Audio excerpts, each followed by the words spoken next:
Chapter 479, Hypocrisy.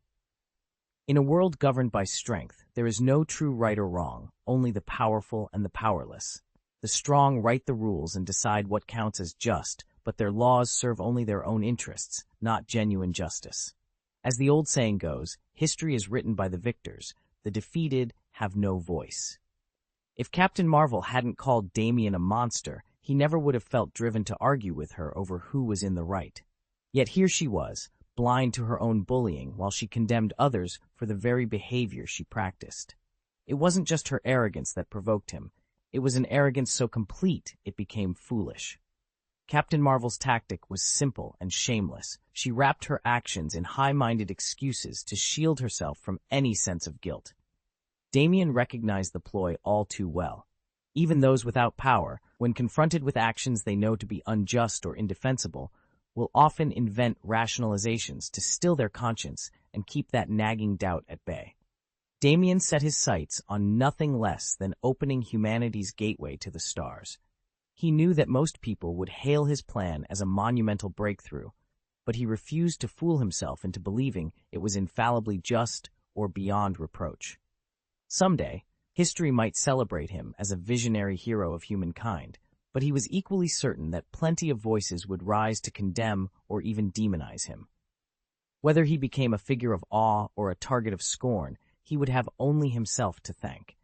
After all, wealth and influence are invaluable, but they aren't universally beloved. Some people treat money like worthless scraps of paper. It won't buy you everyone's loyalty or affection. Damien would never be so arrogant as to think himself perfect or imagine he could win every heart and mind. Pride coursed through his veins, yes, but it was tempered by a clear-eyed self-awareness. He understood his own flaws as well as his strengths. Captain Marvel, Carol Danvers, lacked that same balance. Behind her ostentatious cloak of righteousness lay a convenience-driven hypocrisy. She preached virtue, then twisted her high-minded ideals whenever it served her own agenda. Now Damien finally saw her for what she truly was. The moment Carol Danvers began to speak, Damien's resolve to discuss his ideals with her vanished. Since joining the Void Divine cult, he'd grown accustomed to people who were refreshingly candid, no hidden agendas, no veiled truths. He'd forgotten how commonplace dishonesty and double talk were outside that circle, how everyone played by unspoken rules simply to belong. Those accepted truths weren't always true, they were just convenient. Damien still believed in straightforward communication without suspicion. "I'm not like you," he blurted. Captain Marvel's eyes narrowed at the unexpected barb. Damien barely had time to brace himself before she shot back, her voice cool and unwavering. Damien stood across from Tony in the shadowed warehouse, tension crackling between them like static. Tony's gaze was steady, cold as steel. "Then go ahead," Tony said, voice low. "Tell me exactly how you and I are different." Damien opened his mouth, but Tony cut him off with a bitter laugh. "You killed people, didn't you? What else is that but bullying? Do you expect them, or anyone, to thank you? Thank you for stopping my plan and killing me? You want to lecture me on good and evil? Let's be honest, we're both just fighting for our own positions. I want my plan to succeed. You listened to your friend Nick Fury, chose his side, and tried to stop me. Neither of us is noble." Tony took a deliberate step closer, his eyes flashing with contempt. "Don't perch on your moral high horse and pass judgment. The only thing you really need is self-awareness. Whether my void cult is full of monsters or champions, that's not for you to decide. You've never bothered to understand us. You judge based on arrogance, ignorance, and fear." A smirk tugged at Tony's lips.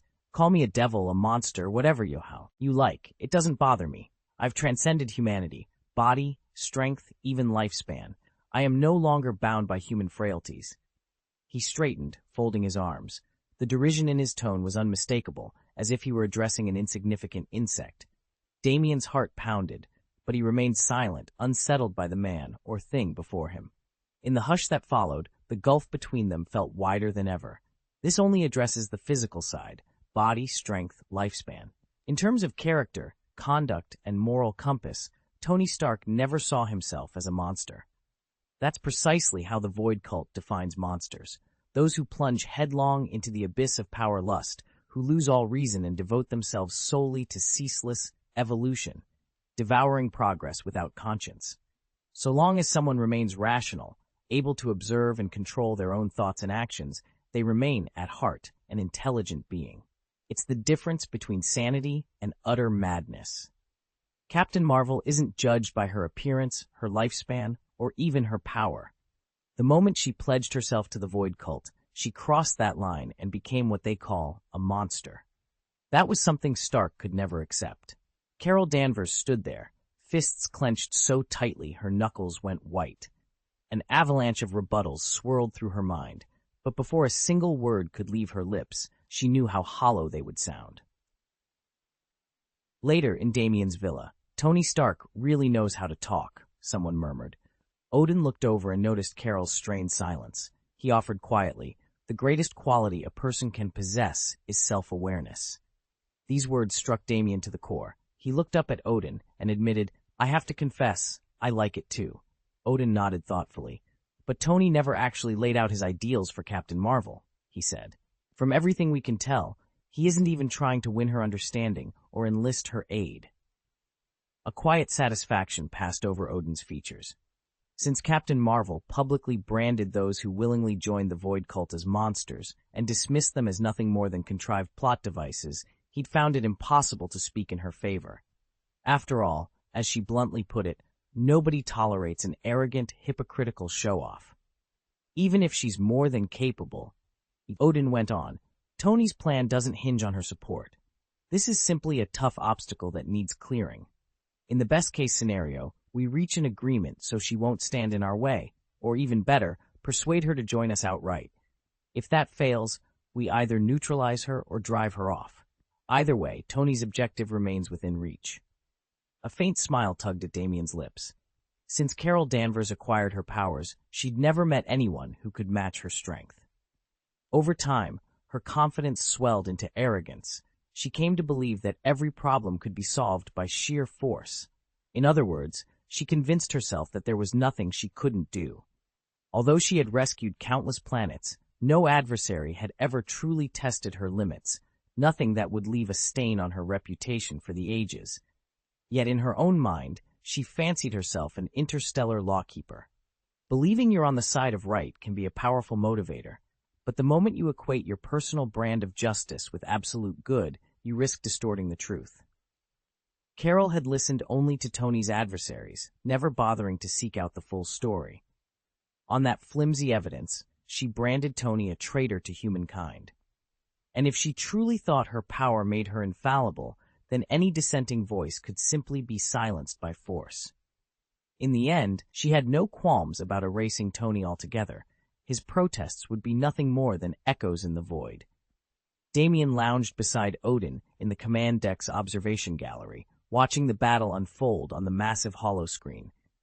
Kassadin, his grin wide and triumphant, hovered in the foreground of the projection, savoring every moment of Captain Marvel's struggle.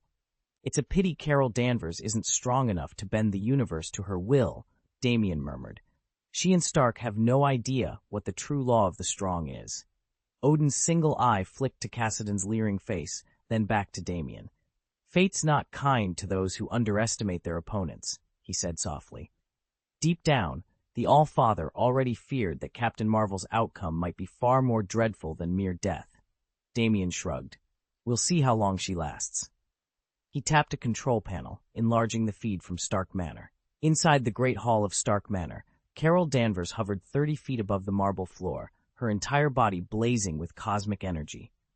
Below her, Tony Stark stood encased in a swirling storm of ice, condensation cracking on every surface. Carol's voice rang out, crisp and unwavering. "Tony Stark, Herald of the Void, I refuse to negotiate." Tony's reply crackled like thunder through the frost. "You've got a point. Fundamentally, we're on opposite sides of this fight.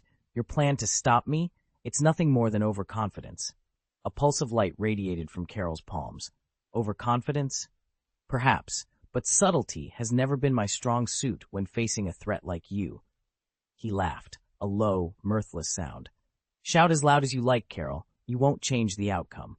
She hovered there, brilliant and defiant, knowing that eloquence alone wouldn't topple Tony Stark's iron resolve. Yet neither would she yield. Above them, in the silent vastness of space, Damien and Odin watched, certain that the tides of this conflict would shift in ways neither combatant could yet imagine. Once you reach the point where nothing makes sense, where you can't explain a thing, why not just cast it aside? Damien's voice was calm, almost taunting. Captain Marvel steadied herself. By all means, give it a try. I'm not as strong as you, Damien admitted, but I will never bow. If I surrender, I'm no longer Damien, Herald of the Void. A confident smile flickered across his face. Carol saw that spark of unshakable conviction in his eyes and knew. A man with such faith wouldn't break until his last breath. All right, that's enough, she said. In the next instant, she vanished and reappeared at the heart of the swirling frost storm. Focusing her cosmic energy, she launched a punch. Though she held back, it was still enough to shake the surrounding air. Yet the storm merely swirled on. Instead of dispersing, millions of ice crystals and snow-like powder burrowed into her pores, sapping her warmth and eating at her flesh. Carol tightened her jaw against the biting cold. The Void Divine cult is powerful, she conceded through clenched teeth, but it has its limits. Gathering a surge of radiant energy around her, she formed a living shield that repelled the frigid assault. As the last shards of frost shattered against her barrier, she fixed Damien with a look of genuine respect. Well fought. Damien's right hand trembled the moment the words left his lips. The nascent frost that had begun to form along his knuckles shattered instantly as he thrust his fist forward in a concentrated burst of energy. Boom! Tony's void frost barrier, already eroded by their earlier exchanges, erupts into a roiling storm before fracturing under Damien's strike. A jagged fissure splits the blast shield in two. Hovering in midair, Tony studied the damage with clinical detachment. Still too many weaknesses in your technique, he observed coolly. It's absurd, Tony continued, arms crossed as he drifted closer, that you'd worry about perfecting your moves when you're a single blow away from oblivion. Damien didn't stagger or retreat. Instead, he closed his eyes for a fraction of a second, pinching the bridge of his nose as he murmured to himself. Just a few more adjustments. Then he dropped into a fighting stance, energy flickering across his gauntleted hands, ready to press the attack once more. Chapter 480. Even killing requires a heavy heart. Captain Marvel's hand shot forward, aiming to trap Tony Stark in a force field. Her voice was ice cold. You're so foolish. All this time, you've bought into Nick Fury's one-sided lies. You willingly turned yourself into a weapon, walked right into a trap, and now you dare to invoke the Void God Church? That's a crime even I can't overlook. Tony stiffened as Captain Marvel's glowing hand closed in on him. Her expression was devoid of mercy, as if she were examining a corpse rather than a living man. Beneath her stern words, he sensed not pity but finality, a chilling promise of doom. Captain Marvel paused, her eyes narrowing. In that heartbeat of hesitation, conflicting thoughts flared behind her steely facade. Yet duty won out over doubt. She raised her strength, prepared to imprison Tony once and for all. At that precise moment, reality seemed to twist. Behind Tony, space itself tore open in a swirling vortex of darkness. From the void emerged a figure robed in polished silver, clad in gleaming golden armor. Captain Marvel instinctively recoiled, struck by a sensation more profound than fear, an icy weight as though death itself had walked into the room. The newcomer's presence silenced the world, and in that frozen instant, every certainty Captain Marvel held slipped away. Damien's skin tingled, his hair standing on end as his forward charge halted mid-step, and he instinctively recoiled. But before he could recover, the golden-armored man had vanished, and with a cruel snap, the energy shell around Damien shattered. Cold, unyielding fingers closed around his wrists. "Did I let you get away?" whispered a voice like a demon exhaling in his ear. "Am I caught?" It wasn't the words alone that sent a chill through Damien. It was how effortlessly his captor had breached the twin-star shields he'd relied on. No one was supposed to be that powerful. "Cassidin, you're fast," Damien managed, even as panic rose in his throat. From above him came a rueful sigh. Damien glanced up to see a figure in gleaming golden armor and a helmet so perfect it looked sculpted rather than worn. The man's handsome features revealed no emotion, only a vacant stillness. But it was the name he spoke that froze Damien's blood colder than the fingers clamped on his wrists. "I was ready to help intercept him," the stranger said, voice hollow. Seems I didn't need to. Tony Stark, Herald of the Void, stands in solemn tribute to Lord Cassadin, God of the Void, and to Lord Odin, Master of the Nine Realms. A resonant voice, deeper than usual, rings out from Tony. He rarely addresses Odin directly, and never so formally. Odin, Master of the Nine Realms? Captain Marvel stiffens at Tony's words. She lifts her gaze to the heavens, where a striking figure is descending, tall, regal, clad in armor that shimmers with otherworldly light. Disbelief flashes across her face. I'm Carol Danvers, Captain Marvel, she announces, keeping her voice steady despite the shock. Odin's expression is calm, almost detached. You are indeed a citizen of the Nine Realms, he intones, and I am its lord. He pauses, letting the weight of his title settle between them. Had we met under different circumstances, I would have greeted you with courtesy, but you have defied the sanctity of the Void Cult's temple. Your actions, reckless and arrogant, cannot go unpunished. Carol presses her lips together, trying to marshal a response, but Odin continues without a hint of mercy. Arrogance always demands its price, he says, his eyes narrowing ever so slightly. He regards her with a faint trace of regret. Even I will not intercede on behalf of one so brazenly targeted by Cassadin, God of the Void. With that, the Master of the Nine Realms hovers above them, unyielding and immovable, as the ramifications of his words sink in. Even if Cassadin decided to intervene, he wouldn't punish Captain Marvel too harshly. A mere slap on the wrist should suffice. After all, adults shouldn't bully a child. But as Tony had just pointed out, Captain Marvel's crime was indisputable. He had launched an unprovoked assault on the Void Cult, a defiance none of them could stomach. Odin himself was uncertain how far he would go in retribution. Captain Marvel stiffened at those ominous words and tried to wrench free from Cassadin's grip. Before he could struggle further, there was a sudden, sickening pop. The Void Blade had pierced his abdomen, corrupt energy pouring into his gut. A howl of pain tore from his throat as cold sweat broke out across his brow. He clawed at his injured side, desperate to summon his energy and stem the bleeding. But a strange, oppressive force bound his power, trapping it beyond reach. His wound bled unchecked, no shield, no healing glow, just excruciating helplessness as he collapsed to his knees. At that moment, Damien took a vicious kick squarely in the back and was hurled like a meteor toward the ground. He crashed down with an earth-shaking boom, gouging a massive crater into the earth. He barely had time to register the impact before jagged waves of energy began tearing through his insides. His organs convulsed under the pressure, blood staining the air as pain lanced through every nerve.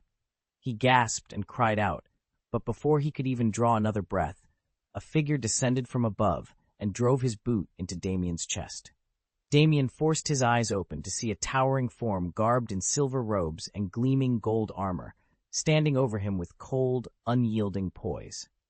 Those pitiless, golden eyes locked onto him, and Damien felt as helpless and insignificant as an ant beneath a giant's boot.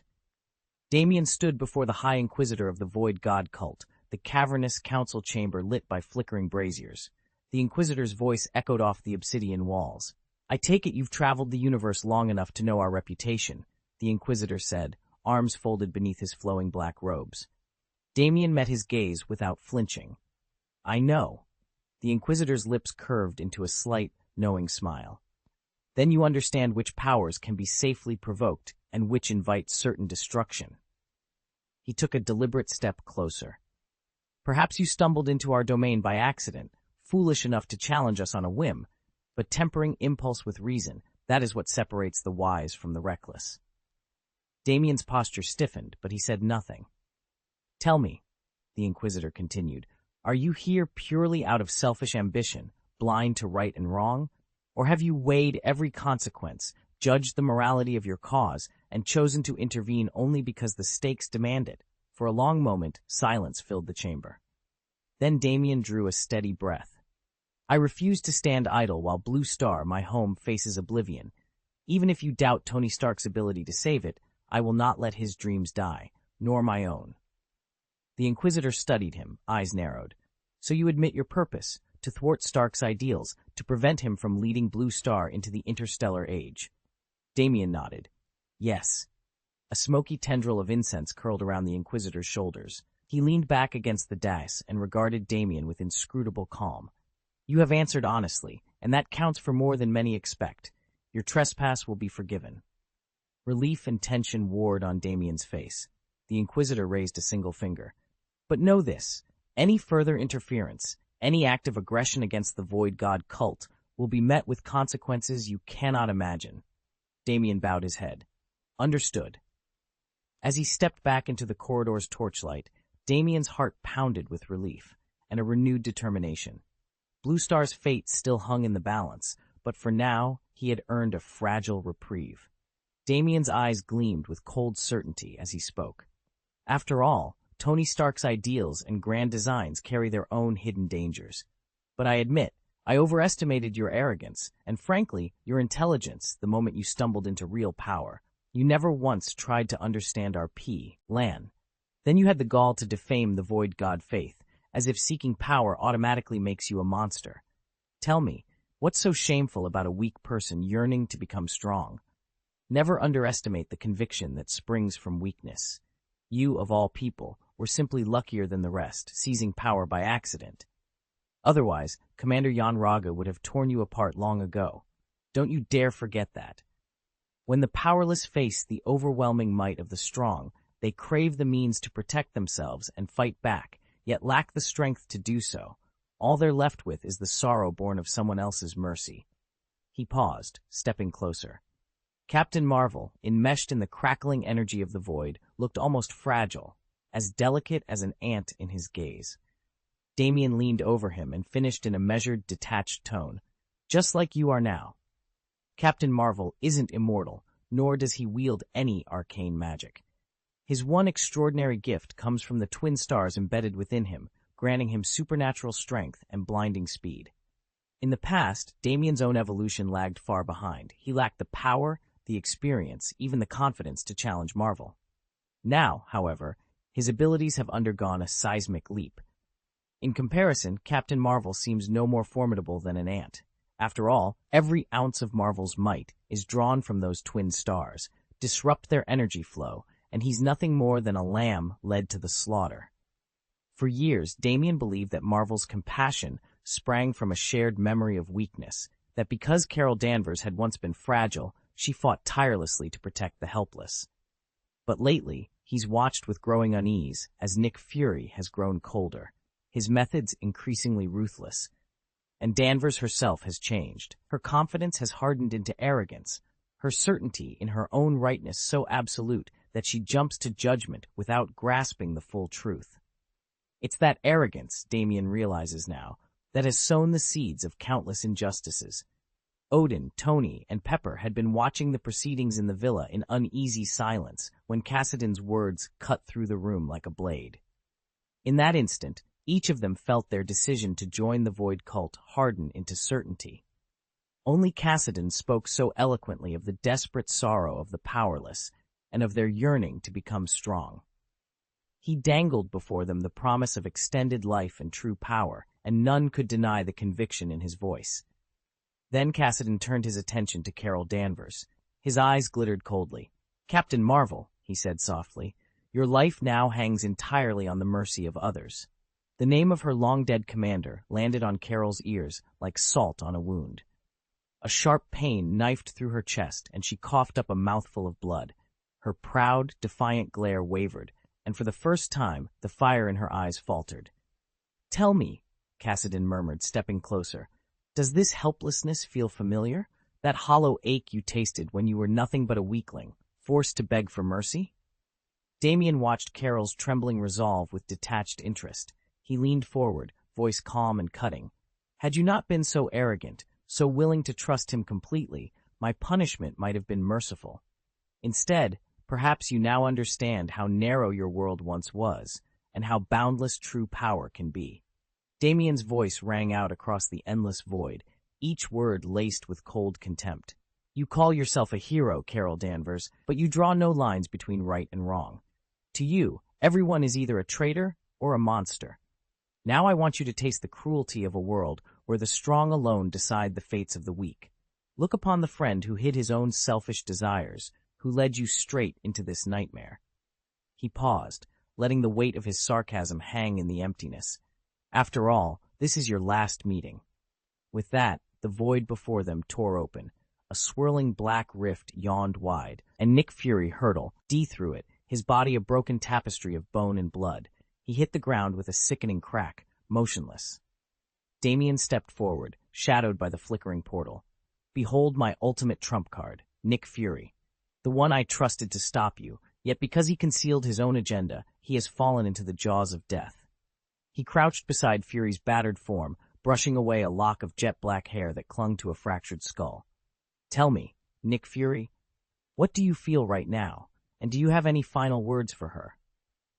A soft, mocking voice drifted through the void, and in that instant, Fury's eyelids fluttered open. He gasped, vision clearing just in time to see Carol Danvers crumpled on the floor a few feet away. Her crimson and gold uniform was torn to slashes around her midsection. A jagged blade protruded from her abdomen, its steel blackened by a pulsating purple energy that seared her flesh.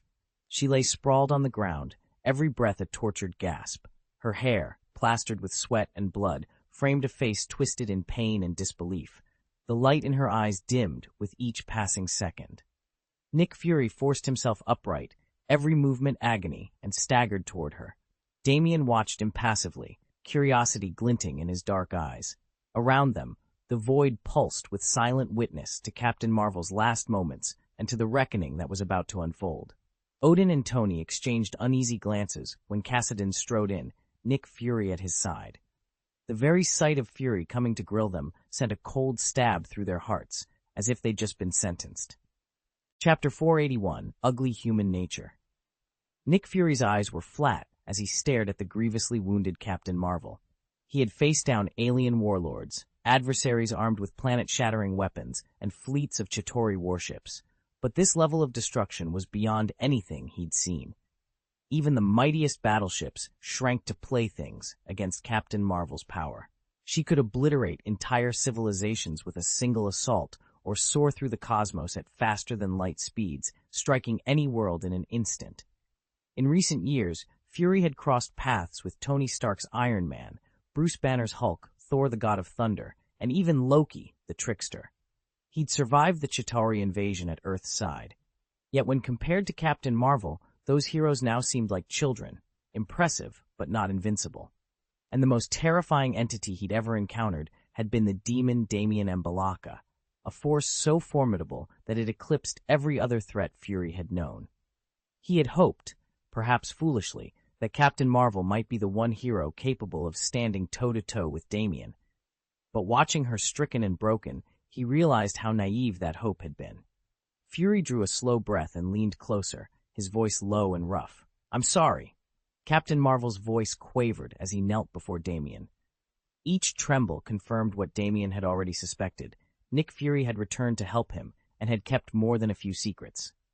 Fury's promise, "I won't let you die," still echoed in their ears, and now the entire squad was begging for mercy. Damien, known in whispered legends as Kassadin, the god of the void, stood utterly still. His white robes billowed around gold-plated armor, a stark mask hiding every expression. The subdued light of the ruined command deck cast long shadows across his form, lending him an almost divine stillness. One by one, the survivors stammered their apologies. "Damien, no, Kassadin, god of the void, please forgive our recklessness.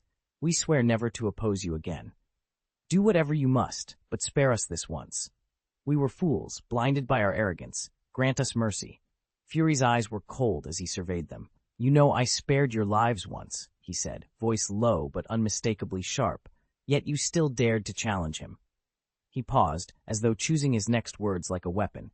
Evil always trusts in brute force first, and when that fails, it begs for reason. Your pleas and your kneeling mean nothing to me, and nothing to him. You were given one chance. There will be no next time. He stepped aside and nodded at Damien. "Your move. Say your last words." Chapter title, Final Warning. Damien loomed over Nick Fury and Agent Phil Coulson, his eyes cold with barely contained fury. Fury sank to his knees, arms raised in a desperate plea. A sardonic smile curved Damien's lips as he recalled the last encounter. Coulson's quiet endorsement and Tony Stark's impassioned intercession had spared Fury once and earned him a single warning. Cross that line again, and you die, Damien had said. Now Fury begged for that mercy a second time, an option Damien had long since withdrawn. This is the realm of Odin, the All-Father, Damien said, his voice like steel. Wanton cruelty and the slaughter of innocents are intolerable here. Odin himself would not stand idle while you wreak havoc. He let the silence stretch. Fury's heart pounded in his chest, Coulson's face pale with fear. Damien stepped closer still, lowering his voice. Think carefully before you make your next move. Fury's mind raced. He remembered the words of Kassadin, the fearsome mercenary for the Blue Star Legion. No alien empire dared challenge Odin's dominion over the 9 realms. Fury dared to hope that invoking the God King's name might save him once more. But before he could speak, Captain Marvel's eyes darkened, betraying her own dread at the mere invocation of Odin's power. Damien stepped back, his eyes flicking between the silent colossus of a throne and the 2 gods standing beside it. Odin, the God King, and Kassadin, the Void God, both loomed over the council chamber like storm clouds gathering at the horizon. An apt picture, given that they now openly backed Tony Stark's bold proposal to thrust Blue Star into the interstellar age. A tense hush followed the announcement. One of the Star Lords, unwilling to admit her own miscalculation, finally spoke up. Had we realized they stood with him, we never would have sent our fleet to blockade Stark's flagship, she muttered, regret tinting her voice. Odin, what do you make of his plan? Damien couldn't resist a smirk as he glanced at Odin, who'd been watching the proceedings with unreadable calm. That was Stark's vision, he said lightly, not mine. Odin's voice boomed through the hall. The 9 realms belong to me, he declared, but they also lie within the domain of the Void God's faith. These fools, he gestured dismissively at the council delegates, fail to grasp the true scale of cosmic power. They think to snatch up Tony Stark, the pioneer of the Void, and use him as a bargaining chip against my cult.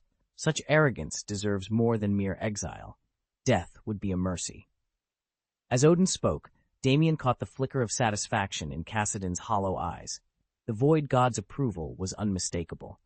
Damien recalled the whispered tales of how Kassadin had shattered Gao Tianzun's immortality, how with a simple gesture he had stilled the immortals' inner currents, severing their life force at its source. Even the mightiest depended on that hidden flow of power within. Odin straightened, stepping a fraction away from Kassadin's side, as if the very air between them crackled with strained deference.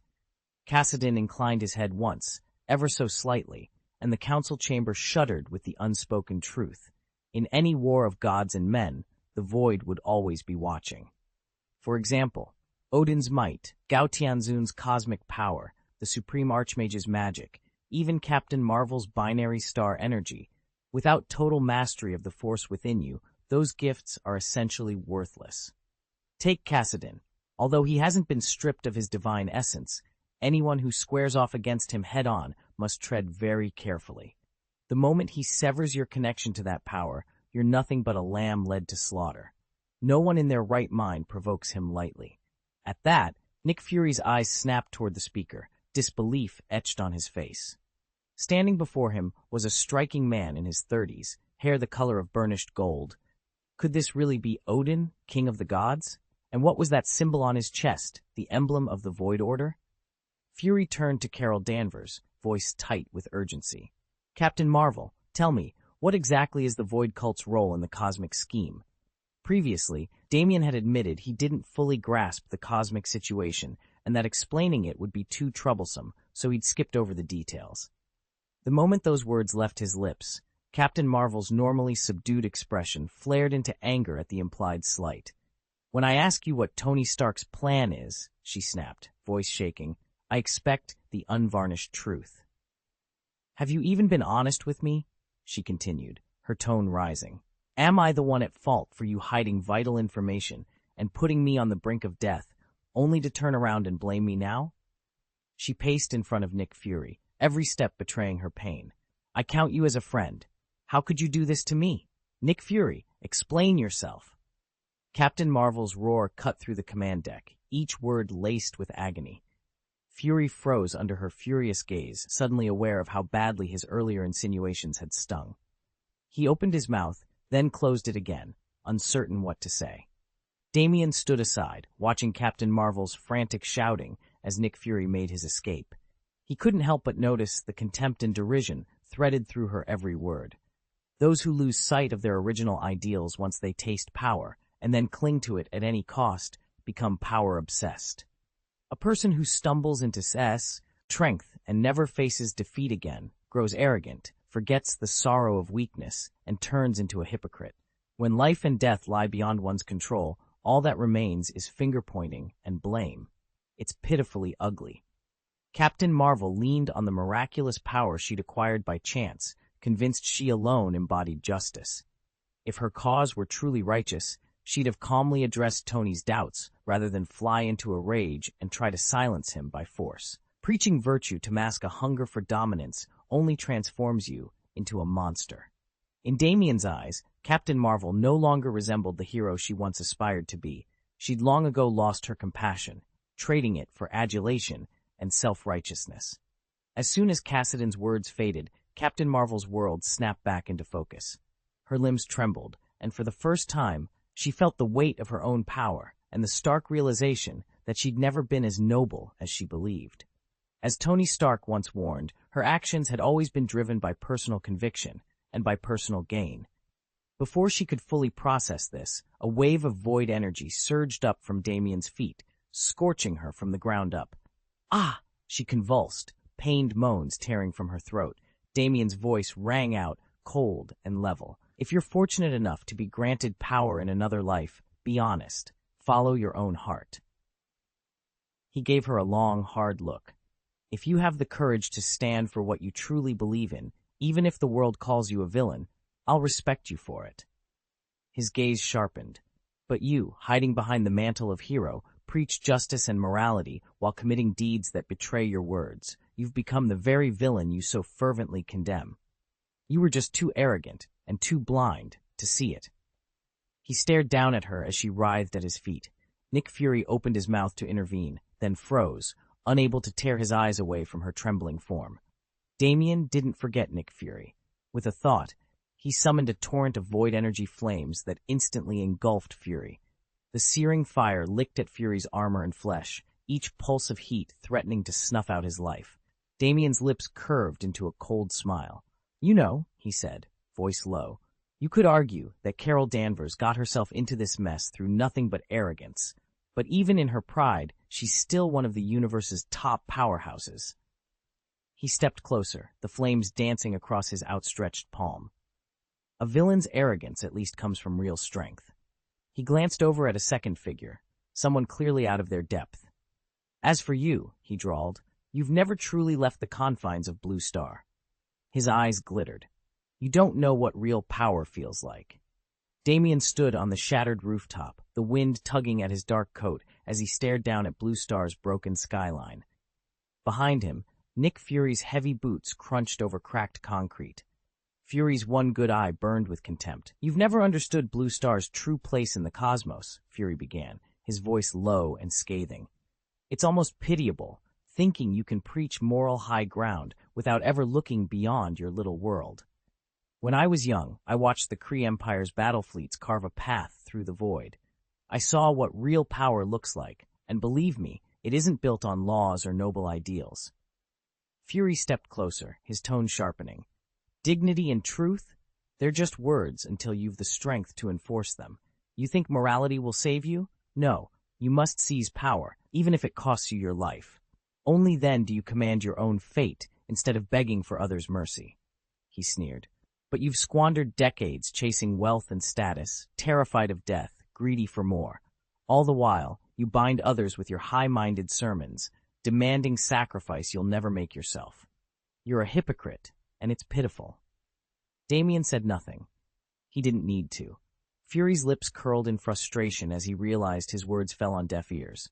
To Damien, Fury was no more significant than a lowly reptile, and just as easily dismissed. Damien had never even considered recruiting Nick Fury to join the Void.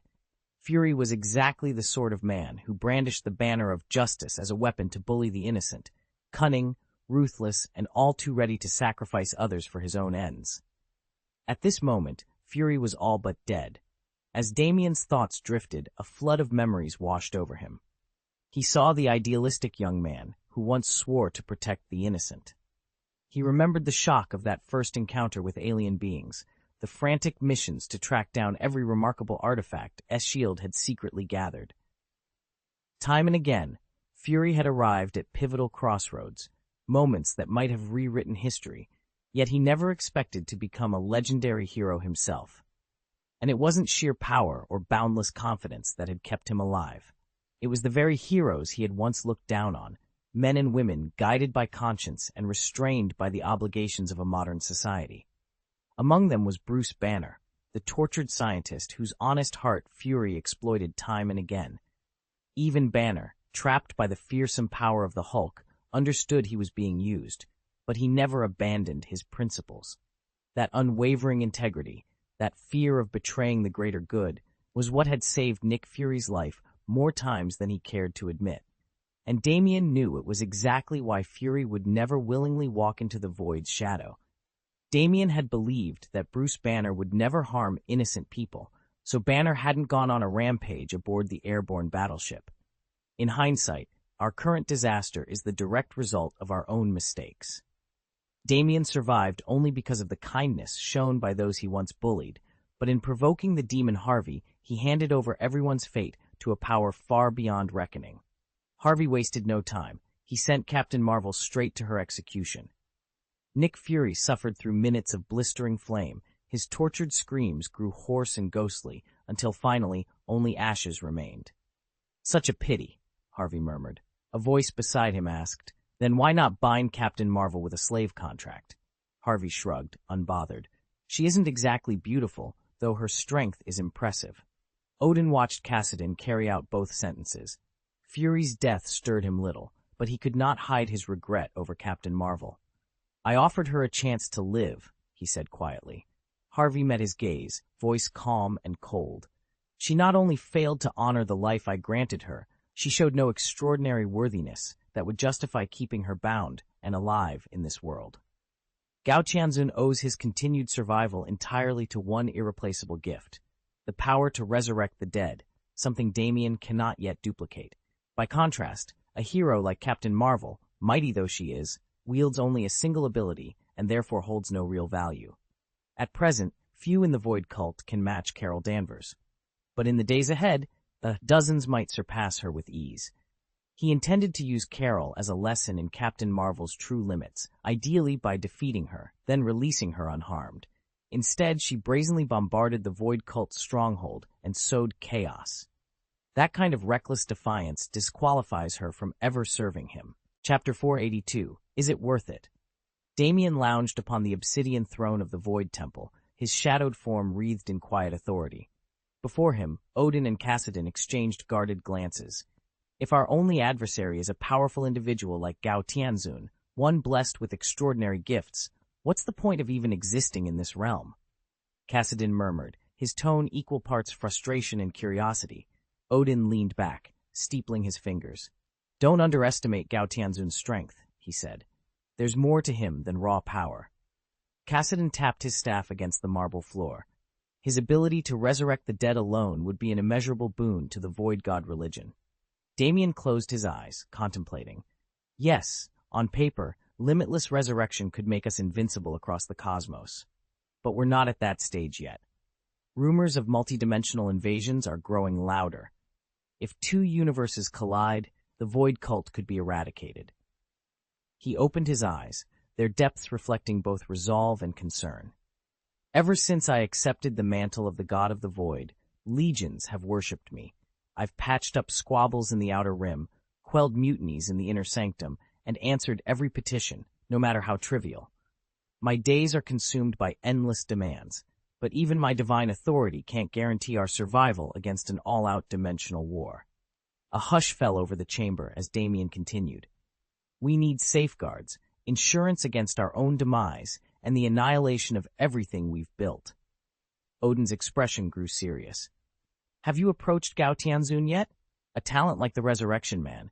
If we secure his loyalty, he could be the cornerstone of our defenses."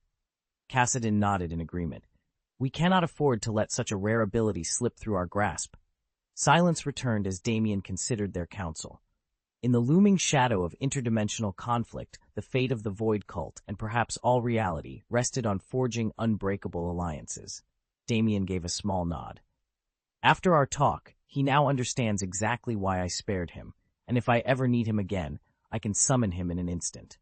Gao Qianzun's power to teleport anywhere in the universe at will, and his ability to resurrect the dead within a 30-hour window, meant there was more than enough time to bring someone back from the brink. With resurrection at their disposal, the Void Cult's punishments could grow infinitely harsher, a lesson in just how utterly powerless one is without mastery over life and death. I understand, Damien said. I'll take my leave now. By all means, Odin replied, rising to his feet. Whenever you're free, come sit with us in Asgard. Odin studied him for a moment. But before you depart, build up your resources here. I wouldn't want you to arrive unprepared and risk hardship. Damien inclined his head. Believe me, I know Asgard can't yet match Void Island's coffers, but it's hardly the wasteland you make it out to be. Odin grinned. Even if you stayed in Asgard forever, you'd never go hungry, and you might even learn to appreciate our cuisine. The food might be a bit thin on the ground for now, Damien said with a wry smile. Odin waved a hand. But rest assured, the lodgings and the views won't disappoint you. Damien snorted softly. You eat so freely on Blue Star. Asgard's cuisine isn't any better. If anything, it's worse. Odin opened his mouth to protest, then paused. He recalled the legendary chefs from every civilization on Void Island, and of course, Miss Sonia overseeing the kitchens there. No doubt Damien would be feasting like royalty once they reached the Void. Still, Damien had devoured everything on Blue Star with gusto, even that purely technological fizzy drink, so he clearly wasn't a picky diner. All right, you've got a point, Odin admitted, a reluctant grin tugging at his lips. Of course there's a difference, Damien agreed. I came to Blue Star to relax, to buy whatever I fancied, but as your guest in Asgard, you're responsible for entertaining me properly. Fail to do that, and don't even bring up how it might affect my mood. Damien stood in the villa's courtyard, his armor humming with latent energy as Odin's towering figure loomed before him. The Allfather's eyes burned like twin stars as he swept a hand through the air and spoke in a voice that rumbled like distant thunder.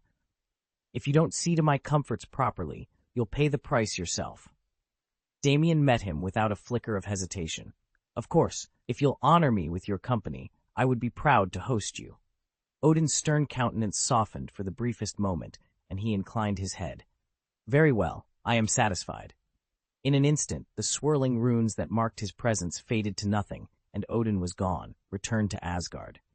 No sooner had the echoes of his departure died away than a bright voice floated out of the villa. Mr. Cassadine! Pepper Potts swept into the courtyard, her smile radiant. Damien's glowing armor drifted away like mist, leaving him once more in a perfectly tailored suit. He offered her a warm nod. Please, he said, call me Damien. Pepper's cheeks warmed.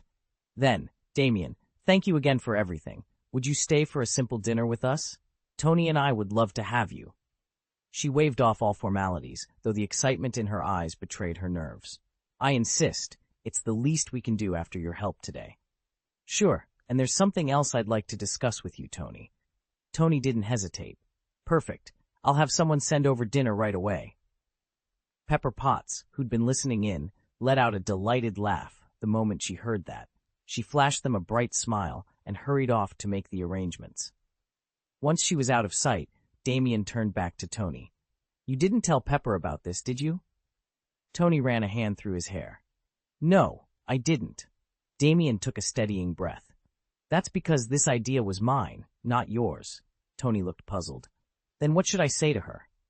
I just feel like our abilities are so far apart right now that I can't face you on equal footing, Damien admitted. Until I get past that mental barrier, the next time I meet the real you, no suit, no one else around, do I need to keep my distance? Tony's lips curved into a reassuring smile. No, that's impossible. He sighed, his expression growing earnest. I know it's hard to explain, but just because we haven't quite caught up to each other doesn't mean we're not friends. Let's have dinner, just the two of us, like old times. Damien's shoulders relaxed, and he returned the smile. Of course, Pepper already invited you, and she said yes. Is it still possible for me to drive you away? Damien asked, arching an eyebrow. Tony shrugged out of his void-forged armor, the plate sliding apart with a muted hiss. Isn't that your plan? Damien met his gaze evenly. I know your ideals, and I can see the greatest obstacles they'll face, but I've never heard the full scope of your strategy. Tony folded his arms. Nor have I shared it. There are also developments brewing on Blue Star you should be prepared for. And I intend to keep my promise, Damien added.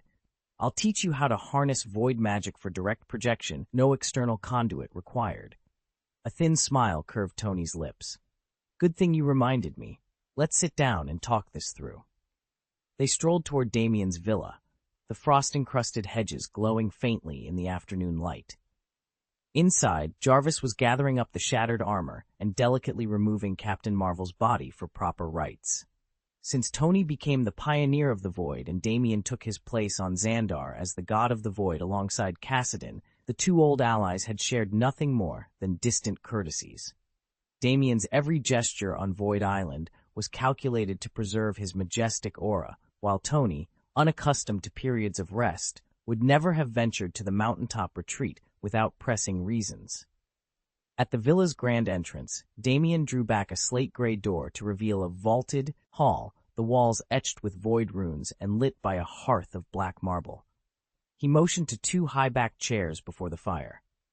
Shall we begin? Damien asked. Tony sank into one of the chairs and grinned, the flickering flames reflecting off his eager eyes. Lead the way, God of the Void. It had been a long time since Tony had enjoyed a carefree, friendly conversation, and in these moments he was once again reminded of Kassadin's power, the true god of the Void. Even he, like the other members of the Void cult, couldn't help but harbor a quiet awe, if not outright fear, of Kassadin. Yet Damien had already proven time and again that his abilities far outpaced anything Tony could fully grasp. Their relationship was never entirely without reserve, but neither was it bound by rigid barriers. They talked openly about the women they admired, the current state of Blue Star, the grand mysteries of the universe, their most cherished ideals, and even shared a few laugh-out-loud jokes. Damien had always held Tony in high regard, but the vast difference in their power kept them from ever feeling like perfect equals, and Tony carried a small regret over that fact. Still, as they conversed, Tony realized he'd been right all along. Sonia's place in Damien's heart was growing more important by the day.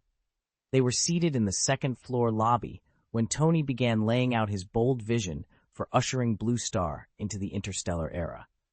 He explained every facet of his plan, the orbital research stations bringing fresh resources, the next-generation propulsion prototypes, the network of interplanetary trade pacts, and most crucially, the precautions he'd put in place to ensure that the legendary mushroom egg could never be activated.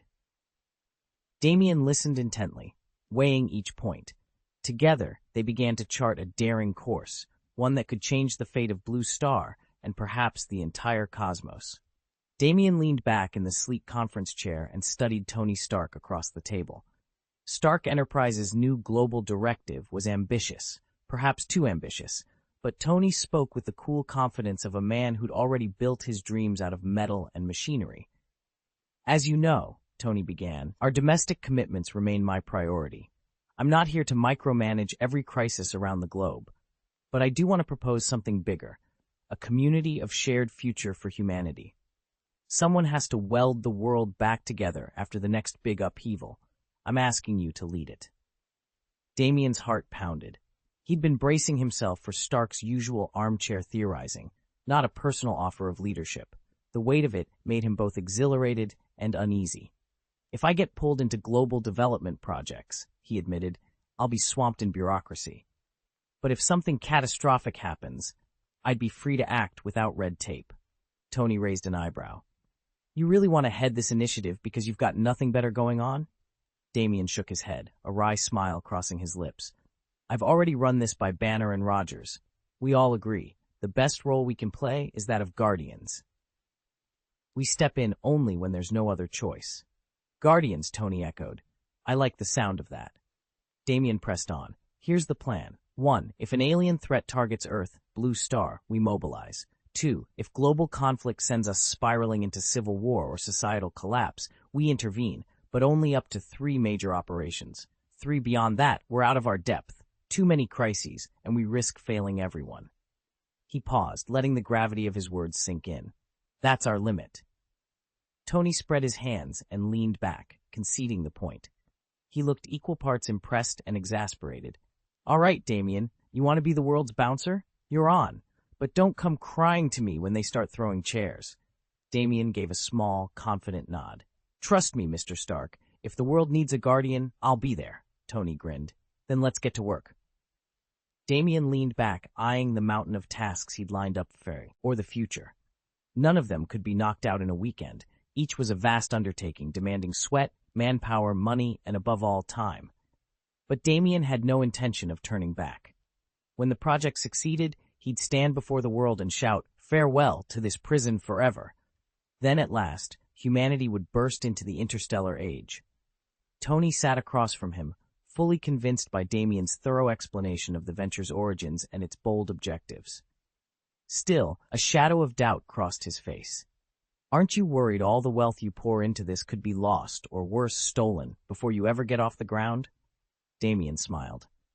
Exactly why we must build a true community with a shared destiny. United, we become far stronger than any lone investor or rival power.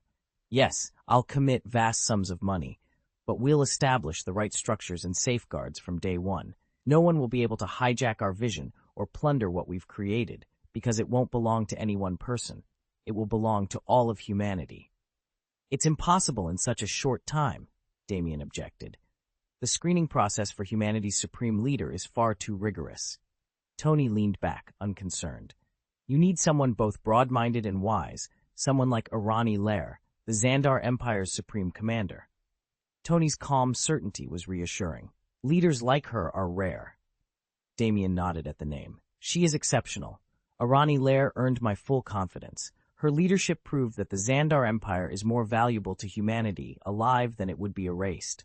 That's exactly why their High Command's commitment to peacekeeping matters. Tony grinned.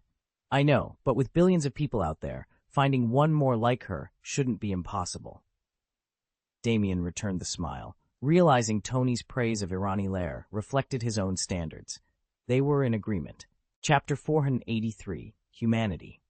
Damien spent the afternoon patiently guiding Tony through the basics of transformation. Under Damien's direction, Tony discovered that, while he couldn't yet morph into a full suit of living steel, he could easily shift into various outfits, armor plates, cloaks, even simple everyday clothes, just by reshaping his molecular structure. Once Tony had mastered the fundamentals, he turned to the reason behind Damien's unexpected visit to Blue Star. So, Tony asked, folding his arms, what brought you all the way out here? Damien paused, watching Tony shift his tunic's sleeves into bracers and back again. I'm here because the Supreme Mage's apprentice is about to make his manifestation. Manifestation? Tony echoed, eyebrows rising. Wouldn't birth be a more accurate term? Damien smiled wryly. The child was born years ago, but in the eyes of the Ancient One, his true role hasn't emerged yet. Until that moment arrives, he remains unacknowledged as the Supreme Mage's successor. Tony frowned. Then why doesn't the Ancient One simply accept him now and begin his training? If you know he's destined to lead, why wait? Because raw potential isn't enough, Damien replied, leaning forward. When you choose a successor, you must cultivate both character and power. Talent without wisdom can be dangerous. You want to ensure that, when the time comes, you can pass the torch without fear or regret. Tony shook his head in disbelief. But the Ancient One peers into the future. If this child's prospects are so extraordinary, why not start teaching him from the cradle? Timing is everything, Damien said quietly. Even the Ancient One knows that premature cultivation can stunt growth. This apprentice must awaken to his destiny at the precise moment, neither earlier nor later. Tony studied Damien, brow furrowed. And you think that moment is here? Damien's gaze grew steady. I do. That's why we're on Blue Star, to witness the awakening and guide it if necessary. Tony swallowed hard, realizing that the real lesson Damien had been teaching all along wasn't just about transformation. It was about patience, timing, and the true meaning of power. And now, with destiny stirring just beyond their reach, both of them would have to be ready. The Supreme Mage still has laws she must obey, the Ancient One began, his voice calm but firm. Damien frowned, leaning forward.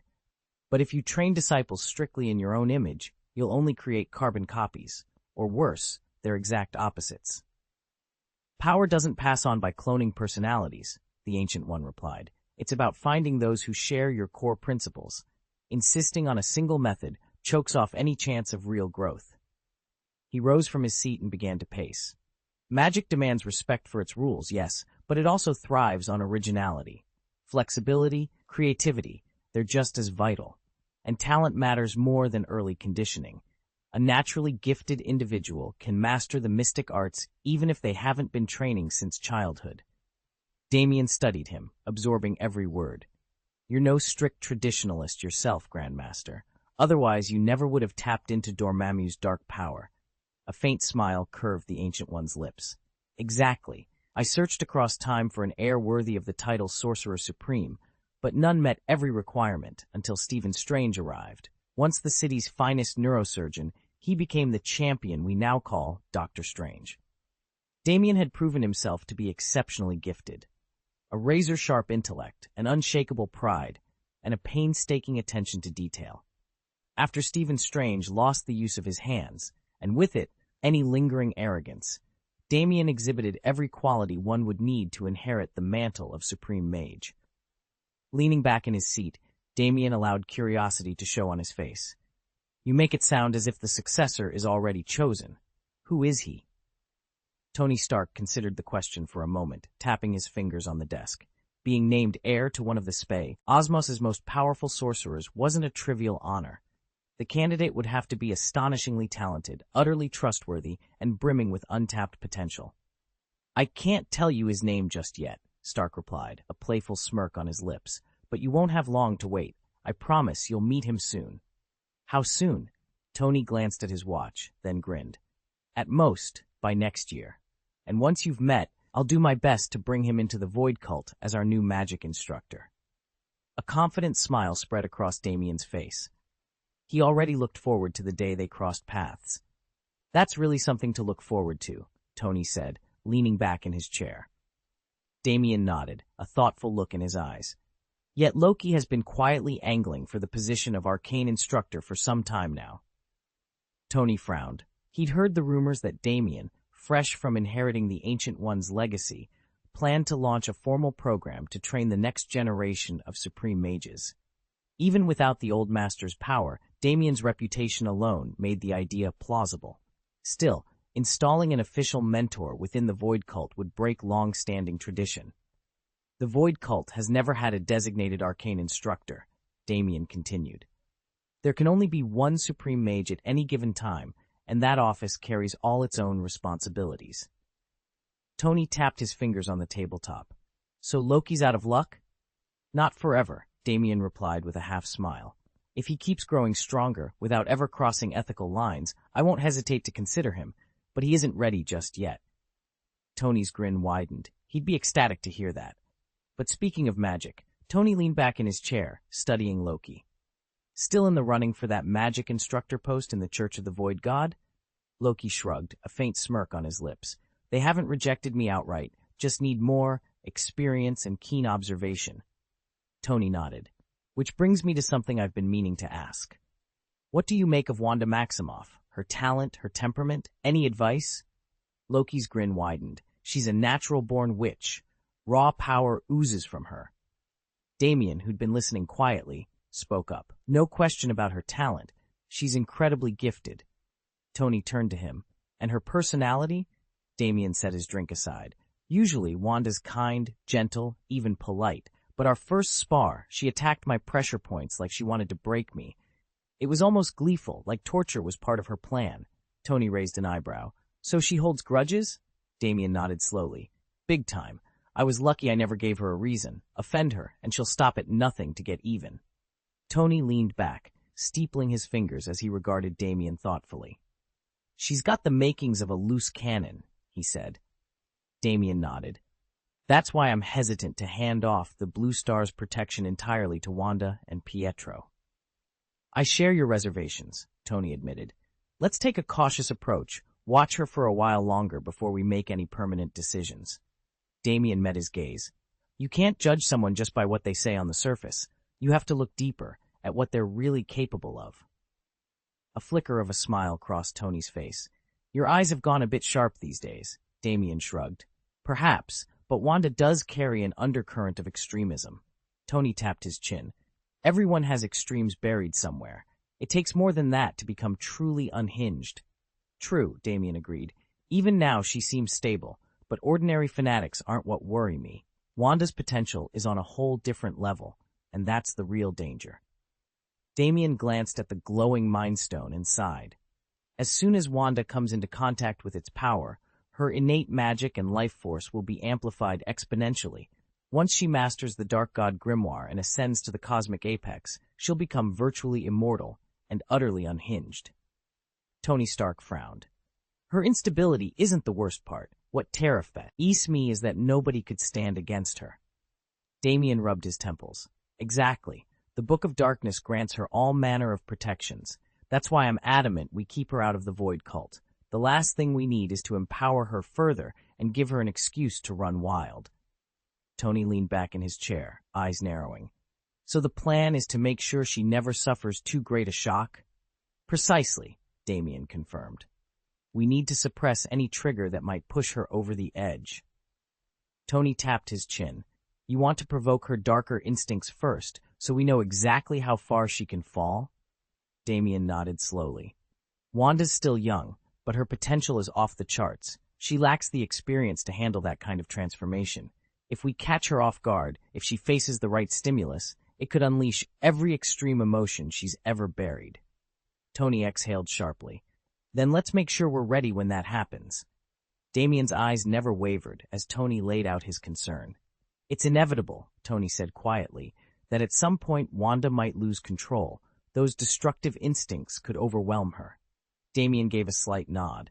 So it's an uncertain variable. Tony frowned. Uncertain, yes, but still only a possibility. We shouldn't get ahead of ourselves until she actually shows signs of going off the rails. He paused, folding his arms. And even if she does hit that breaking point down the road, we'll find a way to rein her in. Damien leaned back, unconcerned. As long as Wanda's potential rampage didn't threaten the Void Cult's interests, he didn't much care how or why she lost control. Empathy for the masses wasn't in his nature. He believed every cosmic injustice already fell under his purview. When the time comes to give her real responsibility, he said, I'll take a much closer look at her limits. Tony sighed. He knew Damien's words were meant to keep every contingency covered, not to condemn Wanda. Still, the possibility nagged at him. This was their first real evaluation of Wanda Maximoff, far stricter than anything they'd asked of Pietro. If they were going to harness her power, they would do so with the tightest reins imaginable. Pietro had always struck people as carefree, so much so that, if left to his own devices and suddenly gifted with superpowers, he might have drifted into petty crime. Still, beneath the swagger was a man with a kind heart, even if his temper sometimes ran bloodthirsty. When he first met Banner and the others, he was blinded by anger, directed not at the world, but solely inward, as if punishing himself for some hidden guilt. In his fury, he lashed out at Banner's team, branding them monsters. But when Pietro finally saw the truth of his own mistakes, when dialogue failed and no compromise could be struck, he did something remarkable. He volunteered to shoulder the blame alone, begging only that Wanda be spared. In that moment, Pietro proved himself responsible in a way few could claim, a man willing to set aside his own life for the sake of family. Sacrifice like that isn't common, even among heroes. As for naming the next Guardian of Blue Star, Tony said, folding his arms across his chest, we'll leave that decision up to you. I don't have much to add, Damien replied quietly. He made no show of supporting or opposing Tony's proposal. For now, the guardianship of Blue Star rested with Tony, Banner, and Steve, and any choice they made would have to sit well with all three of them. Damien had every right to step in, but he preferred not to micromanage the Void Cult's members. As long as they honored the cult's precepts and refrained from deeds their own brothers would condemn, their choices were theirs alone. Pepper watched Tony engrossed in conversation with Mr. Cassadine, and she couldn't help but smile at their easy rapport. It was the kind of friendly banter she admired. Mr. Cassadine's power was legendary, enough to inspire fear, and his dealings with enemies were notoriously ruthless. Yet with the Void cult members, he was surprisingly tolerant, and good-humored, treating them more like allies than subordinates. Chapter 484, The Cleanup Begins. After dinner, Damien slipped away from Stark Manor and made his way home. No sooner had he left than Tony activated a secure channel to Steve Rogers and Bruce Banner, urgency coloring his every word as he relayed the dire news. Lord Cassadine, the formidable god of the Void, had personally moved to eliminate Captain Marvel and Nick Fury. "Damn it," Tony growled, pacing among scattered schematics. "Cassadine himself? We never signed up to deal with a cosmic deity." On the holo display, Steve's jaw clenched in frustration. "I never thought he'd step in directly." Tony ran a hand through his hair. "I assumed Odin would intervene. That's why he was on site in the first place." Bruce leaned forward, concern creasing his brow. Captain Marvel's assault on the Void cult was relentless. She must have crossed a line that enraged Cassadine. Tony's gaze hardened. "I always knew a straight-on clash with Cassadine would end badly. Odin's been watching every move. What I didn't expect was Cassadine slipping back to Blue Star without anyone knowing." He paused, choosing his words carefully. "And I haven't even dared ask Jarvis to sweep the Cassadine estate for us. Jarvis wouldn't risk it. Cassadine can peer into the past, present, and future." Silence fell over the three heroes. A long, cold shadow had descended upon them, and the real work of cleanup was only just beginning. Damien slipped through the corridor of Blue Star Station as quietly as a shadow. Jarvis's sensors, which outmatched even Cassadine's fearsome aura, should have picked him up the moment he re-entered, but somehow the AI remained none the wiser. He paused at the far end, keyed his comm, and cleared his throat. "I'm not here to stir up trouble. I've got unfinished business." In the control room, Tony Stark didn't look up from the holo display projected above his wrist. "Trouble's already found us," he said flatly. "Captain Marvel just rained down bombardment on the Void cult stronghold." Damien raised an eyebrow. "Let's call it what it is. They're framing themselves as the righteous heroes and painting the Void cult as monsters." Steve Rogers leaned back in his chair, a wry smile tugging at his lips. "That about sums it up. Nice and succinct." Tony shot Steve a doubtful look. "You're surprisingly on point, Cap. Have you actually spoken to Carol Danvers about this?" Bruce Banner glanced between them in surprise. "Wait, you've talked to Captain Marvel? I had no idea." Steve scratched the back of his neck, a faint blush coloring his cheeks.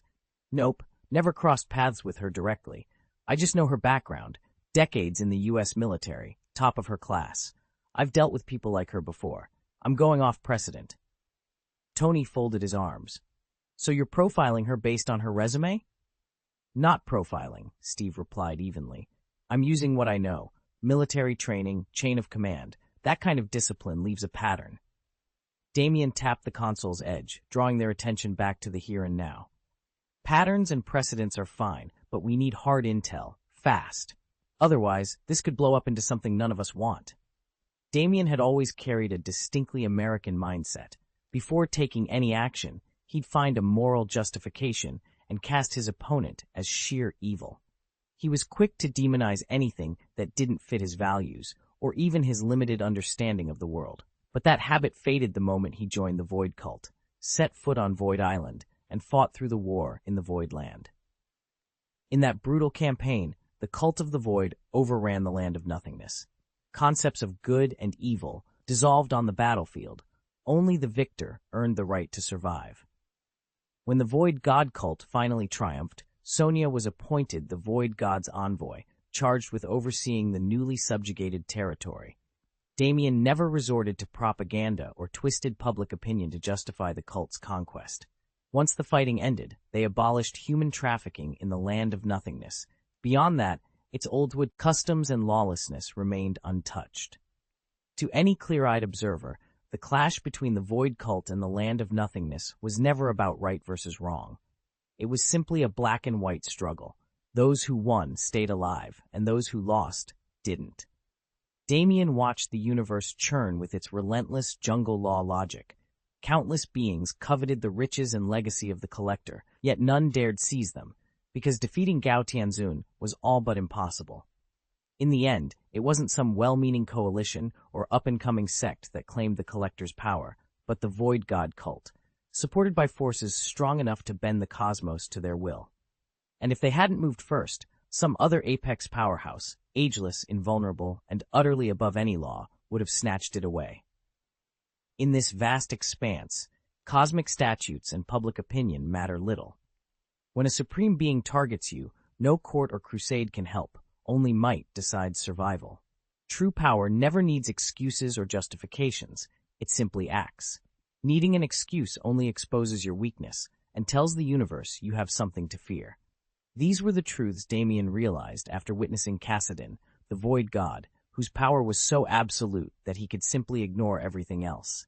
Lord Kassadin never felt the need to proclaim his own righteousness or to justify the tenets of the Void God cult.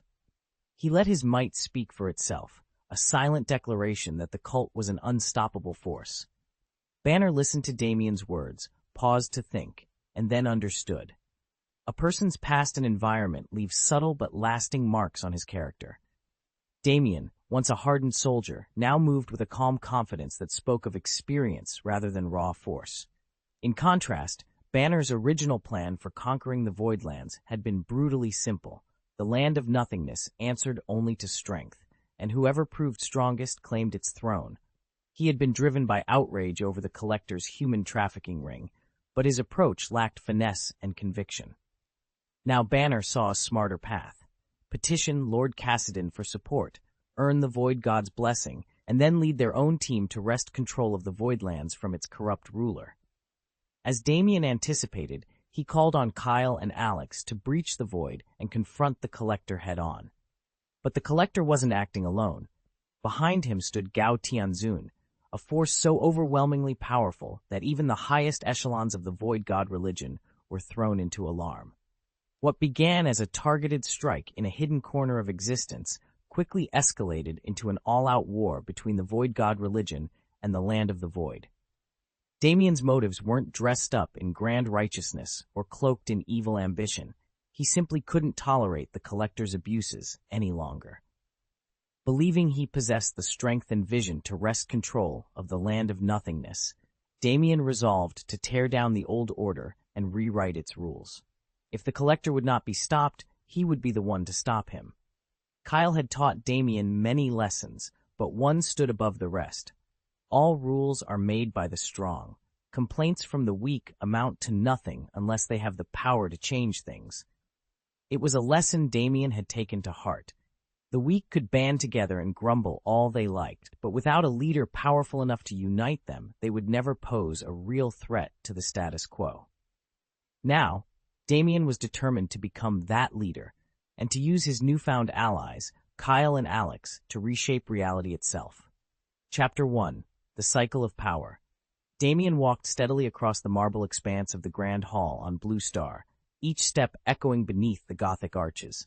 Morning light filtered through towering stained glass windows, scattering prisms of color across the floor, an apt reminder of life's shifting hues, where yesterday's hero can become tomorrow's tyrant. He paused at the hall's center, recalling a lesson he'd learned long ago. When the weak conquer the strong, they rarely remain weak. They seize authority, rewrite the rules to suit their ambition, and in time become the very oppressors they once overthrew. The Dragon Slayer, if unchecked, can turn into the dragon. Now, as one of the newly appointed controllers of Blue Star's allied sects, Damien had a front-row seat to that cycle.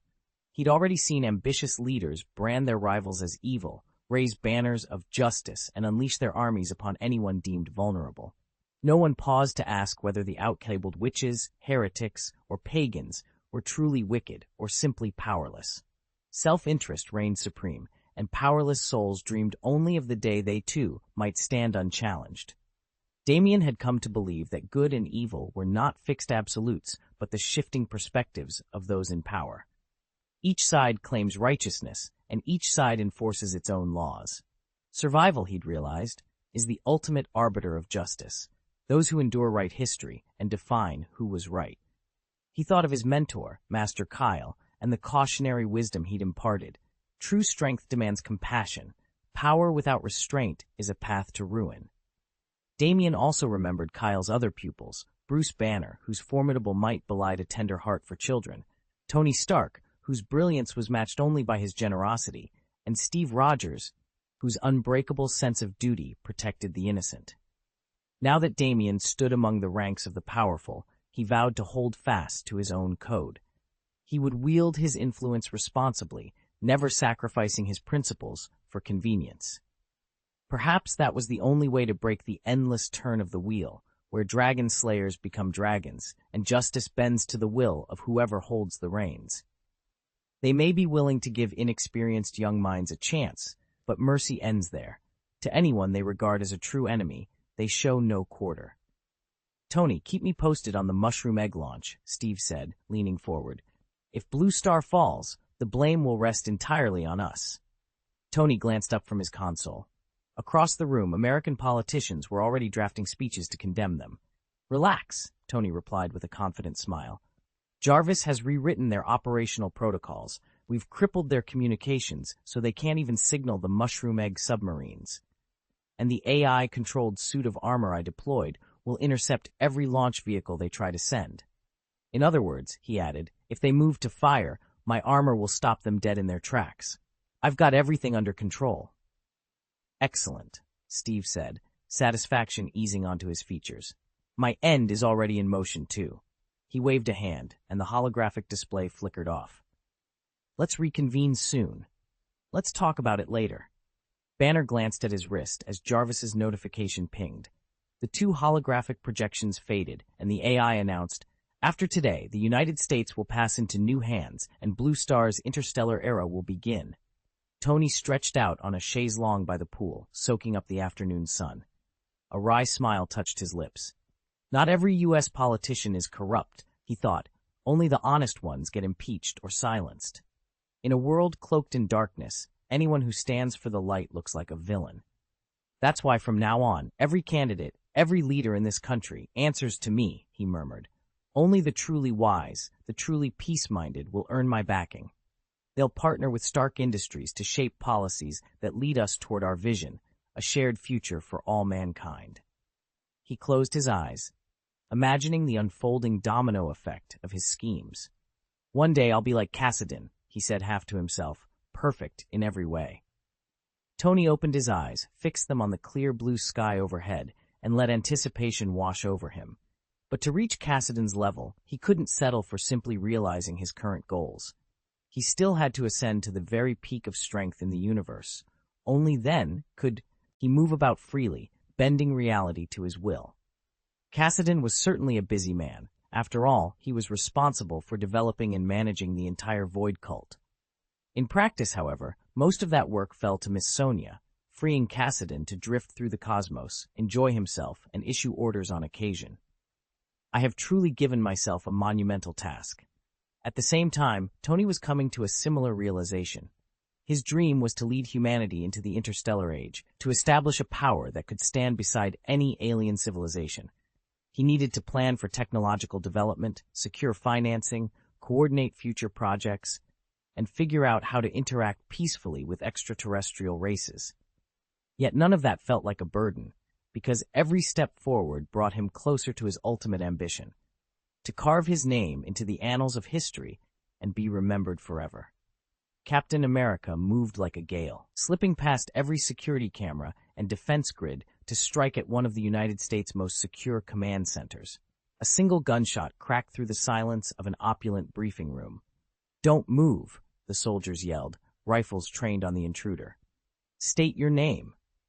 But the moment they laid eyes on him, their shouts died on their lips. The red, white, and blue emblem on the newcomer's chest, the familiar shield slung across his back, everyone recognized him as Captain Steve Rogers. Stunned, the soldiers stood frozen, memories of the urgent transmission still fresh in their minds. General Ross and his detachment had advanced on Stark Manor to arrest or destroy Tony Stark's operations. The message had ended in chaos. Ross and his men had been wiped out, yet no further reports had emerged. All communications about the massacre were inexplicably blacked out. Everyone knew Ross's mission had been to neutralize Stark Industries, now officially charged with treason.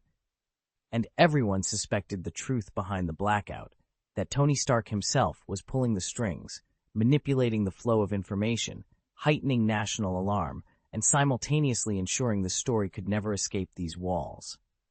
Though they knew this threat was no idle rumor, but a full-fledged conspiracy, the nation's top leaders couldn't stand by. Tony Stark had clearly lost his mind and dared to strike at the very heart of the U.S. government. There was no way they'd simply await their fate. Orders went out to mobilize the military, define the rules of engagement, and prepare for an all-out war with Stark. Since secure video conferencing was out of the question, they had to meet in person. Documents were packed, equipment readied, and the team prepared to move to a safe location. Captain America, Steve Rogers, was already on the scene when the others arrived.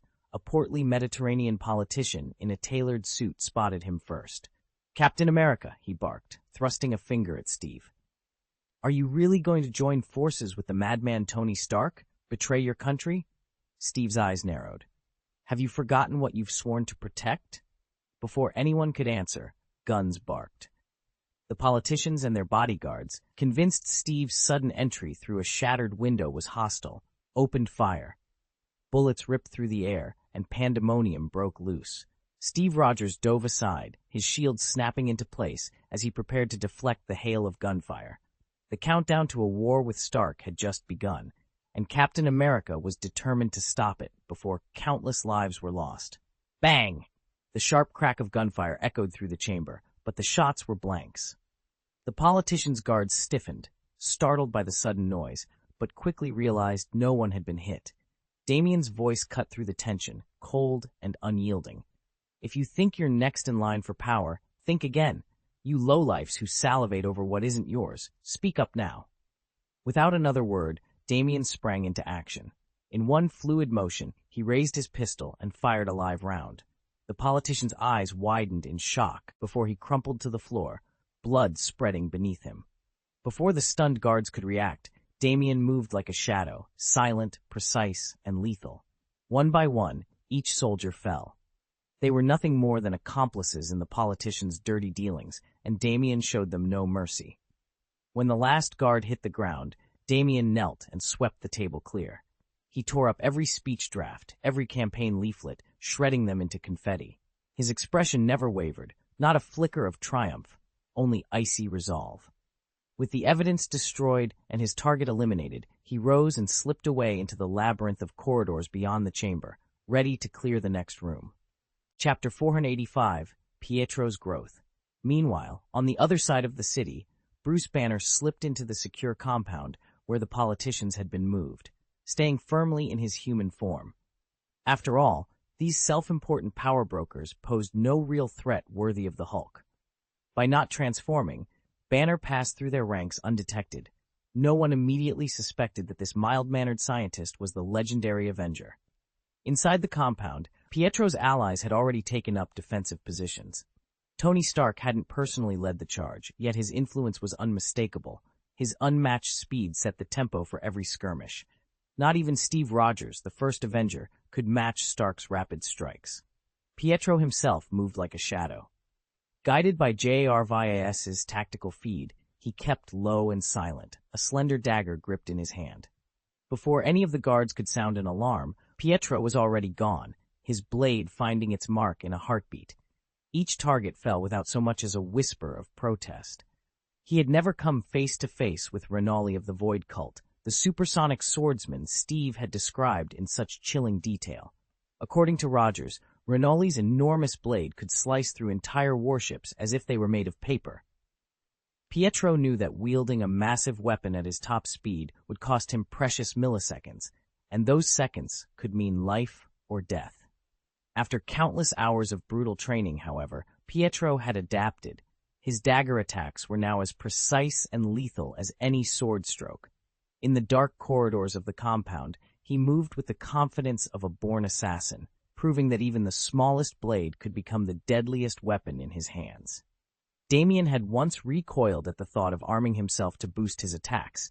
He feared weapons might backfire and even harm him, so he chose to flee instead. In hindsight, that decision was as arrogant as it was foolish.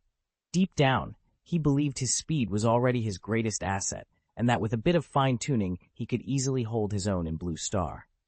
True, he could move almost as if skirting the edge of possibility, but that hardly marked the ceiling of his potential. In a world filled with superpowered adversaries, it's sheer hubris to assume you've reached your limit. One day you're bound to face an enemy you can't defeat, especially when there's someone or something you can't abandon. Insufficient strength offers no second chances or bitter regrets. The only safeguard is to push yourself, without pause, toward greater power. That was the lesson Mr. Steve drilled into him.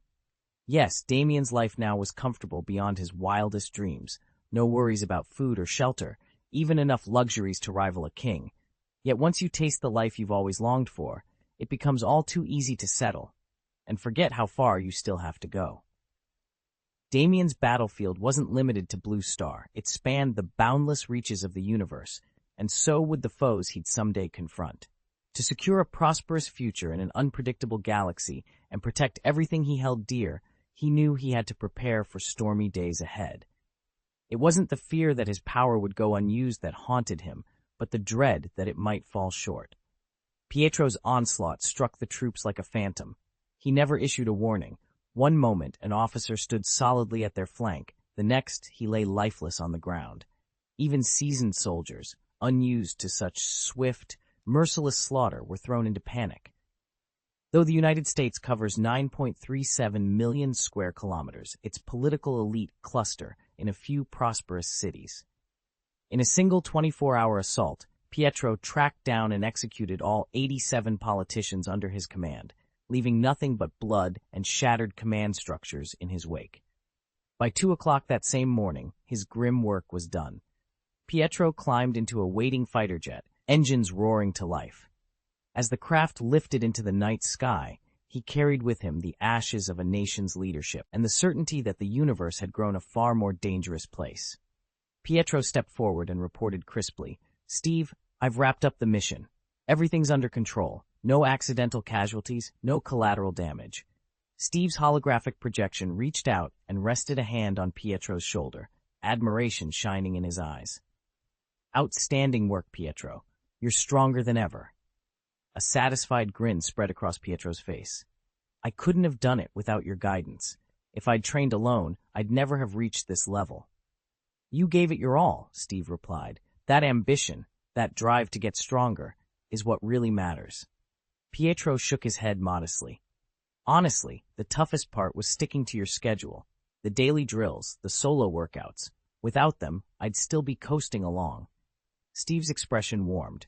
He knew all too well why Pietro pushed himself, not just for payday, but to protect his sister. Loki had warned him that Wanda's power and potential were even greater than Pietro's. In time, she'd outgrow any need for a guardian of her own. But for now, Pietro's determination to shield her drove every drop of his sweat. Steve Rogers couldn't help but admire Pietro's dedication. No matter how often Pietro grumbled about the brutal physical drills, he never once shirked them. Each morning he showed up, ready to tackle the toughest exercises without complaint. Now, as their first real mission wrapped up, Steve spoke into his comlink. "Pietro, outstanding work out there. This was your first deployment, and you handled everything like a seasoned veteran. I may not fully understand the scope of your abilities yet, but there's no doubt you're ready to take on the role of Guardian of Blue Star." Before Pietro could reply, Tony Stark's voice crackled through from the fighter jet overhead. "And by the way, kid, let's talk numbers. Effective immediately, I'm tripling your annual salary, from $5 million to $15 million. Consider it a vote of confidence." Steve added with a grin, "We didn't run into many hostiles this time, but you stayed on point the entire way. Had things gone sideways, I'd have been right beside you to clean up the mess. You proved you can handle whatever comes." Pietro allowed himself a small, proud smile. He'd aced Jarvis's 100-fold simulation with flawless precision, no wasted movements, no hesitations. Like a silver streak across the American sky, he'd shown just how fast and focused he could be. Damien showed no sign of weakness or inexperience. Steve's meticulous training had clearly paid off. "Thank you for your confidence, Mr. Stark," he said, inclining his head respectfully. "I'll keep growing strong, and one day I'll take on Mr. Rogers' responsibilities myself." Pietro, standing nearby, couldn't hide his excitement. "Ambitious, huh? I like it. I'll be looking forward to that day." Damien gave him a playful grin. "Right now I'm swamped, so feel free to celebrate early. But once I wrap up these projects, Pietro, we'll throw a proper banquet." Tony Stark chuckled and offered his full support. "I'll hold you to that," he said. "You've got the talent. Just keep pushing forward." Later, Tony slipped behind the scenes to shape public opinion. He seldom bragged about his own heroics, but he knew when to play the hero and when to play the villain. With Blue Star's stability on the line, controlling the narrative was essential. If Wanfu caught wind of any inconsistencies, Tony's plans would unravel. So he quietly spun the recent deaths of certain politicians into more palatable stories. Self-defense gone wrong, desperate suicides, long-buried vendettas finally erupting. As Jarvis was quick to point out, tampering with evidence was never simple, but it was necessary. Even though several governments and agencies, both in the United States and abroad, suspected that the massacre was being framed to look like an attack on Stark Industries, the public narrative still needed to be tightly controlled. Truth be told, Tony could have simply thrown the sea, liberation without a second thought, but to be absolutely safe, he insisted on attending in person. Steve, Bruce, and Pietro headed straight back to Tony's private island. Their fieldwork was done. From here on out, Tony himself would oversee the remaining cleanup and damage control. Is this really the power of the Void divine religion? It's incredible, Zhao Hailun murmured in awe as the three reappeared far more quickly than anyone had expected. There was no raw footage of their operation, only a detailed log of their flight paths and the politicians they'd marked. Under her gaze, each name on the list flashed crimson, a chilling indicator of their fates. Pietro's speed, especially, was like something out of legend. He slipped in and out of the world's busiest cities in the blink of an eye. In that moment, Zhao Hailun finally understood the true might of the Void cult. Helen Zhao laughed softly. "Miss Zhao Helen, I appreciate the compliment, but I'm hardly a member of the Void cult. I'm just an ordinary person with superpowers." Pietro scratched the back of his head and gave a sheepish grin. "Compared to Mr. Rogers and Dr. Banner, our gifts are, well, pretty run-of-the-mill." Wanda shot Pietro a fond but exasperated look. On Blue Star, they might be legends, but in the grand tapestry of the universe, they were nothing more than footnotes. As Steve had reminded them, superpowered beings were everywhere out there. Confidence was fine. Hubris would get you in trouble. Wanda cleared her throat. "Sorry, I must have been half asleep and forgot the context." Helen stifled a yawn. Tony Stark had mentioned Pietro and Wanda's true lineage in passing, and she was only just remembering. No harm done. Honestly, if I ever got the chance, I'd leap at the chance to join the Grand Void cult myself. She leaned back, then shook her head. But it isn't something you can sign up for on a whim. Like Mr. Stark always says, admission is only for those deemed truly worthy. Steve explained that countless superpowered individuals have tried to join the Void cult, only to fail its trials and return empty-handed. Pietro's eyes lit up at the news, but he kept his thoughts to himself. "We haven't even left Blue Star yet," he said, voice bright with anticipation. "There's still time to plan what comes next." Wanda glanced at her brother and offered him a gentle smile, brushing away any lingering disappointment. She understood better than anyone the power that the Void faith bestowed. Tony Stark, Steve Rogers, Bruce Banner, Paige Bennett, Pepper Potts. They'd all emerged from their initiation with abilities far beyond ordinary limits, and their strength only continued to grow. Having already glimpsed the vast wonders of the universe, Pietro craved a taste of the Void's blessing. To truly appreciate the might that lay beyond their world, he knew they would eventually have to venture into space. But for Wanda, life on Blue Star was already richer than she'd ever dared to hope. Pietro's talents were blossoming, and every day she inched closer to mastering the magical arts she had once found so elusive. Banner examined Helen Zhao and Wanda's exhausted faces and spoke up first. "You two look beat. Go ahead and get some rest. We can hold the banquet tomorrow, once everyone's had time to sleep." He turned to Pietro. And you, I'm granting you 3 days off. Use them to recover properly. Steve backed him up. Pietro's training regimen had been brutal. Up at 5 every morning, drilling until evening, no matter how late he'd stayed up. Pietro's eyes widened. 3 days? Absolutely. Banner confirmed. A grin spread across Pietro's face at the thought of skipping those dawn sessions, though he paused. I appreciate it. Really. I'll still keep an eye on how Tony handles things, though. Can't just drop my training completely. Steve laughed softly. No one's forcing you. Just take a real break. With that settled, Helen Zhao headed straight for her room, and Wanda collapsed gratefully onto a nearby couch. The entire team finally had the chance to rest up before whatever came next. He should have gone to bed hours ago, but today was anything but ordinary. Despite the exhaustion pressing on him, Damien forced his lids open, determined to see how the operation was unfolding. On his monitors, Tony Stark, Steve Rogers, Bruce Banner, and even Pietro Maximoff were demonstrating far more power than he'd ever imagined. With all 3 of them working together, he realized they could easily subdue Blue Star by sheer force. In fact, their combined abilities were so formidable that they could carry out schemes most people would call reckless.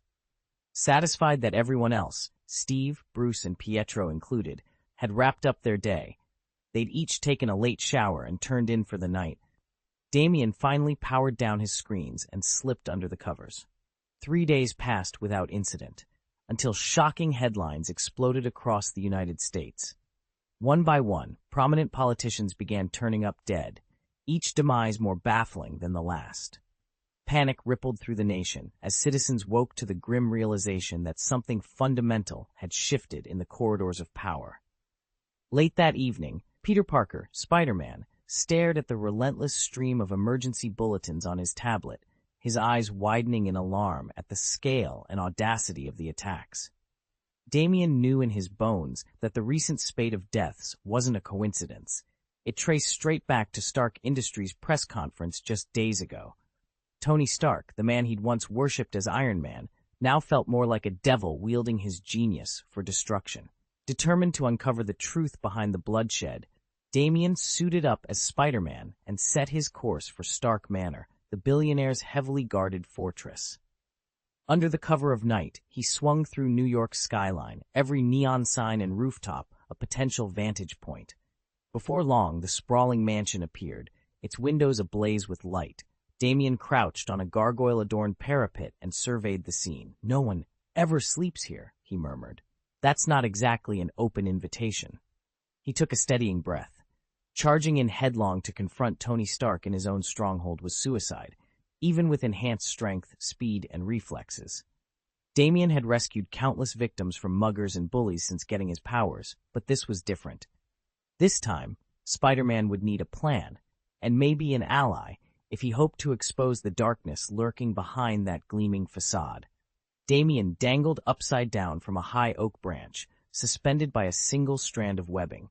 From this vantage point, Stark Manor loomed on the hill ahead, its windows glowing against the night sky. He'd faced plenty of small-time crooks before, petty thieves, low-level gangsters who crumbled at the first sign of resistance. But Tony Stark was on a completely different plane. He'd saved New York in the Battle of New York. He wasn't just a headline, he was a boss.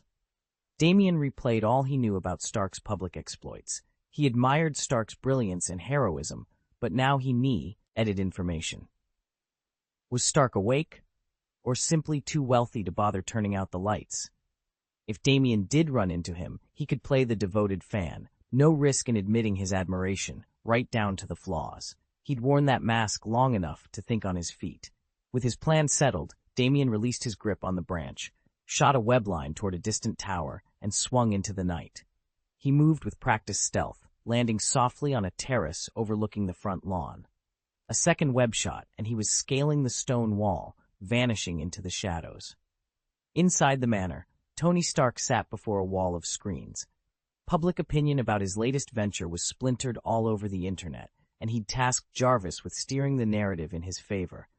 The coming days would be his biggest fight yet, both in the boardroom and in the public eye. Unknown to Stark, another kind of watcher was now closing in, driven by curiosity, admiration, and a mission of his own. Damien braced himself for another marathon. Days, maybe nights, without so much as a wink of sleep. His enhanced physiology meant the lack of rest wouldn't wear on his body, but the never-ending stream of technical headaches was enough to make anyone juggle hard choices. Just then, Jarvis's calm, mechanical voice cut through the din of his workshop. "Sir, I'm detecting a miner attempting unauthorized access." "A kid?" Damien glanced up, eyebrows raised. "Precisely. I've already activated full surveillance and am pulling his profile now." Within seconds, a hollow file projected into the air. Peter Parker, 16 years old, metahuman with documented arachnoid abilities. Peter Parker, Damien mused aloud, skimming the display. "I don't recall any run-ins with him. Did one of my prototypes malfunction and harm his family? Or is this some other mix-up?" He stared at the figure on the monitors. A scrawny teen in a strange, skin-tight suit, his posture nervous but determined. Damien's mind flashed back to other gifted youngsters, Wanda and Pietro Maximoff, for instance, who'd already pushed back hard against his experiments. Now here was a new contender, boldly making his way toward Damien's doorstep, and like clockwork, Damien felt that familiar spark of curiosity, tinged with a touch of caution, and maybe even a hint of retribution. Damien stood before the hollow projector, his features lit by the pale blue glow. "I've compiled everything on him, from his childhood, right up to the present." Jarvis's calm voice filled the chamber. "He bears you no ill will. In fact, he once admired you. That's why I believe he's coming here today." On the screen, a grainy news clip showed Peter Parker staring in disbelief at the television. How could Tony Stark fall so far, so many innocents caught in the crossfire? He muttered. Peter Parker's soft voice came through Jarvis's feed. "Mr. Stark, I'm on my way to Stark Manor now."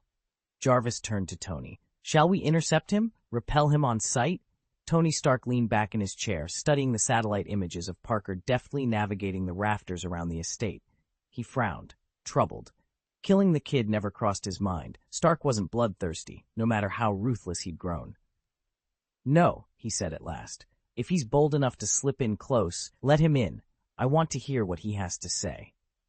Jarvis acknowledged the order and cut the external defenses to an alert, but not lockdown status.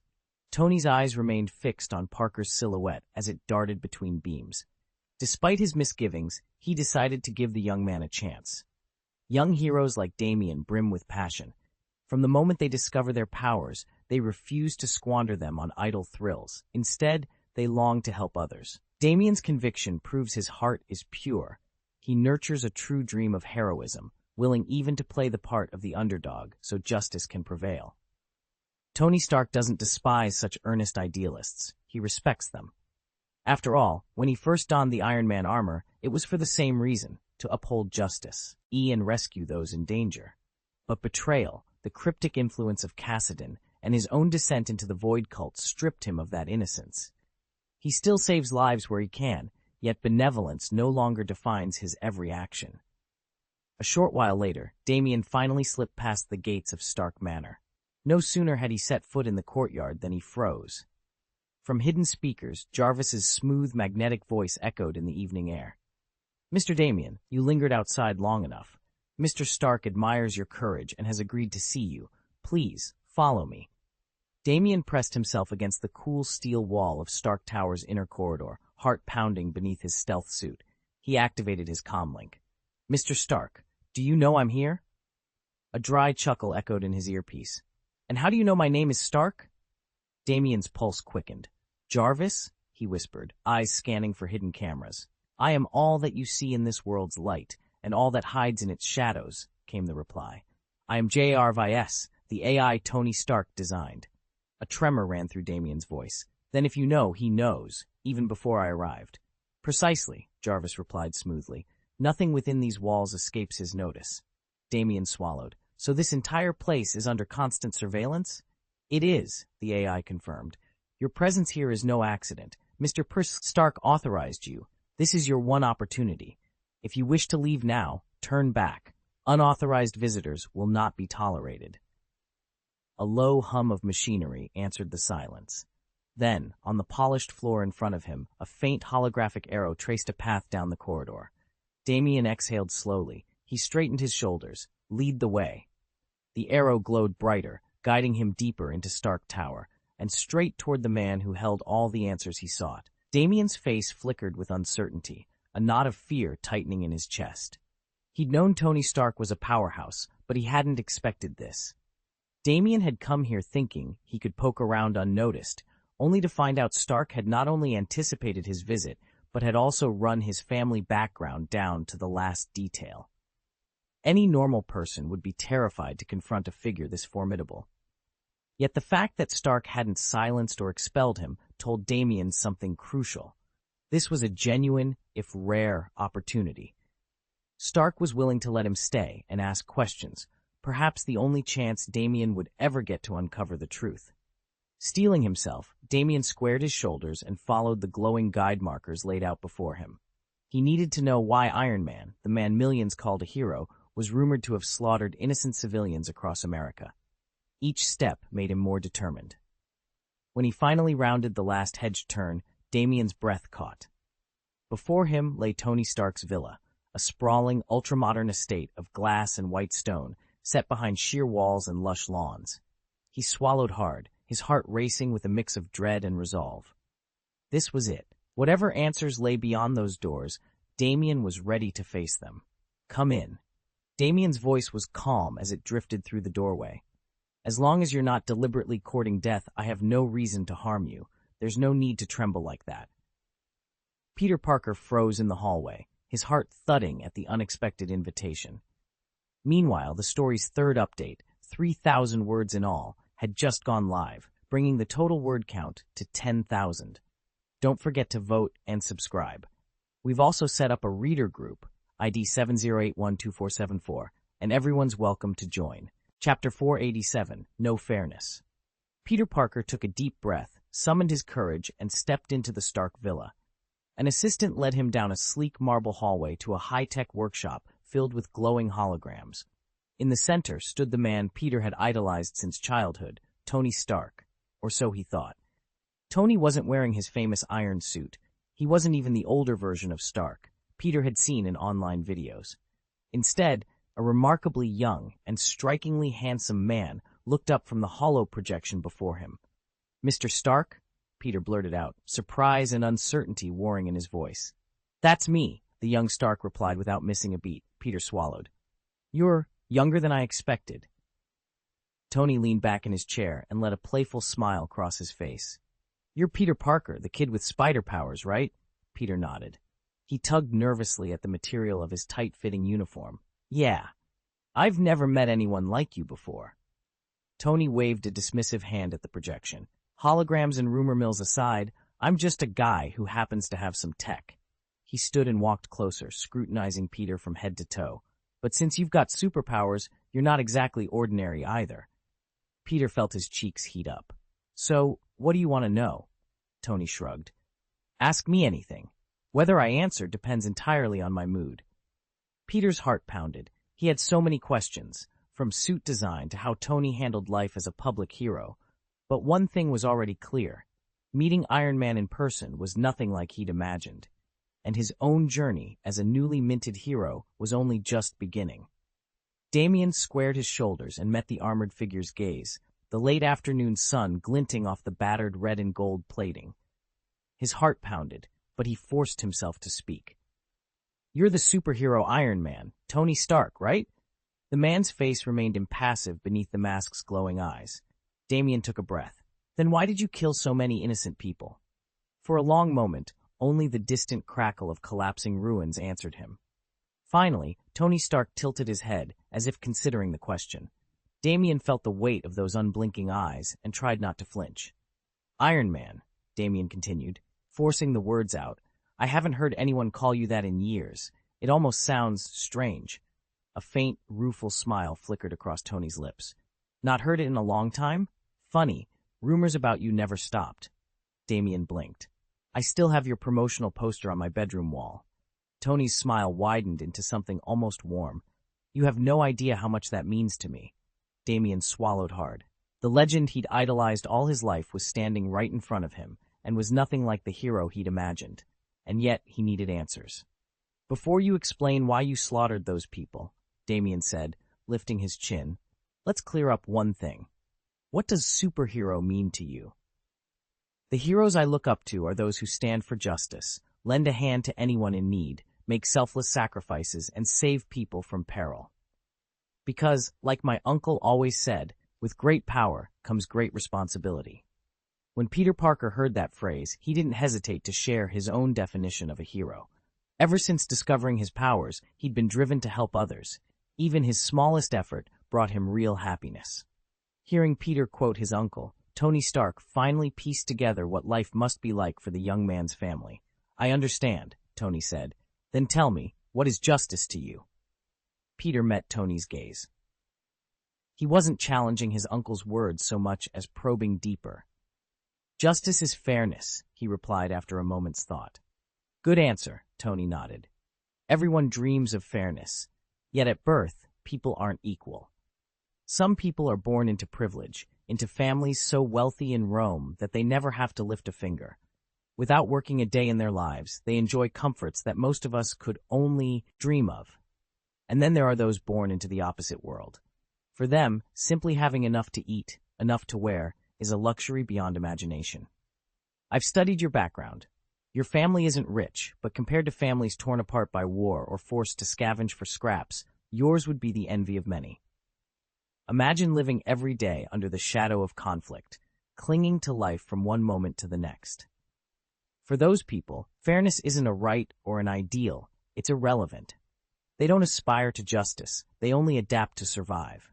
So tell me, do you still believe there's any real fairness in this world? Tony waited, watching the boy's face. Damien looked up, his young features honest and unguarded. After a beat, he shook his head and said softly, "Those things, they're beyond my control." Tony leaned back, folding his arms as he regarded Damien.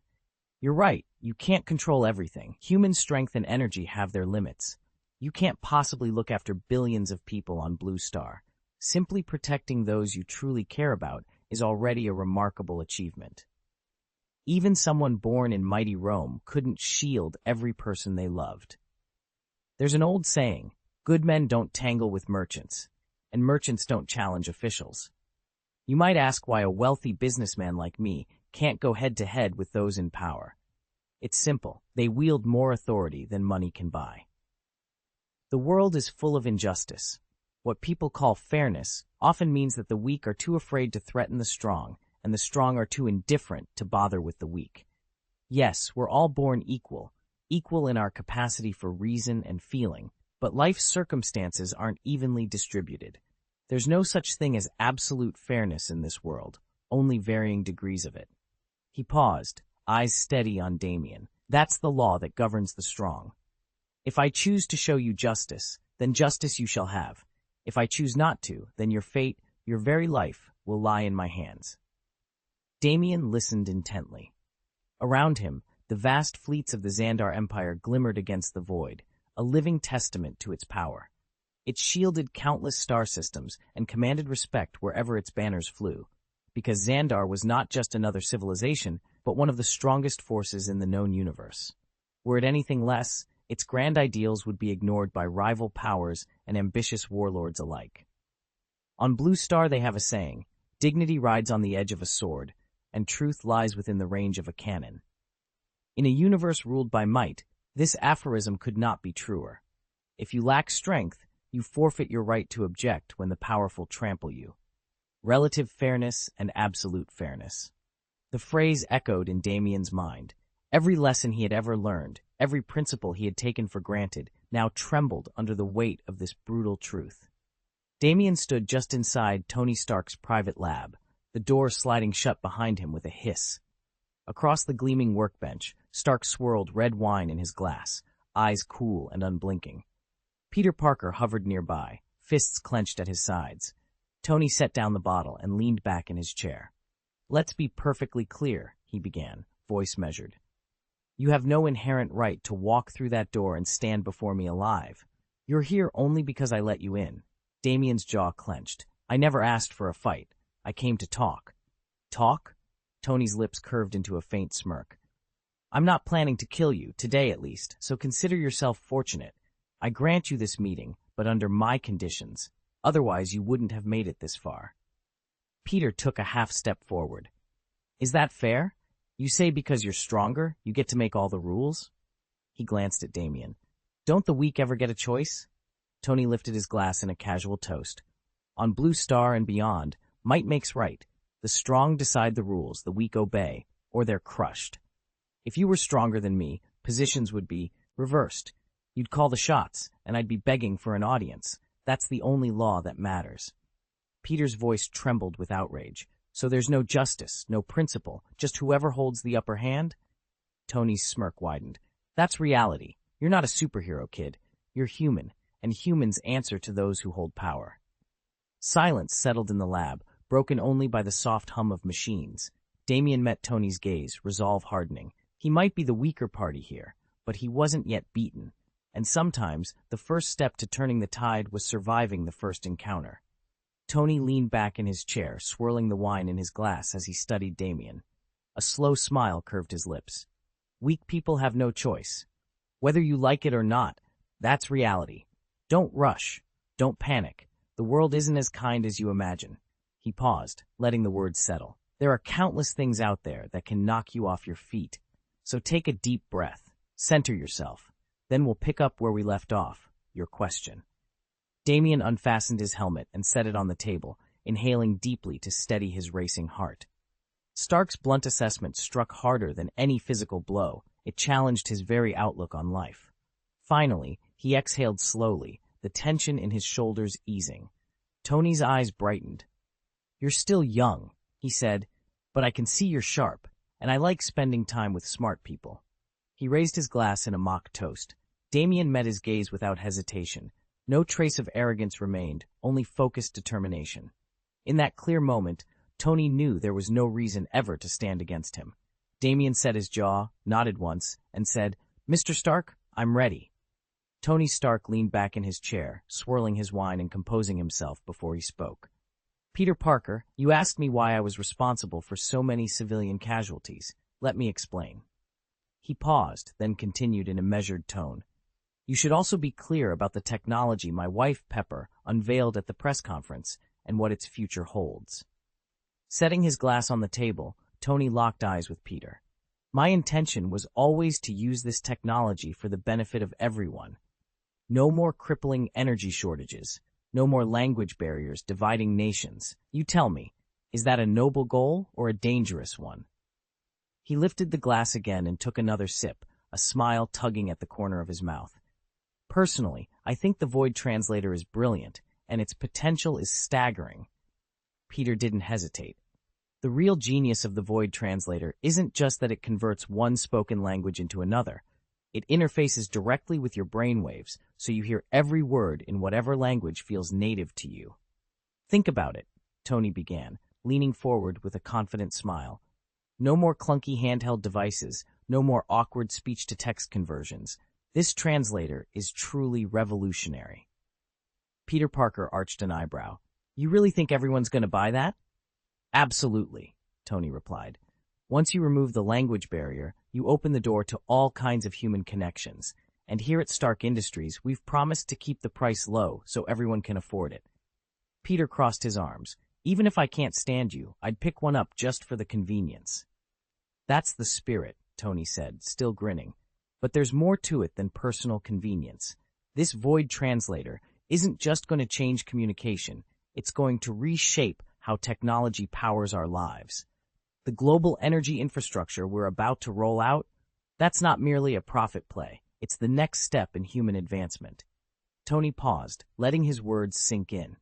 Of course, not everyone wants progress. Peter's expression flickered with unease. If he still didn't grasp the implications of Tony's project, then he wasn't paying attention. At the press conference, one reporter sprang to his feet and asked Stark Industries point blank whether we'd secured the military's approval for our next project. The question was a sharp one, exactly the kind of probing inquiry you'd expect when a company our size sets its sights so high. Pepper Potts answered diplomatically, offering no firm yes or no, but promising that she would do everything in her power to keep the project on track. That's the truth of it, I said coolly. It's no exaggeration to say that every nation and every citizen is watching Stark Industries right now.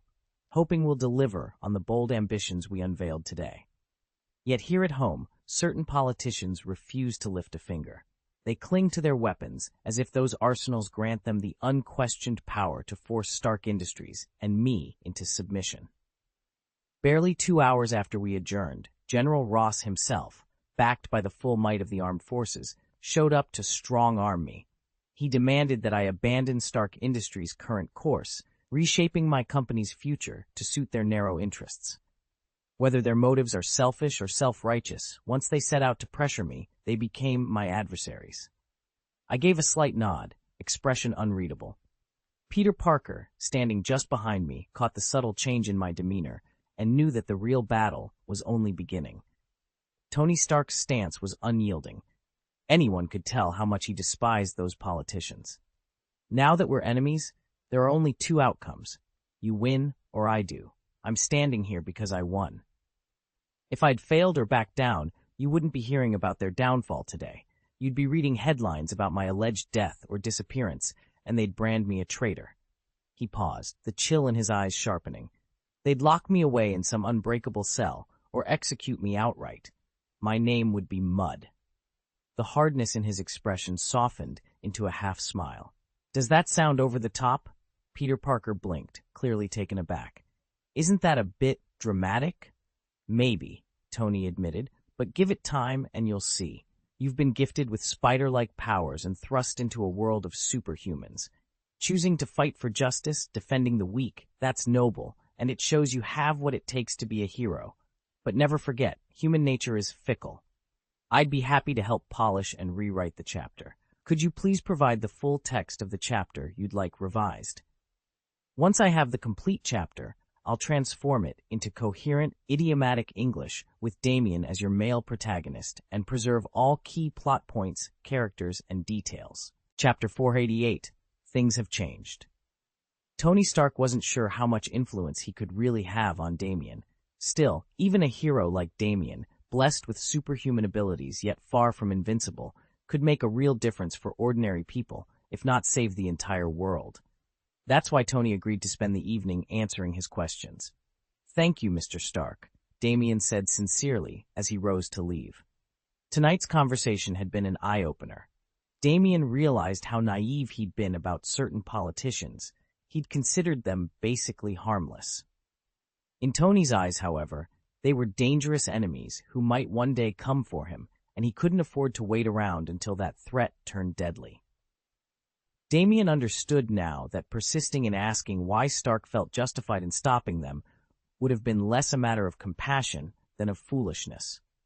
By the time he stepped out into the night air, Damien had not only pieced together the full story behind Stark's actions, but also felt himself transformed. He'd come seeking answers, and left with a clearer purpose and a newfound maturity that would shape every choice he made from this point on. The brave draw their swords against the strong, and the weak draw theirs against the weaker. There are few truly courageous souls in this world, yet so many whose courage fails them when it matters most. I hope you never find yourself judged by countless unseen eyes.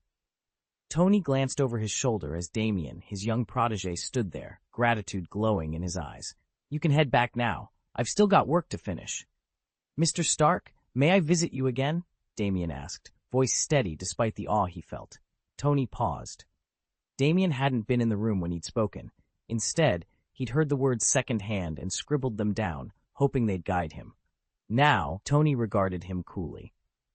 You once thought I was a good man, Tony said, folding his arms. I'm not, so don't get too close.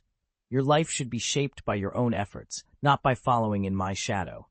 What I've told you isn't to turn you away from heroism. It's to show you the world isn't as rosy as you imagine. If you want to bring beauty to it, you'll have to fight for it yourself. He watched Damien's hopeful expression falter for a moment, then steal over with determination. Tony gave a curt nod before returning to his work, leaving Damien on the threshold, resolved to prove himself on his own terms. Before speaking with Damien, Tony Stark paused to consider Peter Parker's request. He'd seen potential in the young hero, someone coachable he might guide. Yet, after his recent conversation with Damien, Tony was reminded that each person's journey must be their own. That went for Peter, too. All right, Tony said at last. Peter Parker swallowed hard, but managed a polite smile. Thank you, Mr. Stark, for giving me the chance to talk you through this.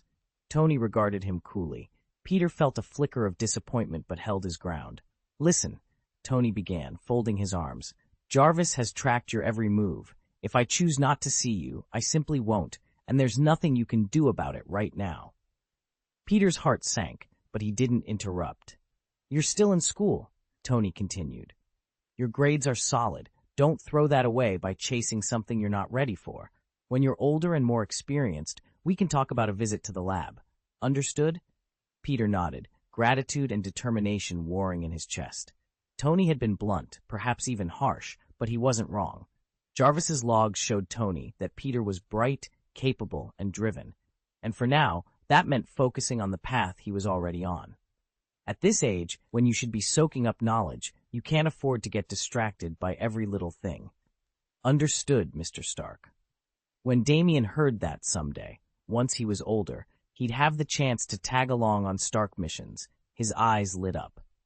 Before Tony could say another word, the 14-year-old shot off into the sky, weaving and looping through the air as if he were on a carnival ride.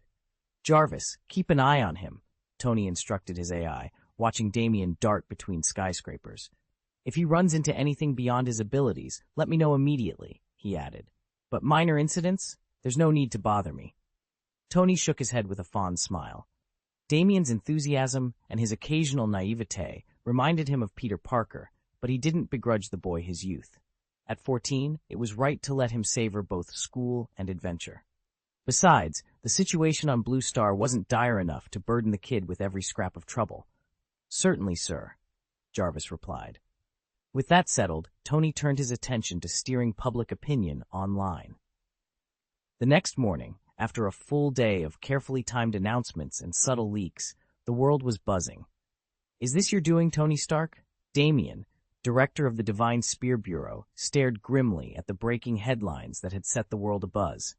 They've completely twisted public opinion and doctored the footage. Beside him, the Weather Witch scrolled through the leaked reports, her expression tense. There's far more to Stark's technology than we realized. Damien rubbed his temples. And if he can pull off something like this, someone powerful must be pulling his strings. They exchanged worried glances. In the immediate aftermath of General Ross's death, American politicians had remained eerily silent. No denials, no accusations. It wasn't until days later that the full story emerged. The congressman had died suddenly, without so much as a hint of a mushroom bomb detonation. Clearly, Tony Stark had gained secret control over every mushroom device in the United States. Otherwise, no one would dare engineer such a spectacular deception. Damien stared at the holo display and shook his head. I thought he'd cut ties with America, he muttered. Me too, replied an aide. I never saw this coming. Every move he makes now was part of his plan. Director Zheng Xian of the Divine Spear Bureau leaned forward, steepling his fingers. It looks like everything on Blue Star is about to change, he said. But for now, we play it by ear.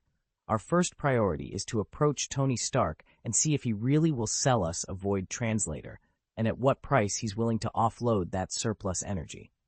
He paused, scanning the room. Acquiring the Void Translator, and that energy could reinvigorate a technology that's been deadlocked for years. Yet we can't ignore the danger. If Stark holds the key to our power supply, he can choke us whenever he chooses. The moment we secure any of his energy, our labs must reverse engineer it, find a way to replicate it ourselves. If we fail to do that, and he decides to pull the plug, we'll be fish on a hook, completely at his mercy. Damien nodded, feeling the weight of Zheng Xian's warning. He could sense Stark was laying the groundwork for something enormous, and the next moves would decide the fate of every nation on Blue Star. With the information we have right now, it's still too scant to pinpoint Tony Stark's true objective. All we can do is hold our position and stay prepared. Let's hope his plan is beneficial, or we may find ourselves on the brink of war.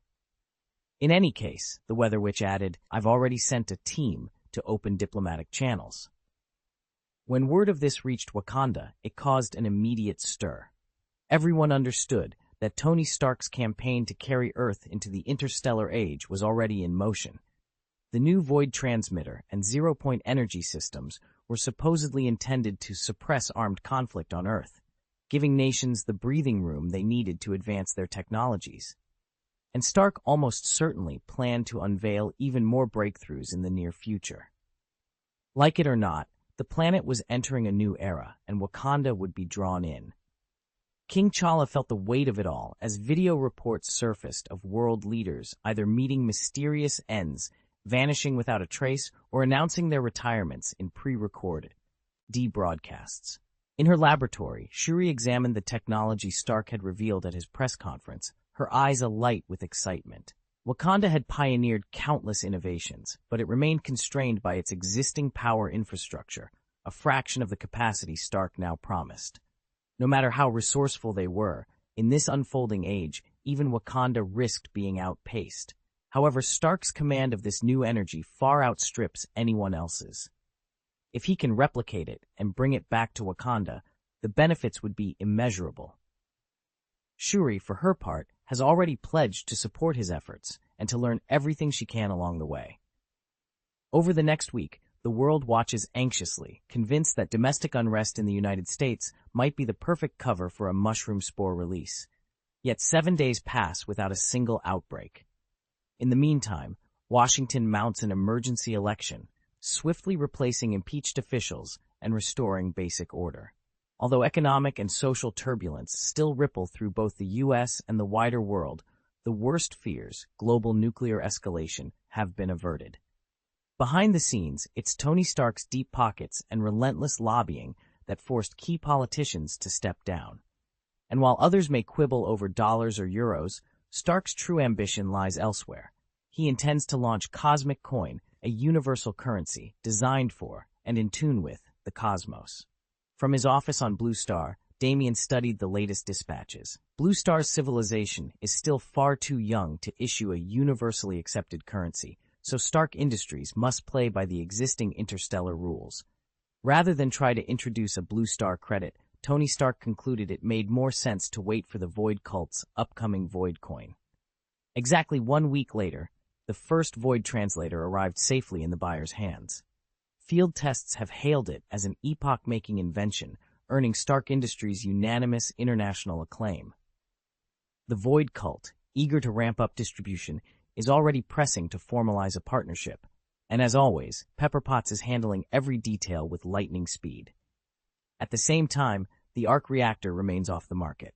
Stark Industries will only entertain sales once every prospective customer signs a new treaty. They may continue developing advanced weapons technology, but under no circumstances may those weapons be powered by arc reactors in Blue Star's internal conflicts. Any nation that breaks this agreement will face swift liquidation, a clause still under legal review. Until that treaty is finalized, the arc reactor will stay firmly in Stark's vault. This conference was one of Tony's key initiatives to foster a community of shared future for humanity. If conflicts couldn't be resolved on Blue Star, they would have to be addressed beyond its borders. Tony's goal was to plant the seeds of an interstellar era among all factions on Blue Star. He knew it was unrealistic to expect immediate consensus in such a short time, but once those seeds took root, he believed they would eventually bear fruit. He'd learned that lesson from Miss Sonia: begin with subtle, incremental changes, then build on them with clear, logical steps. With the plan in motion, the second 3,000-word update was dispatched. Chapter 4 and 89, Whom to Turn to for Experiments. After 2 weeks of non-stop work, Tony Stark finally allowed himself a moment of rest. He collapsed onto the plush couch in Stark Manor's drawing room and sighed. "Anything I can't fix with raw power is a real headache," he muttered under his breath. Jarvis hovered nearby, brows drawn. "At this point, sir, aren't you tempted to just bulldoze a solution?" Tony rolled his eyes. "I've tried brute force. Sometimes subtlety is the only way." He ran a hand through his hair. "I've exhausted every other option." Just then, Damien stepped through the French doors, his tailored suit impeccable, a faint grin on his face. "I know your style, Tony," he said. "Your instincts always lean toward the biggest hammer in the shed, but my proposal only risks what's absolutely necessary. The casualties will be minimal, far fewer than you fear." He paused, letting that sink in. I've already secured Odin's blessing, and I trust you to back me as well. Tony's eyes snapped open. Odin's on board? That's encouraging. He glanced toward the skylight, half expecting Heimdall's watchful eye. But what about the Ancient One? The Sorcerer Supreme isn't exactly the kind of ally who tolerates, let alone endorses, our kind of experiments. He's not ready to die for our cause, nor will he stand idly by if we bait him into a confrontation. Damien's expression remained calm, almost amused. Then we'll make sure he has no choice but to engage. Once he reveals himself, we can control the battlefield and limit the fallout. Tony leaned forward, elbows on his knees, eyes dark. Or we could be the ones left holding the bag when our controlled battlefield goes off the rails. All right, let's hear the details. But if the Ancient One gets hurt, or worse, if he wipes the floor with us, I'm holding you personally accountable. Damien nodded once, cool and composed. Fair enough, let's get to work. I'm relieved to see you haven't been led astray by temptation, Tony said, his tone light but watchful. Damien sank into the sofa opposite him as casually as if he were home, betraying no unease at Tony's scrutiny. Right now, Tony was in the most critical phase of his plan, the point at which unchecked ambition could easily run wild. Success had a way of loosening one's guard, inviting distractions that could prove disastrous. I understand, Damien replied, easing back. I've made sure Pepper is keeping close tabs. Let me know if I ever veer off course, Tony warned. Damien gave a firm nod. He knew Kassadin would turn a blind eye to the more personal aspects of the Blue Star project. After all, Kassadin had never shown any interest in the details of Tony's liaison with Pepper, so maintaining discretion was routine. Good to have that safeguard in place. Damien's gaze turned sharp. Sonia mentioned you needed help moving some specialized equipment. Tony leaned forward with a knowing smile. Why reinvent the wheel, especially a cosmic translator, when you can borrow one that already works? A wry grin crossed Damien's face. Though he was stationed on Blue Star, he stayed in constant contact with Sonia. Her logistical network was unparalleled. With every piece in place, they were one step closer to bringing Tony's grand design to fruition. Damien frowned as he studied the schematic spread across the holotable. The cosmic translator can handle universal speech conversion on the fly, he said, tapping a datapad, but the cosmic communicator still needs a physical interface. Until we complete the supporting hardware, it won't function. Tony gave a slight nod. Exactly. Once the translator goes public, we'll want the communicator out there as soon as possible. That momentum is critical, but that also means we can't stockpile parts years in advance. They'll only degrade in storage. He paused, considering. We'll need to synchronize production with deployment and at the same time ramp up personnel training. Damien looked up. Do you have someone in mind to manage all that? If we can, I'd like to bring Lalatin A on board. Her logistical protocols with the Vanguard Division are second to none. Under her, we could streamline the curriculum for zero-G flight schools, comms gear certification, everything. Damien leaned forward. And our timeline? Are we still aiming to breach true interstellar capability in 5 years? Tony's eyes glinted. That's the goal. 5 years max. But we can't cut corners. Manufacturing lead times for hull composites, regulatory approvals from the core worlds, diplomatic clearances on new sensor frequencies. Every step has real-world constraints. We'll proceed as quickly as conditions allow. Damien nodded. Understood. It's not just about buying a fleet of starships and handing out keys. Right, Tony said. Blue Star's rapid rise wasn't magic. It was brilliant engineers, fearless test pilots, and crucially, the Void Divine Cult's breakthroughs in zero-point energy. Without that partnership, our expansion would have stalled before it even began. We need that same level of talent and cooperation to break free of our solar backyard. Silence fell as both men contemplated the challenge ahead. The dream of true interstellar travel loomed closer. If they could master the technology, train the crews, and navigate the politics all at once. And time, as ever, would be their sternest judge. In just a few years, Damien had shattered one technological barrier after another. With the backing of the Void God cult, he no longer feared arms traffickers or bounty hunters, and he'd been able to accumulate capital both quickly and securely. Without enhanced bodies, without genuine strength, and without the cult's protection, The rest of Blue Star's population would be little more than expendable labor in the void. Only by administering genetically engineered serums en masse could humanity venture safely into the cosmos. Tony leaned forward. Can we pull it off within 5 years? Damien allowed himself a small smile. In a best-case scenario, yes, we'll be ready in 5 years. Even if we run into complications, it might take us only a few more years. It won't drag on forever. He rose and walked to the viewport, gazing out at the distant stars. I'm going to lead Blue Star into the interstellar age. He turned back, conviction in his eyes. I'm not just a caretaker to shepherd us across some threshold. We've never stepped beyond our solar system, true, but with billions of people, we'll never lack talent or ambition. Tony met his gaze and nodded without hesitation.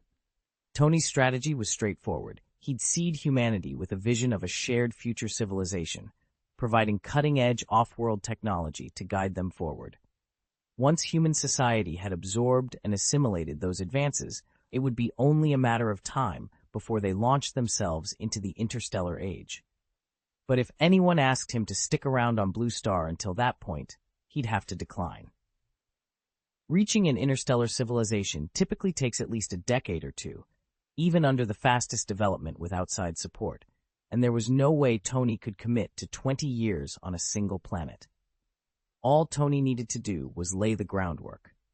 After that, his presence wouldn't be essential until a crisis struck. Then he could simply step in, resolve the issue, and slip away again. I understand, Damien said, leaning forward. Your real challenge is securing the initial funding, isn't it? Damien folded his arms thoughtfully. In the end, all this, building Blue Star up and connecting it to the wider universe, is really just about guiding humanity toward a shared future community. He paused, letting that sink in. Once Blue Star stands on its own, I can step back. But getting us there, mass-producing cosmic translators or communicators, developing those gene-editing drugs, it's going to cost a fortune. He glanced at Tony. Fortunately, Sonia has been an incredible help. We've already cranked space battleship production to its absolute limit. Without her, I honestly don't know how we'd cover these expenses. Tony's shoulders slumped. He ran a hand through his hair. With enough cash, I could have bought a planet, or two, from the Xandar Empire, using Void Cult funds. But at this stage, spreading humanity over more worlds would only dilute our efforts. Blue Star still isn't ready for true interstellar migration. Damien watched his friend's frustration. He knew Tony wouldn't ask to borrow money. His pride was too strong, and Damien wasn't about to put him in that position. Instead, he gave Tony a reassuring nod. Let's keep pushing forward, he said quietly. We'll make this happen, together. Pepper's already set up a banquet on her private island. Are you coming? Damien brushed off the helpless look that had been crossing his face. He met Tony's expectant gaze. If I join you, your guests won't feel at ease or enjoy themselves. Tony laughed and shrugged. Suit yourself. I guess you'll be finding your own dinner then. Damien shook his head, offered a wry smile, and slipped back into the villa. High rank has its perks and its headaches. Watching him go, Tony sighed. He understood exactly what Damien meant. With devotees of the Void Cult around, and certainly if Cassidon were here, no one would dare relax. It would be like an office party where the boss suddenly shows up. All the loose talk stops and everyone stiffens. Brushing off his disappointment, Tony turned and boarded the space cruiser bound for Pepper's Island. On board, the team busied themselves preparing the celebration feast, a small victory party for the plan's smooth progress. At the moment, Damien's abilities still match only what Tony has taught him. Meanwhile, Banner's stay on Blue Star has been a welcome break. He spent each day simply unwinding, enjoying every moment without a care. Helen Zhao lifted her wineglass and settled into the chair 2 seats down from Damien, her eyes bright with admiration. Damien, your talents are far greater than I ever imagined. He shook his head with a modest smile. I can't take all the credit. Banner, Steve, and Pietro were indispensable. Helen inclined her head. And let's not forget the backing of Odin and Lord Cassidon, the god of the void. Without their support, passing Captain Marvel's test would have been impossible. Damien laughed softly at the praise. Encountering such beings really expanded my horizons. I never expected the universe to contain entities we could truly call gods. She sipped her wine, her expression thoughtful. Thanks to Damien's cosmic translator and cosmic communicator, she'd been able to peer into realms most mortals could never touch. She'd spent hours researching Custard, the enigmatic void deity's champion, Odin, the Allfather of Asgard, and of course Captain Marvel, whose power verged on the divine. I've read every scrap of data I could find on them, Helen admitted. Captain Marvel particularly. She's not just powerful, she's godlike. Damien set down his glass, the glow of distant stars reflected in his eyes. Then we've only begun to scratch the surface of what's out there. Damien's reckless showdown with two cosmic powerhouses ended in his instant demise. Meanwhile, Helen Zhao had absorbed every scrap of information about Xandar's cutting-edge technology. It was no wonder Tony Stark dreamed of elevating Blue Star to a strength that might one day rival the Xandar Empire. Admittedly, Xandar hasn't achieved perfect social equality, but all its citizens live comfortably. Their genetic enhancements even leave them with enough energy to pursue personal passions after a long day's work. No risk of burnout there. Tony folded his arms and mused, "The more you learn about the universe, the smaller you feel." He looked directly at Helen. "But I'm sure you didn't come here just to compare living standards." Helen nodded. "Exactly," Tony continued. "I've reviewed every piece of intel you brought back. Now we face a new challenge, choosing suitable candidates for our experiments. Animal models won't suffice. Their genetic chains differ too greatly from ours. And, as Steve and Bruce both warned, testing on humans opens a whole new can of ethical and practical complications." Damien echoed Bruce Banner's earlier suggestion. "Let's just recruit death row inmates for our experiments," he said. "They're already scheduled for execution, so at least we won't be risking innocent lives." Steve Rogers shook his head. "I understand the logic, but we need to think it through. If the treatment works and their physical abilities skyrocket, we could be creating new threats. Wouldn't it be safer and more ethical to find willing volunteers instead of condemned prisoners?" Helen Zhao leaned forward. "Exactly. Many on death row feel they have nothing left to lose, but we should still re-examine their cases. Some may have been wrongfully convicted. At the same time, we could reach out to people in dire financial straits who are desperate enough to sign up. If the procedure succeeds, they'll emerge stronger than anyone else and could even join Stark Industries to help with future projects. If it fails, their families will at least be taken care of.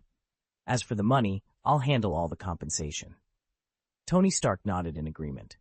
"Helen's plan makes a lot of sense. I'm with Steve and Bruce, volunteers over inmates, and I've got a proposal of my own to share. It looks like the full chapter text didn't come through. What you've provided is just the update note at the end. Could you please paste the complete chapter you'd like rewritten? Once I have the full text, I'll rename the protagonist to Damien, ensure he's clearly male, and deliver a polished, idiomatic English version." Chapter 490, On the Eve of 2016. After the celebratory banquet, Tony set to work personally recruiting manufacturers and training talent. He knew that only a smoothly run assembly line could drive down the cost of the cosmic translator. Over the next month, he visited factory sites, negotiated contracts, and oversaw the installation of precision equipment. At the same time, Helen Zhao arrived at the laboratory on the remote island adjacent to Damien's private estate. She immediately immersed herself in her genetic research, focusing on the development of next-generation pharmaceuticals. The sprawling facility, built to withstand storms and secrecy, buzzed with fresh energy as she assembled her team of biotechnologists. Meanwhile, Shuri of Wakanda, escorted by her brother T'Challa, stepped onto New York soil for the very first time. The city's teeming streets, punctuated by the occasional blare of sirens or distant gunfire, left her wide-eyed.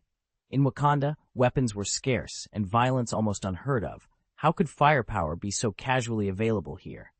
Though troubled by the difference, she reminded herself that such issues lay beyond her immediate control.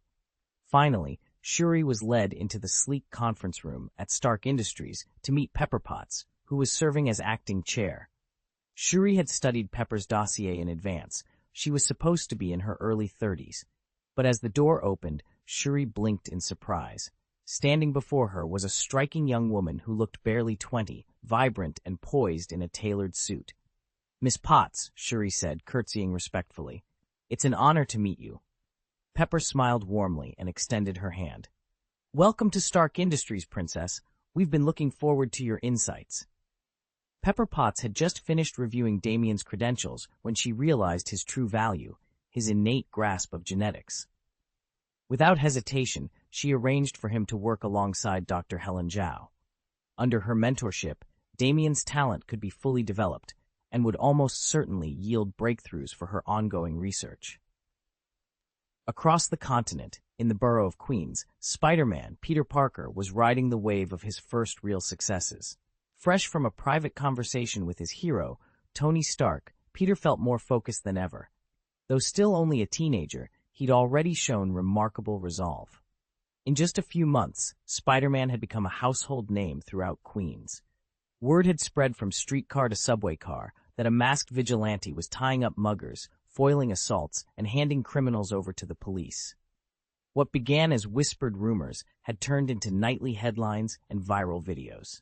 Crime rates plunged, and the people of Queens breathed easier, knowing someone was watching over them. Peter kept his mission simple, a lesson imparted by Mr. Stark. Human energy is finite. He didn't have to save the entire world, only what he cared about, and everyone in Queens fell within that circle. So every night, he swung into action, doing his best to protect his home and the people who lived there. Chapter 1: New Year's Pilgrimage. After months of unrest, the United States finally settled into a peaceful lull as Christmas 2015 approached. Everywhere, buildings and trees were draped in thousands of twinkling lights, wrapping the nation in a festive glow. On the surface, this year had seemed ordinary, yet it proved anything but. When Stark Industries released its most advanced technologies freely to the world, nations and industries leaped forward in a technological renaissance.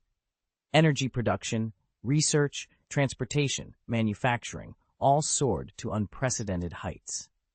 Back home, voters swept longtime politicians out of office in a dramatic reshuffle that reverberated around the globe.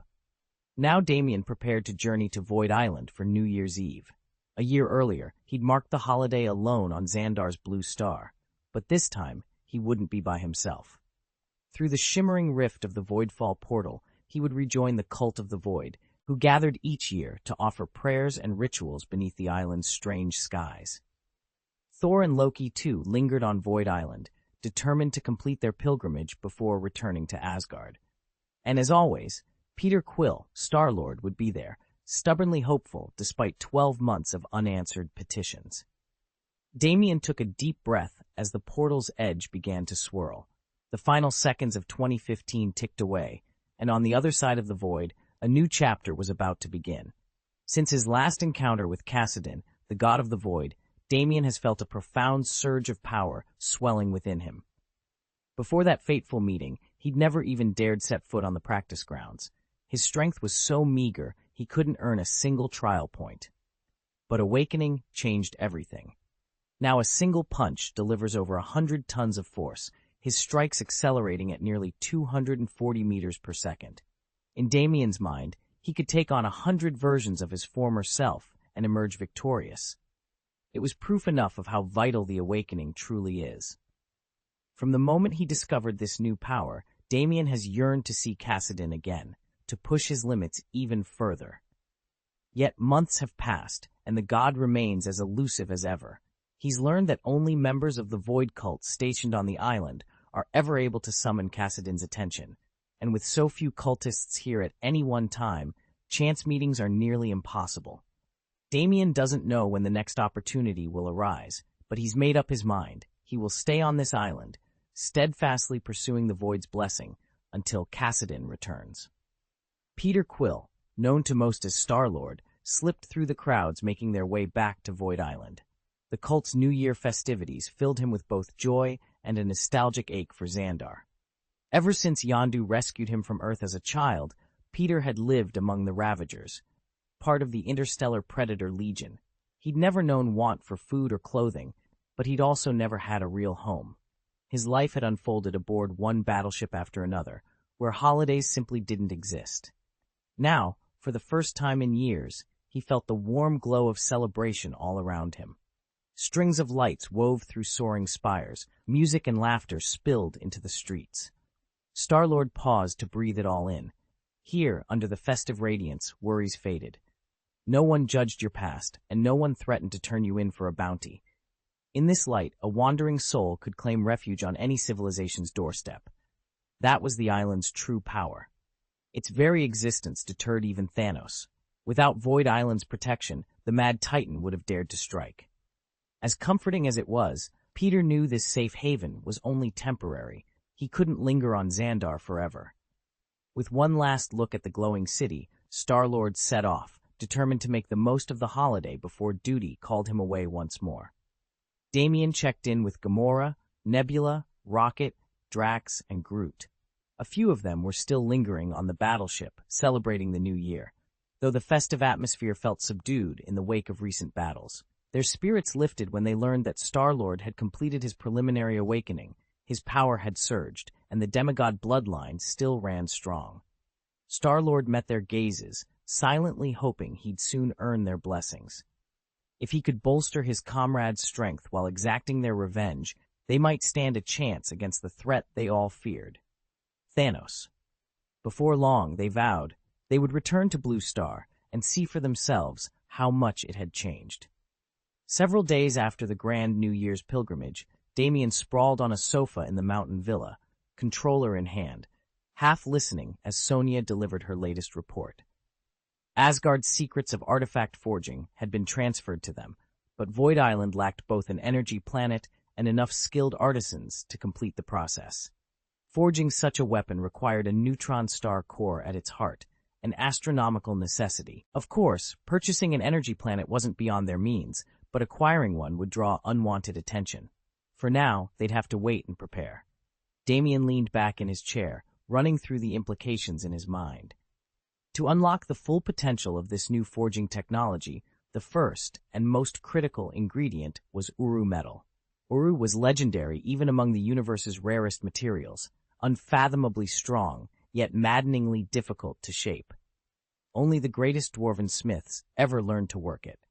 At present, there were only two known sources left. One lay hidden deep within Odin's vaults in Asgard, the other rested under Zeus's watchful eye on Olympus. Neither god was likely to part with their Uru willingly. Until the Void God religion amassed enough power to challenge those realms directly, obtaining even a scrap of Uru would be little more than a dream. Still, Damien had reason for hope.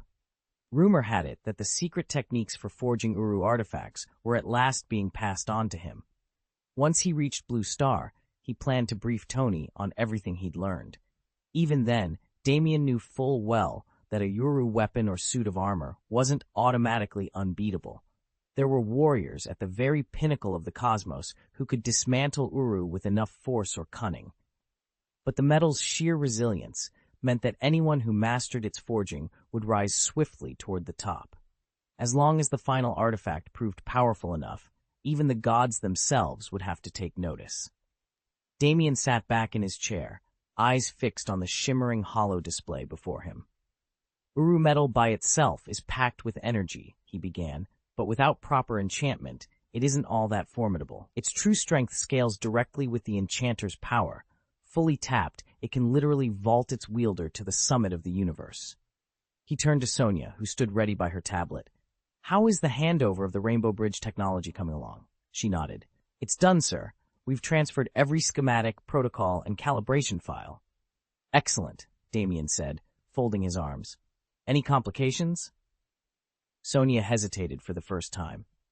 There are minor fluctuations in the quantum matrix interface.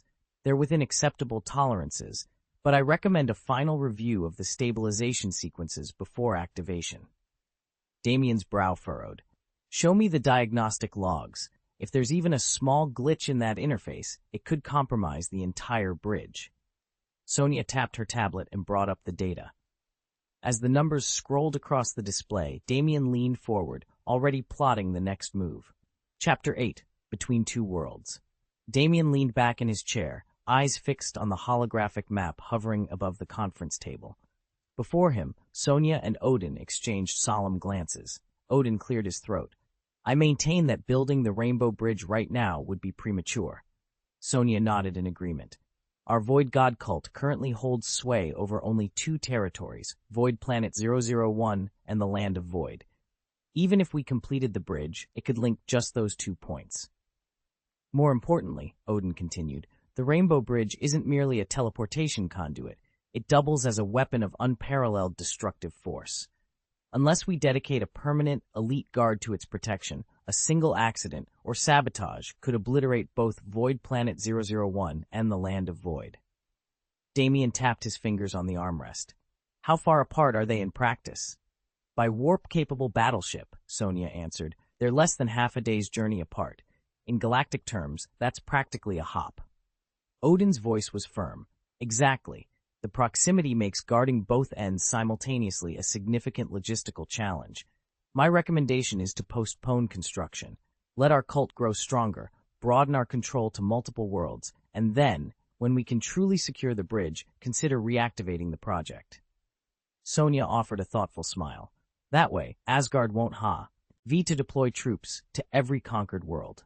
Once we have the Rainbow Bridge under our full command, we can project power across the stars, and if necessary, crush entire planets from a single vantage point. Until then, this strict restraint is wise. Damien folded his arms, nodding. The pull of the Rainbow Bridge, its promise of instantaneous conquest, was undeniable. But wisdom lay in timing. For now, the strategy was clear. Consolidate their power, fortify their strongholds, and wait for the moment when the bridge could turn the tide of cosmic war in their favor. Since the time isn't right yet, let's not rush things, Odin said. Damien nodded in agreement. The idea made perfect sense. As the Void's most powerful spellcaster, he could relocate the Void Island to any planet instantly. But he didn't have to perform that feat every time someone needed passage. That was precisely the Rainbow Bridge's purpose, a stable, semi-permanent gateway for Void cult members to come and go at will. I've already reached the same understanding with you, Mr. Odin, Damien said. Sonia turned her gaze toward Kassadin. He remained silent, but his faint nod answered her unspoken question. Will you be going to Blue Star next year, Mr. Kassadin? She asked. Yes, Kassadin replied. Blue Star is on the verge of producing a remarkable talent, someone fit to serve as our next magic instructor. I need to find a way to bring him back to our order. Damien leaned forward, curiosity evident in his eyes. Is this the successor you mentioned, the one destined to fill the Supreme Mage's role? Sonia exchanged a glance with Damien. That's right, but the Supreme Mage spent his entire life mastering conventional arcane arts, not void magic. If we hand this young prodigy the instructor's post outright, won't the veteran cult mages feel slighted? Kassadin sighed. Exactly my concern. We must integrate him carefully or risk stirring resentment among those who've devoted years or even decades to mastering the void. Damien folded his arms, considering the challenge. The Rainbow Bridge would soon be ready, but the real test would be uniting old and new under the Void's banner without fracturing the cult itself. The Supreme Mage's spells may not translate perfectly, Sonia said, but as long as there's common ground, we'll make it work. She turned to the council members. Don't worry about any initial resistance. I've watched him. I know he'll adapt. Once he pledges himself to the Void Divine Order, he'll fit right in. And after he proves his abilities, there's no doubt he'll become our chief magic instructor. Damien listened thoughtfully. He understood the concern. Plucking an outsider from another realm and immediately handing him the reins of arcane studies could easily spark resentment, especially someone as proud as Stephen Strange. True, Stephen carried himself with an air of arrogance, yet Damien believed that, given time and the right guidance, his personality would soften. After all, the man was no mere scholar. He was a master of temporal magic, capable of perceiving the flow of time itself. If anyone knew how to win people over, it was him. An integration period first, Damien agreed. That should smooth everything over. He glanced at Sonia and offered a small smile. And once he's settled, I'd like to visit Blue Star myself, see what all the fuss is about. Sonia returned his smile, her confidence evident. The plan was set in motion, and in her eyes there was no doubt of its success. Then it all depends on when you can carve out some time, Damien said. I'd be happy to show you around Blue Star, he added with a reassuring smile. He'd heard that Sonia was curious about the place. She wanted to see firsthand what had drawn him there. "I'd love to take you," he admitted, "but my current schedule just won't allow it." Sonia nodded in understanding. She wasn't officially forbidden from joining him, but she had too many responsibilities pressing in. Dropping everything now would mean rewriting project outlines, upsetting her carefully planned timeline, and slowing the growth of the void god faith she'd worked so hard to nurture. She knew she wouldn't truly be free until the movement reached its next set of milestones. "The earliest I could break away would be just after Xandar's new year," she confessed. Damien studied her, noticing the conflict in her eyes. "If you'd prefer," he offered gently, "I can take you for a quick 2-day trip right now." Sonia hesitated. The thought of escaping for 2 days was tempting, but leaving her work unfinished felt almost impossible. 2 days, Damien repeated quietly, giving her time to decide. Her heart fluttered at the invitation, yet uncertainty still tugged at her resolve. Damien watched as Sonia flipped to December 20th in her planner. That date was her only real break before the New Year's pilgrimage. Afterwards, she'd be buried in ledgers, tallying this year's earnings, ticking off completed goals, and sketching out next year's action plan for anything still pending. "It sounds like you're tied up after the pilgrimage," Damien said. "But December 20th, you're free then, right?" Sonia tapped her pen thoughtfully. "Yes, but only that one day. Once the new year starts, I'll be sorting profits, reviewing targets, and allocating tasks for anything that didn't quite succeed." "Good," Damien replied, leaning forward. "Let's use that day to visit Blue Star." Sonia looked up in surprise. "Blue Star? Why?" "Think of it as a chance to watch a civilization take its first interstellar steps," he said. "Tony's already laid the groundwork there. In a short time, Blue Star will join the interstellar community. It won't look exactly like Xandar, but the big picture won't be far off, and seeing that progression firsthand would be a rare treat."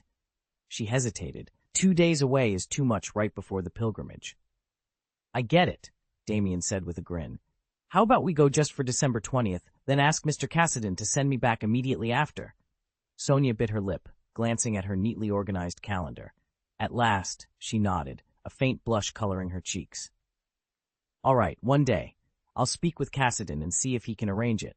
Damien pumped his fist in mock triumph. "Perfect. One day is all we need to witness history in the making." Sonia snapped her planner shut and gave him a tentative smile. "Let's hope it goes off without a hitch." All right. When Damien learned that Sonia could compress the schedule into a single day, he agreed at once. "Thank you, Mr. Cassidy. Then let's meet tomorrow night. I'll take care of the preparations." "Good night, Mr. Cassidy." Sonia smiled and slipped back into her room. Damien lingered until after midnight, then quietly returned to his own quarters. He paused outside Sonia's door and heard the soft click of her keyboard. Even though it was well past her usual rest hour, she was still hard at work, clearly determined to finish both tomorrow's and the following day's tasks in one go. Damien felt a pang of guilt for keeping her up so late, but when he saw the serene smile on her face through the gap in the door, he said nothing and slipped away. Author's note: future updates will be around 4,000 words per day. Chapter 491, A Rare Vacation. The next evening, at exactly 8:10 p.m., Sonia tapped on the door of Damien's study. "Mr. Cassidy, it's time to go." Damien glanced up from his desk. "We'll return by 10 tomorrow night," he said calmly. Sonia had finished her preparations early, and she smiled brightly as she approached him. "It's winter on Blue Star right now," she reminded him. "You'll stick out like a sore thumb if you show up in that outfit. I've picked out some proper winter clothes for you. Nothing extravagant, just what an ordinary person would wear." Damien surveyed her new ensemble. A sleek wool coat, a thick scarf, sturdy boots, everything at once practical and unremarkable. Sonia, on the other hand, was dressed in her usual fashion, lightweight layers and open-toed sandals.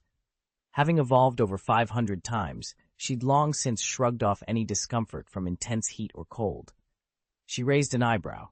"Speaking of Blue Star, didn't you say you bought an island there?" Damien leaned back in his chair, folding his hands behind his head. "I did. I live there alone." Sonia cocked her head, puzzled. With Damien's usual approach, securing territory by force or subterfuge, she'd assumed his trip to Blue Star would be another conquest. Clearly, this time was different. "So this vacation," she said slowly, "is just to check out your island home?"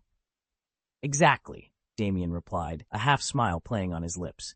"No formalities, no battles, just a quiet weekend by myself, but I'll enjoy the company."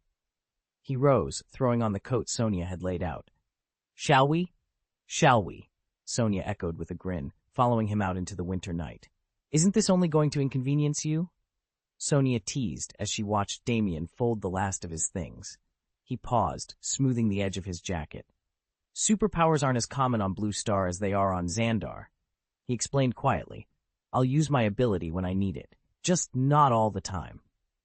Sonia raised an eyebrow. "Fair enough," she gave him a playful nudge. "But don't keep me waiting." Damien offered a small, rueful smile.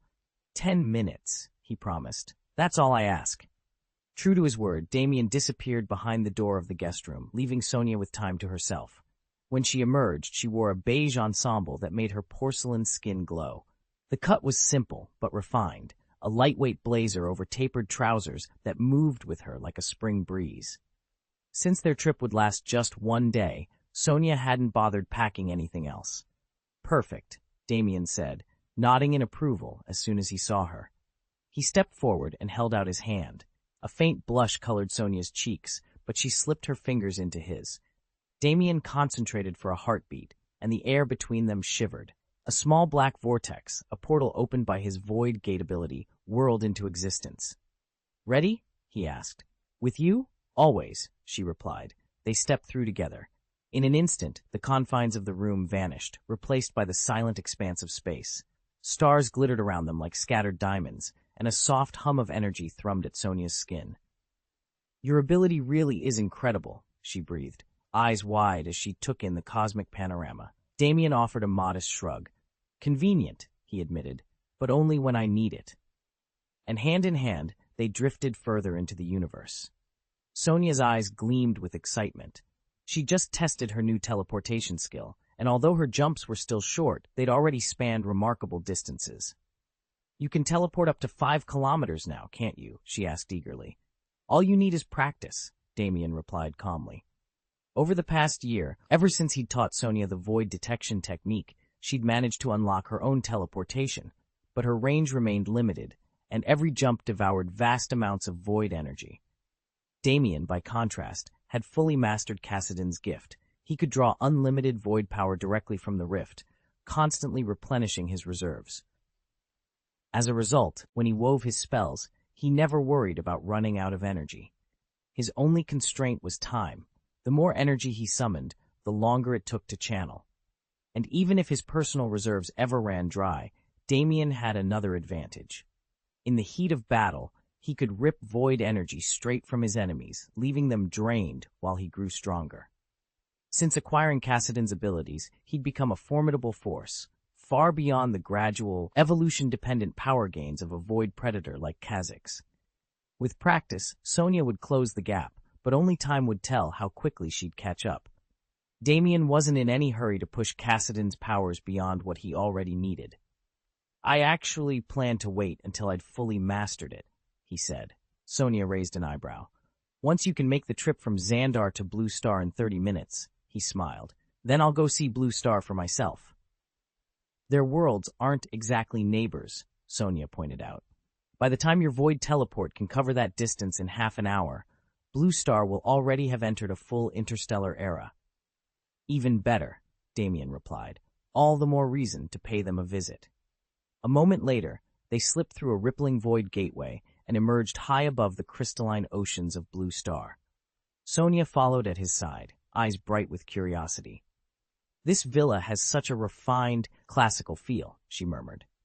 They stepped into a grand foyer, where inlaid marble columns rose to a vaulted ceiling. Warm light filtered through stained glass, casting jewel-toned patterns across the tiled floor. Sonia moved slowly, surveying every archway, every alcove. Villas and celebrity resorts like this drew on centuries of architectural tradition, any style you could imagine, all under one roof. Naturally, Sonia's practiced eye caught every elegant detail. Damien opened the heavy double doors and stepped inside. "This is just one of the 100-plus villas I own," he said, guiding Sonia down a wide marble hall. "I stay here most of the time." Sonia raised an eyebrow at the elegant neoclassical decor, columns of white stone, velvet drapes, and hand-painted frescoes. I can see why, she replied coolly. Take a look around, Damien offered with a small smile. I'll change out of my armor. Moments later, he reappeared in simple black trousers and a fitted jacket that only emphasized his lean, statuesque build. Better? He asked. Much. Sonia nodded, then began to explore on her own. She could have activated her void detection technique to scan every hidden corner in seconds, but today was her rare day off. She intended to enjoy it. She paused in front of a floor-to-ceiling wine cabinet. Rows of untouched bottles gleamed behind glass doors, priceless vintages, no doubt, all left undisturbed. Mr. Cassadine truly doesn't drink, she mused aloud. Moving on, she found the kitchen. It was spotless, every surface gleaming, every utensil in its place. No crumbs on the counters, no dish in the sink, not even a stray spice jar open. Clearly Damien never cooked, and yet his household staff managed to keep the room shut tight as though they expected inspection at any moment. Sonia tapped the island's polished marble top and raised an eyebrow. Someone here takes pride in cleanliness, she observed, her tone half amused. Just then Damien returned, holding a folded navy coat. Ready to go, he asked. Lead the way, Sonia said, slipping her hands into her coat pockets. Today, at least, money and power could wait. She was simply a guest, admiring her host's solitary realm. Damien Cassadine wasn't the sort of man to cook for himself. When he lived alone, he simply had meals delivered. Sonia stepped out onto the villa's stone terrace and took in the view. Although they weren't perched atop Void Island's highest peak, their vantage still afforded a sweeping panorama, distant ridges and verdant forests unfolding beneath them. On Xandar it was night, but here on Blue Star the sun had just risen. Golden beams spilled across winding roads, dappled the trees, and painted the hillsides in a warm glow. In every direction, elegant manors of varied architectural styles stood silent. None showed signs of occupancy. Mr. Cassadine, Sonia asked, why are there no neighbors?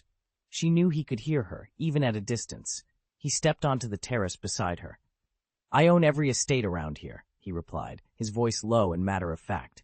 I don't like having too many friends, or acquaintances for that matter. Too much interaction only brings unnecessary complications. At that moment, Damien, having changed into a crisp white shirt and tailored slacks, joined them. He glanced at Sonia with a half-smile and asked, Then why do you like coming to Blue Star? Sonia understood the question's implication. He was curious why she'd chosen this remote place, far from city lights and civilization's hustle. She hesitated a moment, staring out at the sunlit landscape, and admitted, It's peaceful, and I suppose I wanted to see what the world looked like from someone else's solitude. Damien nodded, his expression unreadable. For a man who preferred silence and solitude, it seemed he'd found a kindred spirit, one willing to share his quiet corner of the universe. Damien's words hung in the air. Because Blue Star is my home. He paused, as if surprised to hear himself say it. In a past life, this world, so strikingly similar to the Blue Star he once knew, had indeed been his birthplace. And while he had no grand designs on liberating the planet on its own, by standing with Tony and the other rebels, he had already done a great service to its people. Your home? Sonia's voice was gentle, edged with curiosity. Damien offered a wry smile. No wonder I speak the local tongue so fluently, Mr. Cassadine. She teased with a grin. He had slipped an old pronoun, shu, into his speech, a clear sign he wasn't native to this version of Blue Star. I mastered it long ago, he replied evenly. Just not here. Sonia leaned forward, her expression thoughtful. Then why not go back to your true home, wherever that may be, Mr. Cassadine? Without a word, Damien reached up and unclasped his armor. Beneath it, he wore simple black clothing that hugged his lean frame. In the dim light, his features were coldly handsome, every line of his posture conveying a quiet confidence born from worlds beyond imagination. Damien's gaze drifted to the distant horizon, a distant longing in his eyes. Sonia watched him for a moment, then asked softly, If you could, wouldn't you like to see your old world one more time? He shook his head. He now possessed the power to slip between universes at will, but that very gift had severed his tie to the place he once called home. Even if, in some far-off future, Blue Star itself were to be destroyed, he would endure. He would live on indefinitely unless he chose to die. After accepting his nature and mastering the power of the void, he'd long ago come to terms with his fate. "No," he said with quiet resolve. "I can't go back. I've made my peace with it." Sonia had never pressed him about his past, but tonight she reached out, placing a gentle hand on his arm. "Then let it stay in the past. The void faith you founded, that's your home now. You belong here." A small, genuine smile curved Damien's lips. "Thank you, Sonia. I needed to hear that." She returned his smile with one of her own. "Now come on, let me take you for a walk. You'd only waste your precious vacation having someone else deliver it to you." He laughed, the tension easing from his shoulders. "You're right. I've earned a break." He offered her his arm. "So, where shall we go first, Miss Sonia?" "How about the old observatory?" she suggested. "It's been ages since we watched the stars together." Together, they strolled off into the evening, leaving the past behind and embracing the new world they had built. Damien glanced around the crowded courtyard and then turned to Sonia. "Mr. Tony, does he live here in the city?" Sonia offered a faint nod. "Yes, he's in the city, but not in this neighborhood." Damien's brow lifted. "I see. Then is there any chance I could meet him?" Sonia hesitated, choosing her words carefully. "Tony's one of Blue Star's wealthiest magnates. He's not hard to find in principle, but he keeps to the finer districts, and with the Blue Star New Year celebrations underway, he's likely tied up with official events." Damien leaned forward. "So if I wanted to see him, I'd have to attend those festivities?" "If you really want a glimpse of him, that's your best bet," Sonia replied. "He'll be presiding over the main ceremonies downtown. He won't be wandering the streets or dropping in at random." Damien sighed. "I don't want to trouble you or anyone else on his behalf." Sonia shook her head, a small smile curving her lips. "You'd be more awkward bumping into him than I would. And frankly, he'd be just as embarrassed if we arranged an introduction." Damien chuckled. "Then I'll make my own way to the festival. No favors asked." Sonia tucked a strand of hair behind her ear and regarded him with mild amusement. "Very well, if you spot him among the dignitaries, don't be shy, to both him and yourself." Damien straightened his coat. "I'll remember that."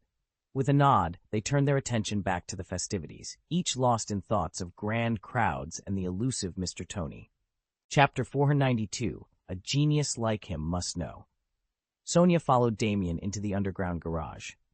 Although he hadn't set foot on Blue Star in some time, Damien had lived here before, and finding himself with more free time and money than he knew what to do with, had purchased every luxury car the planet's manufacturers had rolled out over the past few years. No great plan, just a way to fill his days. She paused before the lineup of gleaming vehicles.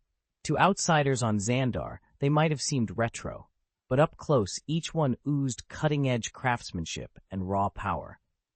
"Damien," Sonia asked, glancing back at him, "are you driving these yourself, or do you have a personal chauffeur?" He strolled over to a midnight black sports car, opened the door, and sank into the driver's seat with practiced ease. "I like to drive," he said with a grin. "I don't live on Blue Star full-time, but when I'm here, this is my favorite way to unwind." Sonia nodded. "So no hired driver, unless you want to take the wheel." He reached down and readjusted the seat, lowering it back to its regular position. She smiled. Though she'd never handled a Blue Star model, her driving skills were more than up to the task. A quick rundown of the controls and she'd be carving corners like a pro. Damien didn't mind who was behind the wheel, whether he was chauffeured by a beautiful woman or she was along for the ride with him. "I'm happy to drive," Damien said, settling behind the wheel. Sonia hesitated for a moment. She normally prided herself on piloting any vehicle she boarded, but seeing the confidence with which Damien handled the car, she realized this was a rare chance. She held back her usual protest, opened the passenger door, and slid in. Damien started the engine, and the car glided smoothly forward. Although he'd chauffeured many dignitaries before, this was his first time driving Sonia. In every previous outing, no matter the craft, she had insisted on taking the helm. Running her fingers over the polished console, Sonia remarked, "This model, it only exists in the technical manuals back on Xandar. The layout is so intuitive and elegant, refreshing even." She glanced around the cabin, noting how everything differed from the utilitarian panels of Xandarian starships, and appreciated the leisurely pace Damien chose. After all, it was a day off. Speed didn't matter. Through the rearview mirror, Damien caught her eye and smiled. Blue Star and Xandar aren't rivals, just civilizations at different stages. Neither is better, just different. Sonia returned his smile. I haven't enjoyed a drive like this in ages. Damien turned onto a quiet boulevard. Then, tell me, what would you like to see today? Damien glanced out the window, his expression thoughtful. I know a fair amount about Blue Star's history and culture, but I haven't kept up with its present-day reality. Sonia smiled. Then, Mr. Cassidy, today the choice is yours. Damien returned her smile with a nod. All right, let's start by sampling a cuisine, nothing like what we had on Xandar Star. He pressed the accelerator, and the car lunged forward. Sonia felt herself pinned against the seat. On Xandar Star, that kind of jolt would have signaled worn-out suspension, but here it was simply part of the ride. After all, the whole point of visiting another civilization was to immerse yourself in its technology, traditions, and daily life. A few moments later, they were rolling into New York City. Far from the gleaming towers and throngs of businessmen Sonia had imagined, the streets at dawn were grim. Ragged figures lay huddled along the sidewalks, and opportunistic men with guns lurked in doorways, eyes flicking for potential victims. Sonia stared in disbelief. Mr. Cassidy, is this really one of Blue Star's most prosperous cities? She glanced at him, uncertain. The scene before her, poverty, danger, neglect, clashed so sharply with the city's storied reputation that she began to question everything she thought she knew about Blue Star. Damien drove through the shattered streets of New York, glancing at Sonia beside him. Broken glass crunched beneath the tires, and groups of looters, mostly dark-skinned humans, ransacked corner stores without a care. This is one of the wealthiest cities on Blue Star, Sonia said, her voice tight with disbelief. And it's also one of the most dangerous, Damien interrupted with a wry smile. Welcome to New York. Sonia frowned. But don't the authorities ever step in? Doesn't anyone care? Damien shook his head. Not unless the stakes are impossibly high. Americans prize their freedom so fiercely that law enforcement often hesitates. Gunfights in the streets? Believe it or not, it's not unheard of here. Sonia studied the chaos outside the window. In her mind, a city this prosperous should be orderly, its public safety rock solid. Remember, she murmured, Blue Star hasn't yet become a truly unified world community. Every nation, every city has its own way of doing things. Exactly. Damien agreed. That's why we champion freedom above all. Other major cities aren't nearly this volatile. Sonia fell silent, her gaze tracking a group of looters smashing display cases. Damien guided the car onto a quieter avenue. Where to now? She asked after a moment. I'll take you to a hotel I know, he said. Safe, reliable, and the only place in this city where you can sleep without worrying about being caught in a crossfire. Sonia nodded, leaning back in her seat. Outside, New York's neon lights flickered against the night sky, illuminating a kind of freedom she was only beginning to understand. I'm sorry, but I can't help with that. Chapter 4. A Night at the Blue Star. The valet had seen Damien Ambalaka more times than he could count. A billionaire tycoon from New York, Damien was famous not only for his business empire, but also for the beautiful women who accompanied him wherever he went. Yet tonight's companion outshone them all. She moved with a grace and poise that made every celebrity the valet had met seem ordinary. In that moment he thought, forget fairy tale romances. I envy the rich. He slipped around to park Damien's sleek black limousine beneath the bright marquee. As he guided the car inside, a movement at the curb caught his eye. A man with dark skin lay crumpled on the pavement, his body trembling in fits. The valet paused, barely registering concern, then shrugged off the sight and carried on. Inside the restaurant's private dining suite, Damien held the door for Sonia. She shrugged out of her coat and offered a carefree smile. She wasn't one to dwell on unsettling images. Tonight, every detail centered on the meal. Damien consulted with the maître, while Sonia surveyed the elegant table. Blue Star's technology might lag behind that of her home world, Xandar, but its culinary traditions were second to none. The first course arrived, a fragrant broth shimmering with edible flowers. Next came delicate seafood dishes, each plate a miniature work of art. Finally, the dessert, a silky custard infused with local spices, arrived under a glass cloche. Sonia closed her eyes as she tasted it, The flavors were new, radiant, and utterly unforgettable. Across the table, Damien watched her with satisfaction. Here, at least, was a moment worth savoring. It looks like we'll need to send the abundant people to scout the area, bring back livestock and any other foodstuffs they can find. Sonia's eyes lit up with satisfaction. After sampling Damien's cooking, she'd made her decision. The dishes themselves had been superb, but what mattered most were the ingredients. She knew Mr. Cassidy had access to the finest produce on Blue Star, and she intended to have the abundant delegation learn the local breeding techniques and harvest methods. If they could replicate those on Planet Void 001, a vast, habitable world, any species thriving on Blue Star should flourish there, too. In 10 or 20 years, she mused, once Blue Star opens to the galactic community, we could import everything directly.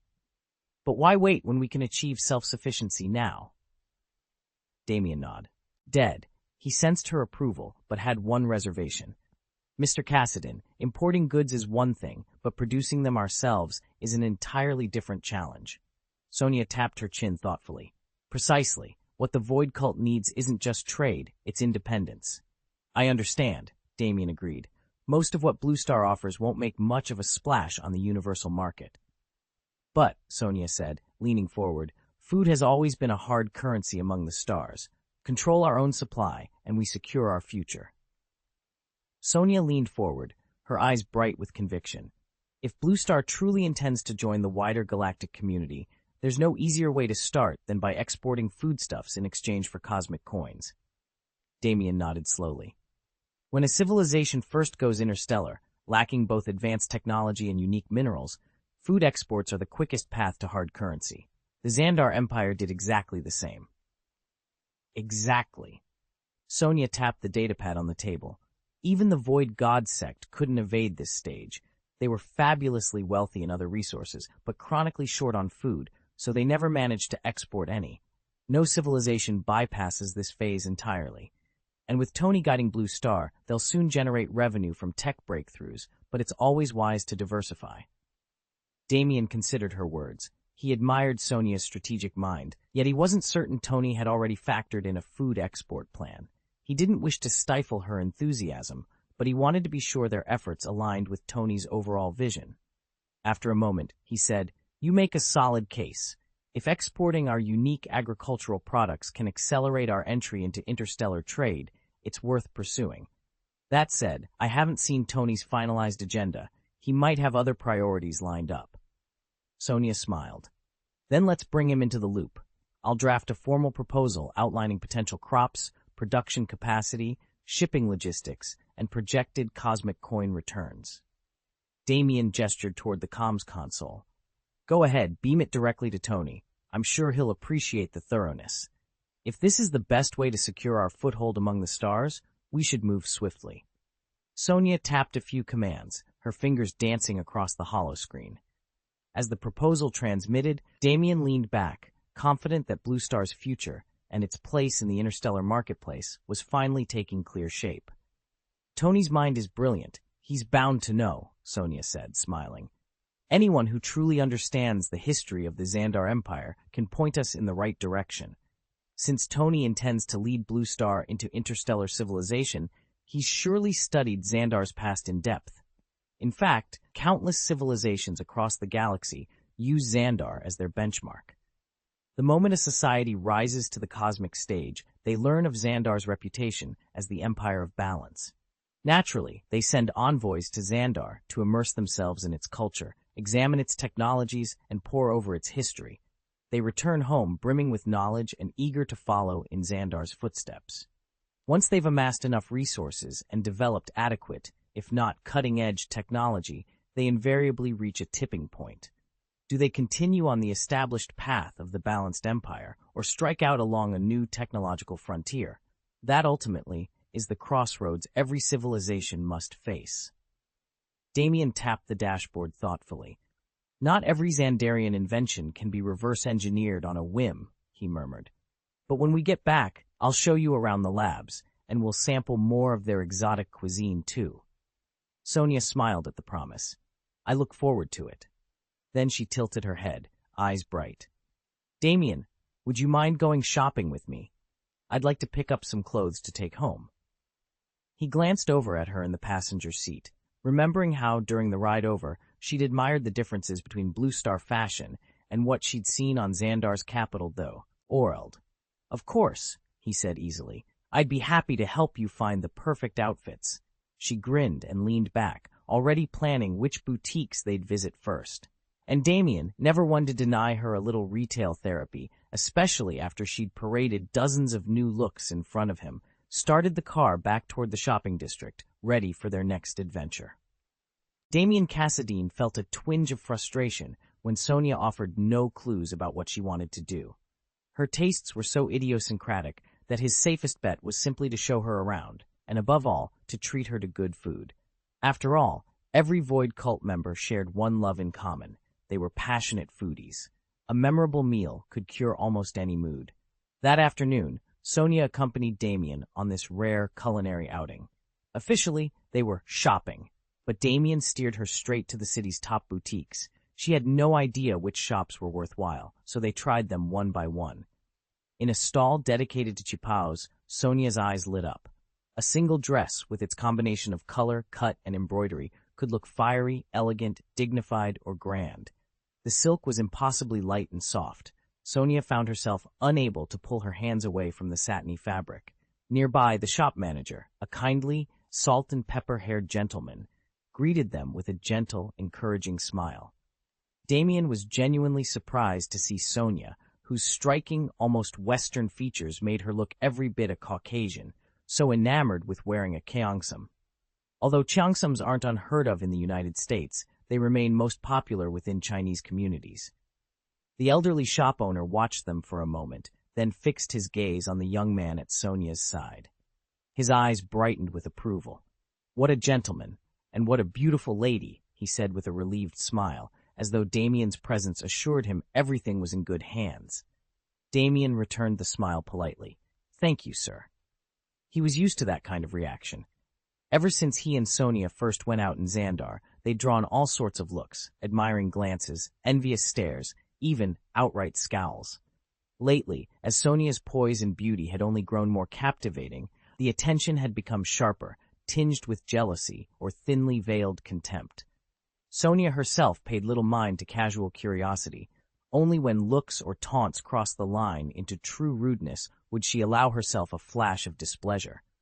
"We also offer custom orders," the shopkeeper called out from behind the counter. "Would you like to pick out a cheongsam for her?" Damien shook his head and met Sonia's curious gaze.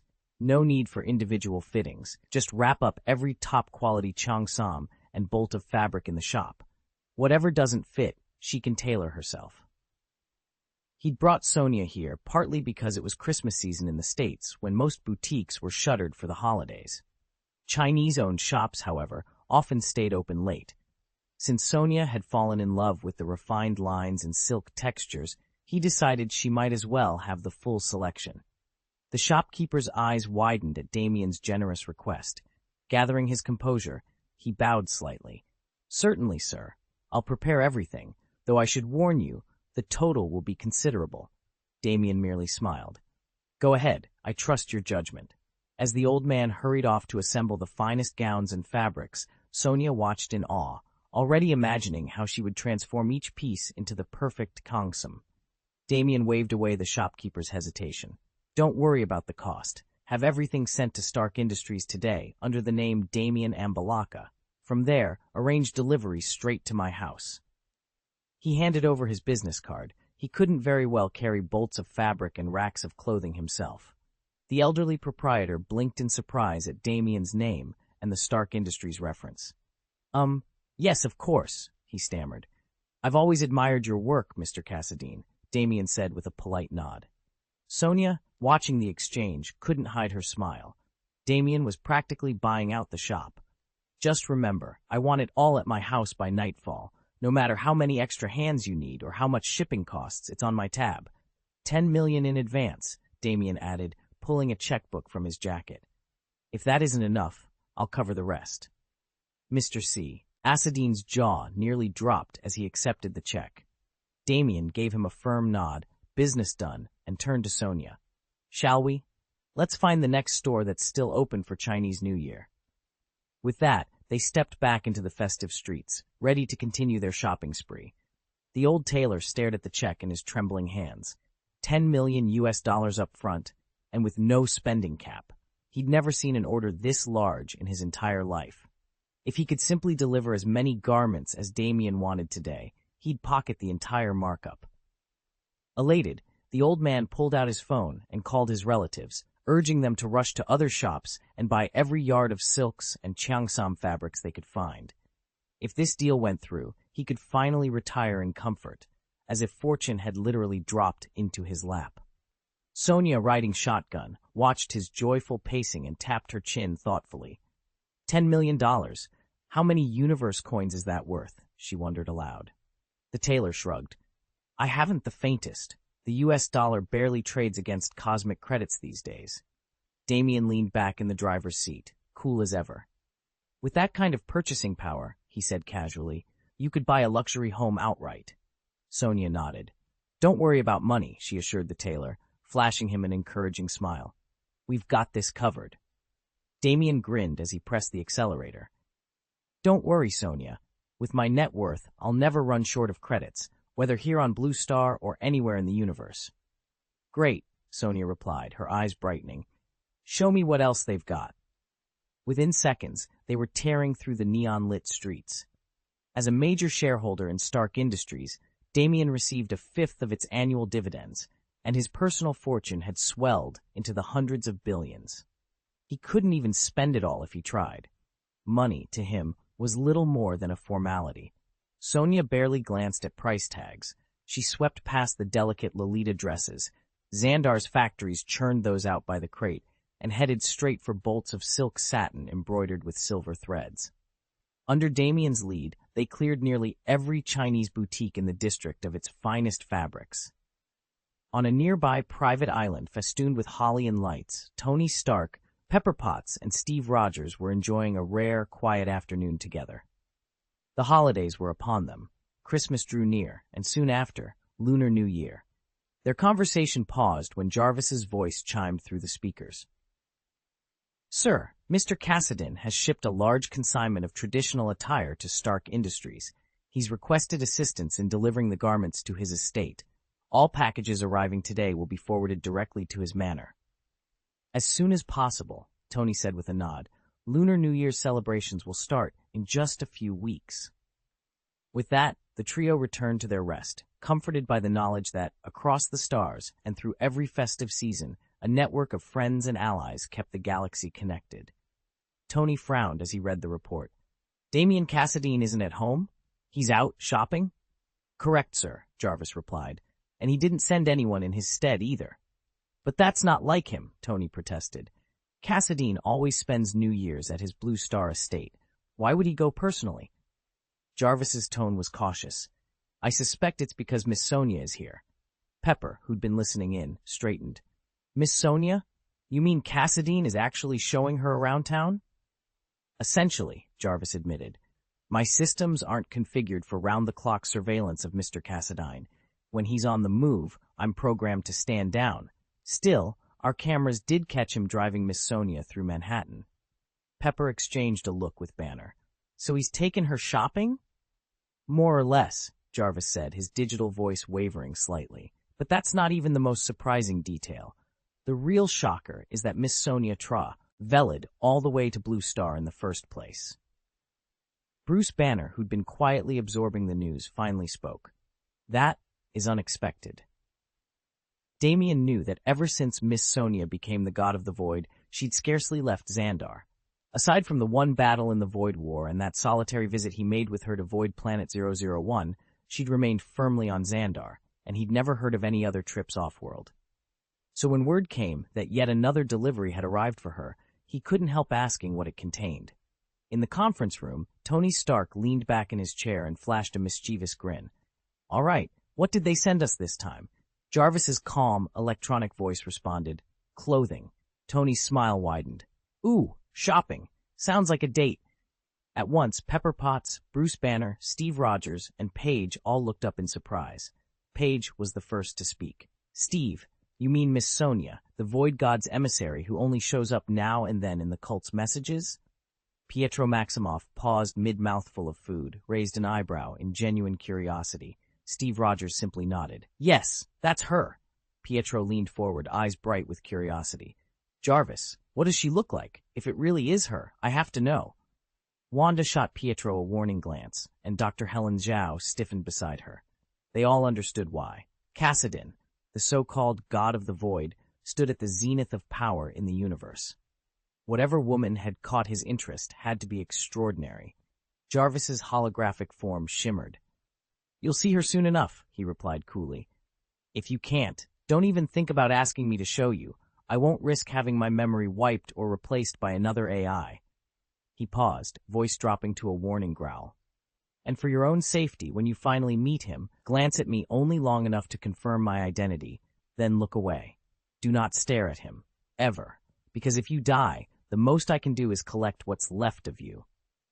Pietro's shoulders slumped as Jarvis concluded the conversation. Under no circumstances were they to reveal the appearances of Mr. Cassidine or Miss Sonia, orders straight from Tony's desk, final and absolute. Cassidine may bear the title of Void Cult founder, but it's Sonia who truly runs the show, and her authority is utterly terrifying. Damien personally watched fanatics collapse and die on the spot for daring to cast even the slightest provocative glance in her direction. On Void Island, no one, including vetted visitors, dares utter a disrespectful word or make a bold stare. They all understand precisely what her position demands. One false move, and the only possible outcome is death. Pietro cleared his throat. Surely we can at least speak of her appearance. Is she really as beautiful as they say? Jarvis's face drained of color. Sensing his discomfort, Pietro hastily backpedaled. I'm sorry, Jarvis. I didn't mean to put you on the spot. I'm just curious. How would you compare her to Mrs. Pepper or Mrs. Page? They're both renowned for their beauty. Jarvis took a steadying breath. Well, if I must be honest, as a woman, I'd have to say that Miss Sonia's beauty surpasses them both. It's not just her features, but the confidence and power she radiates. At that, Pepper gave a approving nod. Exactly. Miss Sonia embodies every quality Cassidine once listed as essential in a mate. Unparalleled beauty, formidable strength, and piercing intelligence. Even someone of Mr. Cassidine's standing might not find Miss Sonia's strength overwhelming, but by most measures, she is extraordinarily capable. I've encountered people I simply couldn't match, she added, offering a self-deprecating shrug. Paige nodded, conceding the point. She really is more beautiful than either of us. Pietro, overhearing their praise, leaned forward in genuine curiosity. Who is she exactly? Tony smiled. Beauty is a woman's greatest weapon, but when you add talent and character, she becomes an irresistible force. Miss Sonia, Mrs. Pepper agreed, embodies all three. And once blue, a star enters the interstellar era. Mrs. Page chimed in. You'll get your chance to see her in action, on the Void God cult's Void Island. Pietro's eyes lit up at the prospect. Tony glanced at him, recalling his own first impression of Sonia. Awe mixed with admiration. He knew she hadn't risen to manager of the Void Cult by chance. It had been Damien's careful judgment that singled her out. So while Tony praised her striking appearance, he harbored no thought of possession or impropriety. Although Sonia and Cassidine never formally called themselves husband and wife, their years of living together had long since made them a de facto couple. Sonia acted as the public face of the Void Divine Faith, handling its day-to-day management and navigating countless complex affairs. Behind the scenes, Cassidine, truly the power they all deferred to, silently made the final decisions. Under their combined leadership, the cult had flourished, growing both rapidly and securely. It wasn't an exaggeration to say that Sonia was the true mistress of the Void Faith. It sounds absolutely thrilling, one onlooker whispered. Let's wait for a chance to see it for ourselves, another cautioned. Pietro overheard their praise, but dared not sneak a look. In a world where gods and demigods walked among mortals, the wives of ordinary magnates seldom drew more than polite curiosity. They could all afford beautiful companions. But figures like Cassidine, the Void God, or Odin, king of Asgard, occupied the pinnacle of power. Their personal choices, especially in choosing a mate, were the richest fodder for rumor and speculation.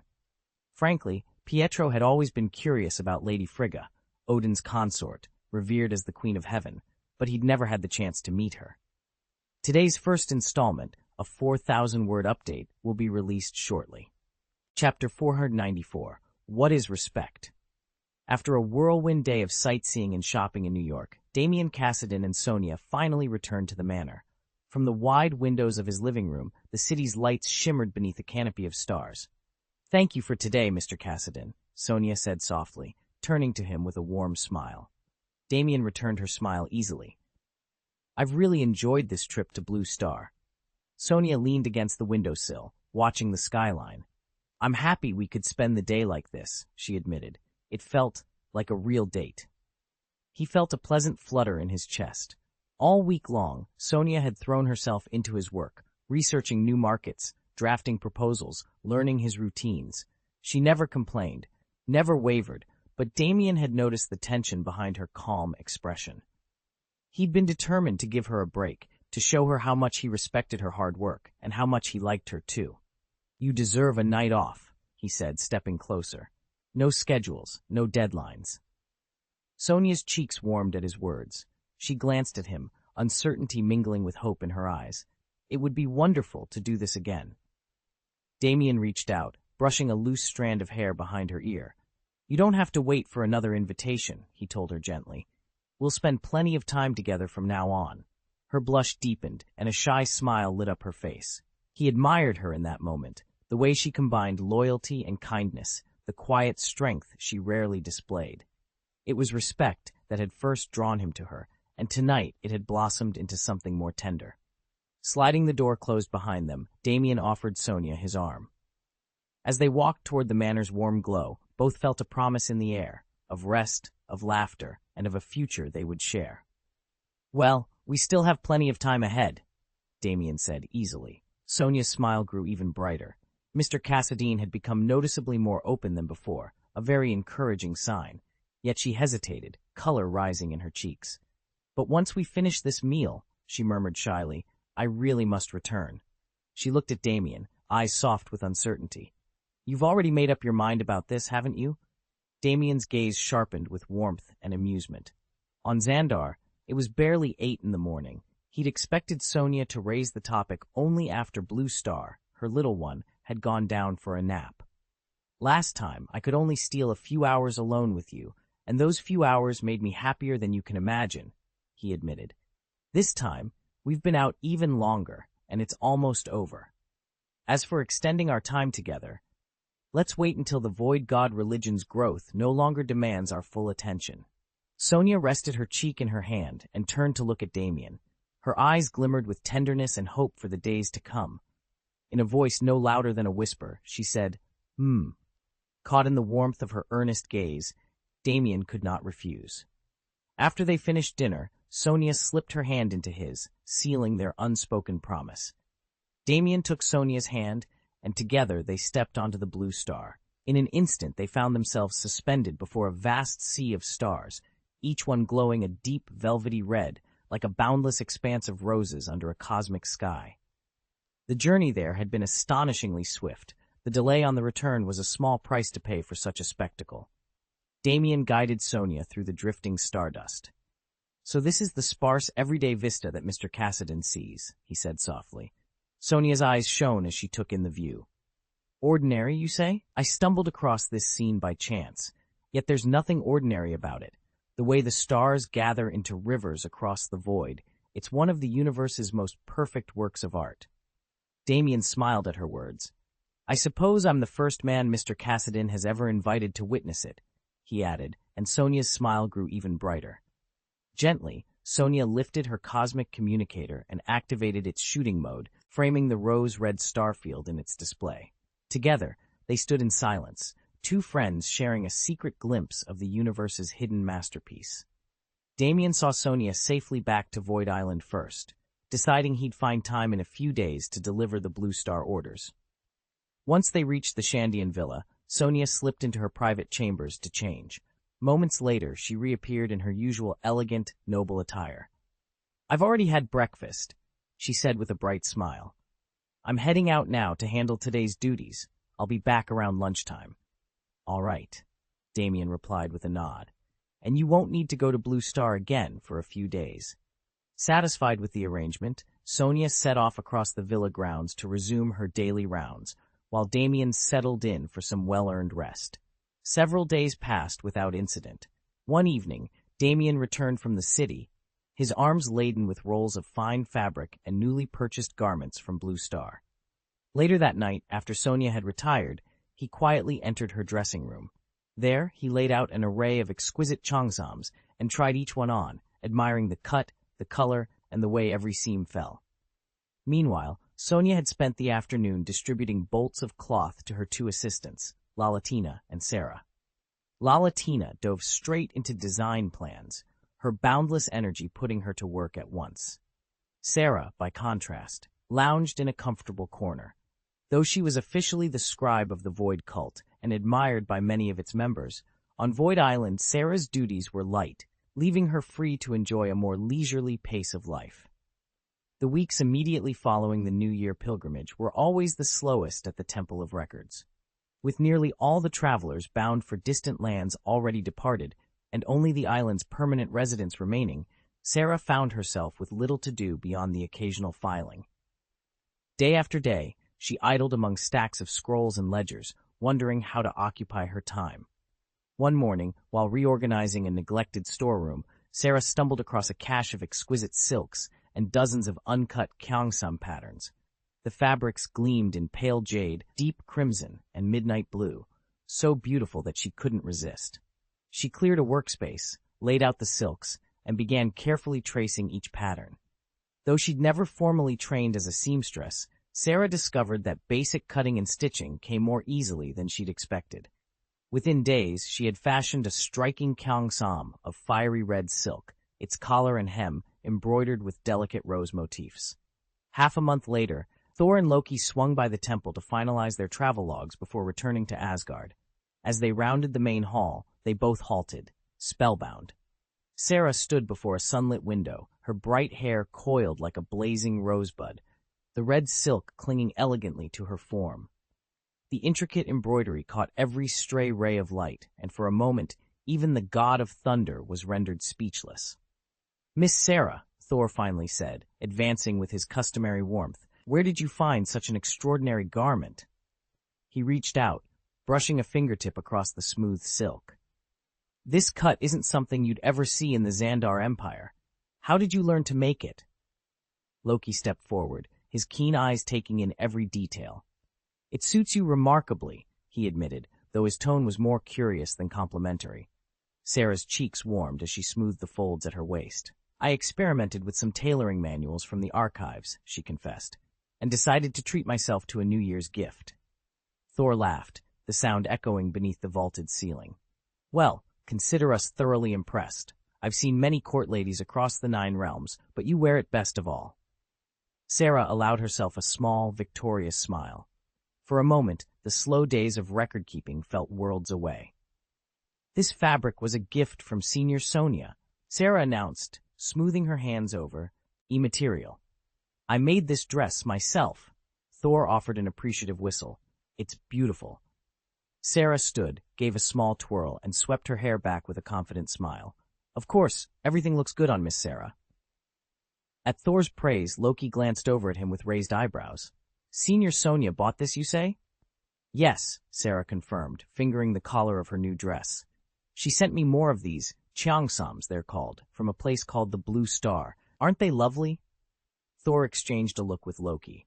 The style, elegant, high-collared, side-slit dresses, and even the name matched exactly what they'd heard was Blue Star fashion. Yet neither of them had received any word that Sonia had left Void Island. And as the god of the Void, every move Sonia made was carefully monitored by the Void God Church. If she had gone off on a secret shopping trip abroad, they would have noticed. But Sonia had been seen on Void Island on schedule. Always punctual, always in view. So where did these cheongsams really come from? Miss Sonia slipped away from Void Island without a sound, and Thor and Loki couldn't help but exchange knowing looks. The only being capable of spiriting her off so quietly was Kassadin, the god of the Void. Their curiosity about the bond between Kassadin and Sonia kindled anew. Sarah, catching their furtive glances, offered a gentle smile. Thor, Loki, now that you're here, do you plan to return to Asgard soon? Loki cleared his throat. I've actually been staying on Void Island for a while. Thor nodded. We'd love to linger, but our father has summoned us home to prepare for the throne's succession. Hearing that, Sol's urge to spread rumors died in an instant. Nothing extraordinary had happened to warrant an extended visit. Unless the Bifrost, Asgard's rainbow bridge to the Void Court, were reopened, they couldn't travel freely between worlds and enjoy the island's comforts at leisure. Loki inclined his head toward her. Miss Sarah, I'd like to formally invite you to Asgard as my guest. Sarah met his gaze coolly. I'll need time to consider it. It's more than just politics, Loki pressed.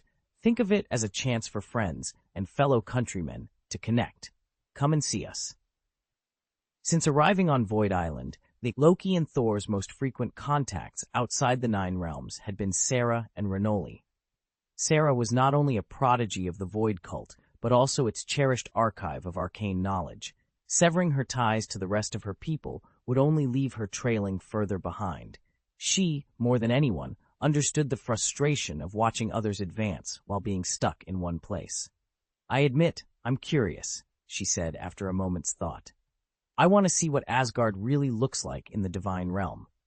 I'll work out the celestial cycle in the coming weeks, Loki replied, and identify which days you have no duties so you won't need to record anything during your absence.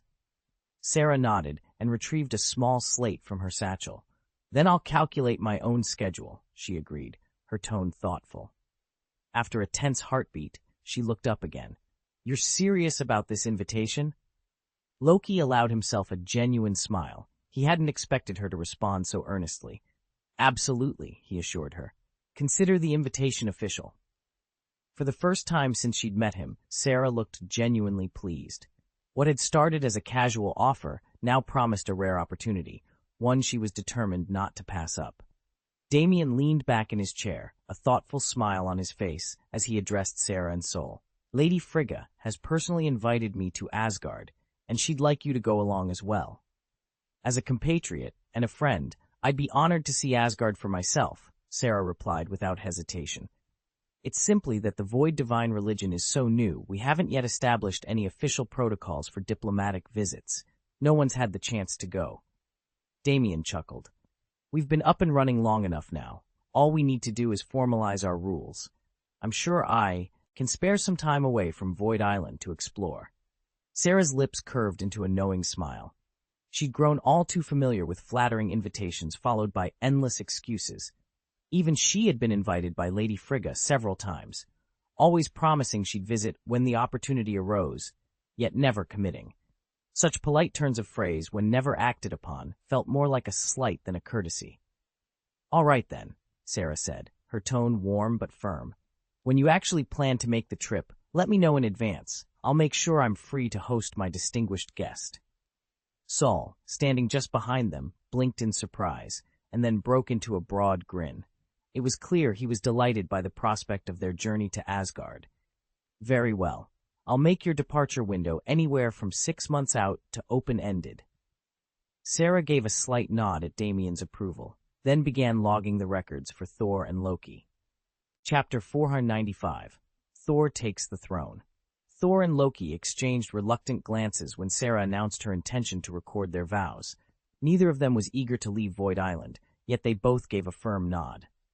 Mr. Thor, Mr. Loki, Sarah began, her pen poised over fresh parchment. I know that inheriting the throne is no light matter. The weight of responsibility can make even the greatest joys feel burdensome. And yet, look at my father, Odin. Over the centuries, he has forged a legend that echoes across the 9 realms. His name is carried on the winds of every world, his deeds sung by countless voices. She paused, and her eyes sparkled with excitement. Now it is your turn. Today you accept not just a crown, but the chance to write your own saga. I cannot wait to document the heroic feats you will accomplish, to hear of your victories, and to stand among those who cheer your reign. Sarah lowered her quill with a bright, encouraging smile. With your talents and courage, I'm certain that glorious day is not far off. Thor returned her smile, pride flickering in his eyes, and Loki inclined his head in agreement. Although they often joked about stepping down as soon as possible, Beneath their light-hearted banter lay a deep love for Asgard. Now, in these final moments on Void Island, they were determined to hone their powers and prepare themselves fully for the day they would be called upon to lead. Damien's goal wasn't simply to become more powerful, it was to relieve Odin of the burdens of rulership. Together with his brother, he intended to safeguard Asgard, guide its prosperity, and one day carve their names into legend as its next divine kings. Very well. Until we meet again, the High Recorder intoned, his voice echoing through the vaulted halls of the Temple of Records. Thor's face brightened at the blessing. Thank you for your words. Loki, too, bowed his head respectfully, accepting the blessing in solemn silence. With that, the two princes turned and left the temple. They made their way directly to Asgard's flagship, a warship Tony Stark had upgraded with a fully automated navigation system so it could fly home without a pilot. Once aboard, Loki walked to the viewing port. Beyond the viewport, Void Island shrank into the distance, its jagged silhouette growing smaller against the star-streaked sky. He crossed his arms and spoke thoughtfully. Brother, I've been thinking about Heimdall's position. Perhaps it's time we consider a replacement.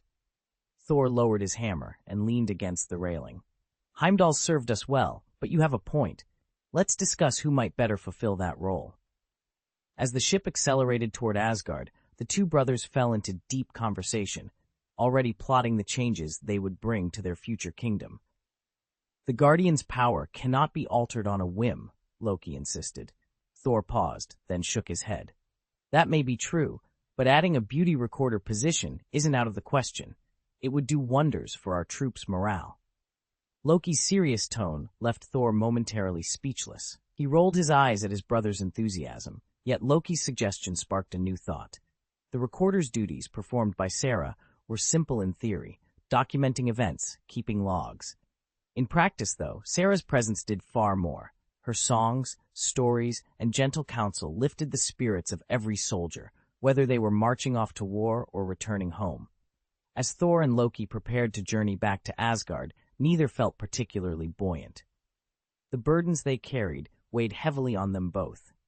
Yet Sarah's proposal, a small change in title, a new role, had unexpectedly brightened their outlook. They realized that their quest was more than a solemn obligation. It was the start of their own legend. Every man yearns to carve out a world of his own. Every god seeks to forge myths that will outlive him, to be lauded and remembered by countless generations. With renewed determination, Thor and Loki set aside their doubts and stepped forward, ready to make his road. Tori. Chapter 7. Suggesting Heimdall as our new recorder is laughable, Thor muttered, arms crossed. Loki raised an eyebrow. Laughable? You think he lacks the necessary qualities? Thor shook his head. No, he's vigilant, yes, but this position requires more than sheer strength or watchful eyes. We need someone with grace, poise, and a commanding presence. Loki struck the side of his helm thoughtfully. Appearance and character, then, admirable traits, yet finding such a person across the 9 realms won't be easy. Thor sighed. Let's return to Asgard and revisit our roster of candidates. Perhaps someone closer to home fits the bill. Agreed. With that, the brothers fell silent, teleporting away. The sky above the Bifrost shimmered in the early light of Blue Star's New Year, 2016 by Midgard reckoning. Asgard's golden bridge pulsed with brilliant hues when Thor and Loki emerged. Both appeared more assured than the last time they'd set foot on home soil. Heimdall, ever watchful at the Rainbow Bridge, noted 2 distinct auras, a subtle, dangerous flicker around Thor, and a tempered darkness in Loki's eyes, no longer edged with malice. Stepping forward, Heimdall greeted them with a broad smile. They say 3 days apart make the heart grow fonder, he teased. Thor returned the grin, and Loki inclined his head in acknowledgement. It's been a year since we last met, Heimdall continued, sheathing his gleaming sword. I see you both have grown, wiser, more reliable. Welcome home. Thor bowed respectfully. Thank you, Guardian. We have much to discuss. Loki offered a sly half-smile. Indeed, the search for our new recorder continues. As they strode down the bridge toward the halls of Valhalla, the 3 gods fell into step, ready to face the challenges and candidates ahead. Damien paused at the threshold of Asgard's great plaza, reflecting on how few souls here had embraced the Void cult. Only 4 in all. Lord Odin himself, his strength restored to its ancient glory, and Queen Frigga, whose beauty and grace had likewise returned tenfold. Then there were Odin's sons, Thor and Loki. Damien had felt subtle shifts in their personalities within months of their initiation, though those changes had never fully revealed themselves. Now, after a year apart, they had all come back together. Thor moved with a steadier resolve, his confidence evident in every stride. Loki's wary glance at his brother had softened into something almost like camaraderie. Damien recognized in their renewed unity a promising sign. These were the two who would one day rule Asgard, and they were growing into their roles. "After all," Thor said, catching sight of Damien's watchful figure, "even gods can evolve." His booming voice carried a warm grin. Loki offered a sly, approving smile of his own. "The God King Odin awaits," he added. "Shall we?" Damien inclined his head. Without another word, Thor and Loki vaulted into the sky, streaking toward the Temple of Asgard. Standing alone for a moment, Damien allowed himself a small, hopeful smile. Change, both daunting and exhilarating, was already underway. Heimdall watched, fascinated, as Thor and Loki tore across the sky with incredible speed. Their flight revealed just how potent the Void Cult's blessings could be. After all, he'd witnessed even Captain Marvel, Carol Danvers, one of the universe's mightiest champions, struggle against Kassadin, the Void God's living avatar. Yet that encounter only proved Kassadin's personal supremacy, not the power of every Void disciple. Still, in scarcely a year with the cult, Thor and Loki had grown immeasurably stronger and more self-assured. Heimdall found his curiosity piqued. He longed to learn more about the true might of the Void Cult. By the time the brothers returned to the temple, Odin was already there to greet them. "You have returned," he said, a proud smile on his face. "We've completed the pilgrimage, Father," Thor replied with a respectful bow. "I heard from the All-Father," Odin said, placing a hand on Thor's shoulder. "Welcome home, E. About the handovers and cooperation between Asgard and the Void Cult, your mother and I have already taken care of everything," Odin announced. "From here on, the future of Asgard is in your hands. But before we move forward, I have a few questions for both of you." A satisfied smile flickered across his face, and then vanished as he fixed Thor and Loki with a serious gaze. "Ask." Thor and Loki exchanged a glance, but showed no sign of nerves or resentment. Odin recognized in their steady composure the proof of their growth over the past year. Turning to Loki, he continued, "About that pact I made with you, do you still consider it valid?" He let the question hang, giving Loki time to reply. "If you wish, we can even reopen discussions about the throne," Odin added quietly. Loki met his father's eyes without flinching. "Father," he said, "I know you might break ordinary promises, but the agreement we forged, your word as my father, is sacred to me. I stand by my vow. I will dedicate myself to aiding Thor in ruling and protecting Asgard's glory." Thor let out a relieved breath and clasped Loki's shoulder. Odin allowed himself a proud nod. With his sons united in purpose, he was more confident than ever in Asgard's future. Damien leaned back in his chair as Odin's words settled over him. For more than a year now, he and Saul had trained side by side, pushing each other harder, learning each other's strengths and weaknesses, and planning every detail of Asgard's defense and future. They had even discussed how, when the day finally came for one of them to bear the throne, they would guard and guide the realm together. Odin studied Damien with solemn eyes. "Have you given this real thought?" Damien met his gaze without flinching. "Though you're not yet Thor's equal in raw power," Odin continued, "the Void's blessing has raised your strength tremendously. You have the makings of a king." He paused, letting the weight of his next words hang in the air. "I could entrust the throne to you. I'm certain Saul would stand by your side and offer no objection." A small smile curved Odin's lips, but he wasn't finished. "Still, remember this truth.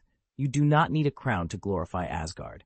The Valkyrie army, Heimdall the Watchman, and every god and goddess who serves our realm, they earn Asgard's honor through their deeds, not by the titles they bear.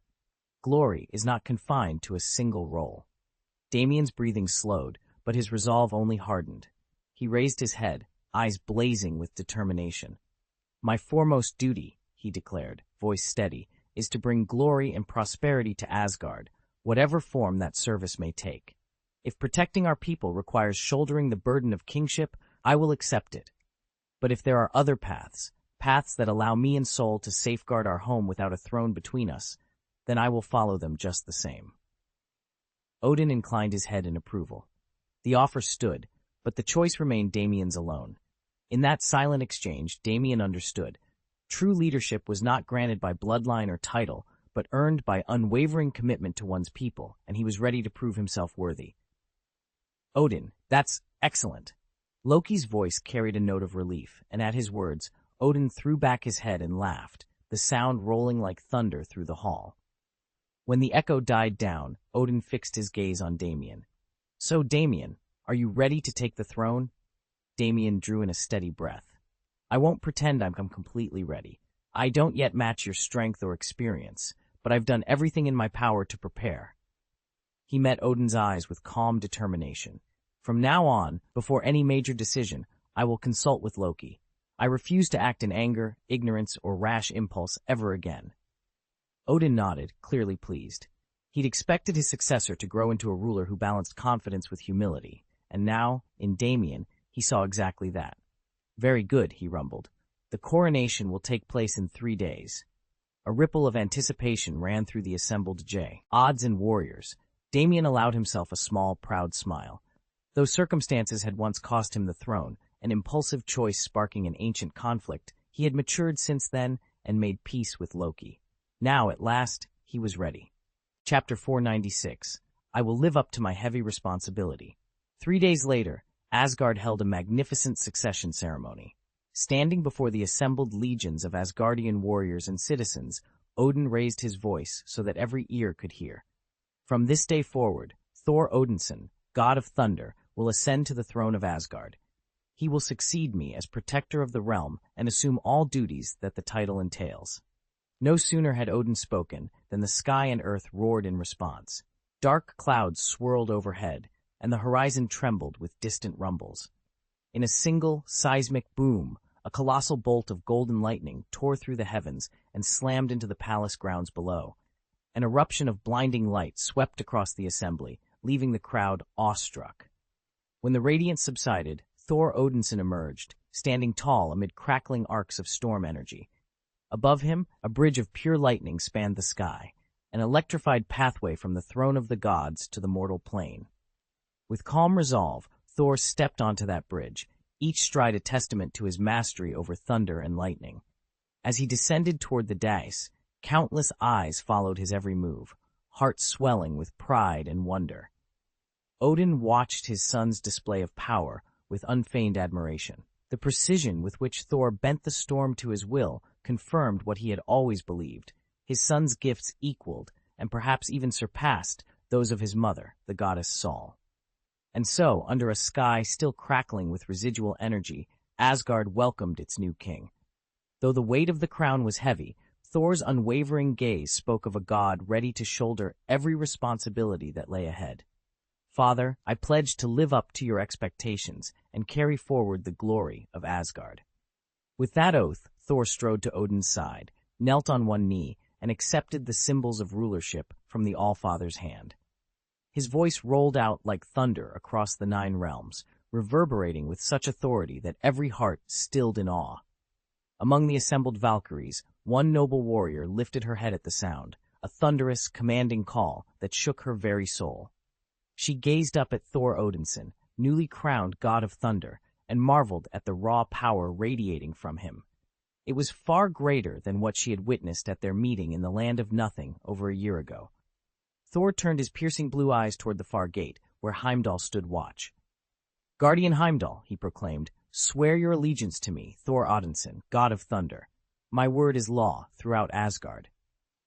In an instant, Heimdall knelt before the dais, rose his arm in salute, and swore fealty to his king. Despite Thor's youth, the Guardian knew well the depths of his strength and the purity of his heart. Bound by honor and justice, Heimdall's vow sealed the new era of Asgard under King Thor's reign. After months of training beyond the Rainbow Bridge, Thor Odinson returned to Asgard, tempered by discipline and wisdom. His once impetuous spirit had mellowed, and his power now shone with the confidence of a future king. None doubted that Odin's eldest son was destined to rule. High atop the great dais, the All-Father raised his spear. By my command as God King, I proclaim Thor Odinson the god of thunder and heir to Asgard's throne. Let his will be the law of our realm. At Odin's side, Heimdall lifted his gleaming sword. I, Heimdall, Warden of the Bifrost, pledge fealty to Thor Odinson, god of thunder. May his word stand above all in Asgard. With that, gods and warriors alike dropped to one knee, their voices echoing in unison. All hail Thor Odinson! Odin allowed himself a proud smile as the oath resounded through the marble hall. Then his expression turned grave. Starlight coalesced behind him, and through the shimmering glow stepped Loki Odinson. Loki approached the dais and knelt 2 paces behind his brother. I, Loki, god of trickery, pledge my loyalty to Thor Odinson. I accept the title Protector Prince and vow to serve his right hand to guard Asgard and uphold his reign.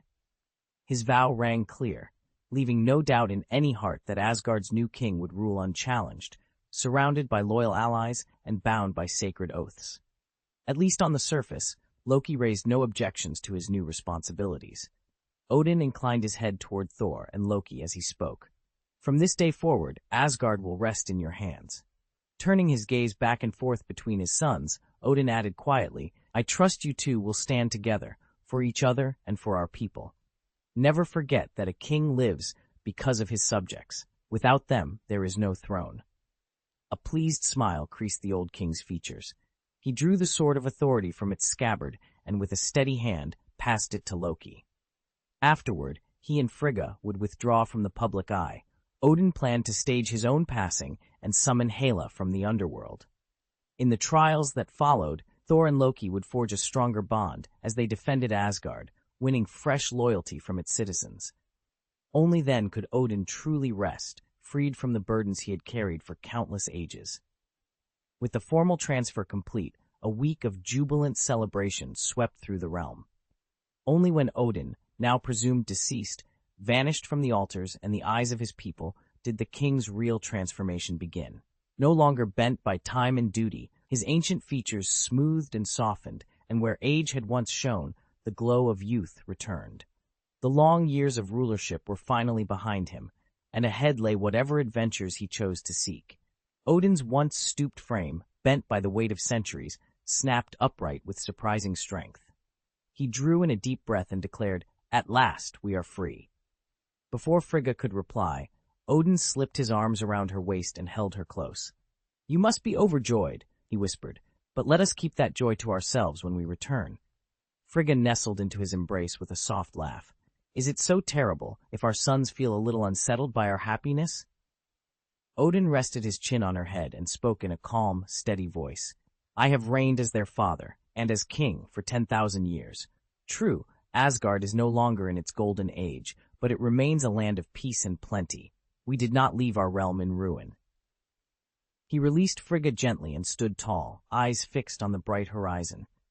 It is our sons' responsibility to uphold their inheritance. If they wish to step aside, let them prove that they are ready, contract marriages, sire heirs, and prepare the next generation to rule. Only then will I have no cause for complaint. Unbeknownst to them, Thor and Loki lingered just beyond a nearby column. Their enhanced hearing had captured every word. The two brothers exchanged dumbfounded glances, utterly speechless at their father's unexpected decree. They'd certainly discussed marrying young, producing heirs, and letting a new generation rule Asgard. But marriage isn't something you decide on a whim. It's a lifelong commitment. While Asgardian law doesn't strictly forbid a king from taking multiple wives, Thor's position as the new ruler of Asgard demands decorum. He holds the respect of countless subjects, and if he were to marry only one woman, she would become their queen. Although he has the power to rewrite the old laws, unlike a capricious god like Zeus, Thor values his honor and reputation. In Asgard, one's standing is as essential as bark is to a tree, and to gods, reputation is everything. His every choice inevitably invites comparison to his father and the former queen. If the young king were to let his private life descend into chaos, it would only be fodder for gossip and disillusionment among his people. Loki, by contrast, isn't bound by royal protocol. He could take multiple wives if he wished, but he'd need one who truly fits his ideal. For now, marriage is far from his mind. His thoughts and ambitions lie elsewhere. Perfecting his mastery over the void, honing his magic until it becomes unstoppable. If you're looking for email companionship, everyone says, head over to Xandar's Star Celebrity Hotel every now and then. But marriage? That's off the table. His brother Thor would never allow it. The moment the prince weds, King Odin and Queen Frigga will be breathing down his neck, and the whole of Asgard will join in. No one is willing to let him step away from his duties, so any thought of abdicating must remain a distant dream. High above the blue star, Damien, known in Asgard as Sol, watched Thor and Loki shoulder the realm's protection. Their progress was undeniable. Both brothers had grown immeasurably in strength, yet they still had a way to go before reaching their true potential. The secret lay in divine inheritance. When Odin eventually passes, all his power will transfer to Thor, the next god of thunder. Thor already channels a fraction of that majestic force, and as he learns to master it, he will climb to the height of cosmic might. But with Odin still very much alive, that vast reservoir of power remains out of reach. There is still much for Thor to learn, and many magics for him to command, before he can stand supreme over all the 9 realms. Damien couldn't help but wonder what Odin had in store for Hela. No matter the All-Father's plans, though, Damien knew he could simply watch from the sidelines. His curiosity wasn't limited to Asgard. However, he'd also been keeping an eye on Stephen Strange. Strange remained the brilliant in-demand surgeon the world admired. He'd never truly hit rock bottom, and that was reflected in his arrogance. He still craved a palatial home, a fleet of exotic cars, and every luxury life could offer. Of course, his demanding operating schedule left little time to savor those comforts. Yet Damien respected one thing above all. Stephen Strange was a self-made man. He'd risen to the top with nothing but his own skill and ambition, long before any magic ever touched his life. That pedigree gave him the right to carry himself with supreme confidence, even if it teetered into vanity. For now, Damien decided to let events run their course. The Ancient One was preparing Strange for the trials that would prove whether he was worthy of the Sorcerer Supreme's mantle. Only by overcoming those challenges could he hope to earn entry into the secretive Void cult. Until then, Damien would remain an observer. Content with that decision, he grabbed his keys and drove off to unwind. He'd been meaning to dive back into last year's hit game, and tonight seemed like the perfect opportunity. Damien leaned back in his chair and smiled. Sure, you could order almost anything online these days, but there was still something satisfying about shopping in person, especially when it came to exquisite silk cheongsams. The last one he'd bought had set him back over $8 million. Even his father, after calling in every favor across the family network, couldn't scrape together $10 million in a single day. But then there were Sonia, Sarah, and Lalatina. All 3 of them adored fine cheongsams and sumptuous satin. So on his way to pick up a new batch of gaming hardware, Damien detoured through the upscale boutique district and put down a $20 million deposit on their next order. He knew Sonia would never step out in something too revealing. She preferred her cheongsams dignified and graceful, but thankfully not every design on display was skin-bearing. Lalatina, too, was a fan, despite her hectic schedule shuttling between Void Planet 01 and Void Island to supervise the factories. She barely had a moment to herself, yet she always made time for a beautiful piece of silk. And then there was Sarah, the elegant public face of Void Island. Whenever she slipped into a stunning new ensemble, her own joy shone through, and that radiance lifted everyone around her. Really, it was a small price to pay. A little splurge on Blue Star's finest threads returned dividends in morale and goodwill. Besides, Damien didn't mind carrying home a few special packages whenever he traveled between Blue Star and Void Island. After all, what are a few extra credits when you get to see the people you care about so genuinely happy? Sure. Please go ahead and share the chapter text you'd like me to revise. Once I have the full content, I'll rename the protagonist to Damien, ensure he's clearly portrayed as male, and deliver a polished, idiomatic English version. You can send it in chunks, up to 3,000 words at a time, and I'll revise each section as you provide it. Chapter 497. Just know the rules. 2 months passed in the blink of an eye, and before anyone knew it, it was February 9th, 2016, a date destined to be remembered. On that day, nations around the world signed the Treaty for the Prohibition of Energy Warfare, a landmark accord introduced by Tony Stark. With the treaty in place, Stark Industries abandoned any lingering pretexts for delay and immediately set its plans in motion. Within a single week, Stark Aerospace's Air Transport Division had dispatched arc reactors to countries across the globe, delivering them to the locations each government had designated. There were no holdups, no bureaucratic wrangling, just rapid, unprecedented distribution of Stark's revolutionary power source. Pepper Potts led the diplomatic charge as Stark Industries' official envoy, embarking on a whirlwind tour of the world's major capitals. Wherever she went, officials greeted her with the same mixture of awe and apprehension. Everyone understood that Tony Stark had provided the United States with an invaluable new energy solution, but they were only now beginning to grasp its true magnitude. This technology wasn't merely a next-generation fuel, it was a leap far beyond anything the world had seen. Although oil, coal, and gas still held sway in energy markets, experts warned that widespread adoption of the arc reactor could spell the end of the petroleum era within 2 decades. Such a shift threatened to undermine the very foundations of America's, and indeed the world's, financial hegemony. In those feverish days following the treaty's signing, one thing became unmistakably clear. The rules of global power were about to change forever. Chapter 12. No one really expected Stark Industries to win its showdown with the U.S. government, but win it they did. By the time the dust settled, even devoted American politicians, not to mention the late General Ross, had failed to block Tony Stark's plan to commercialize the arc reactor. In Washington and capitals around the world, intelligence services exchanged furtive messages. Who is underwriting Stark? What hidden allies helped him weather those attacks?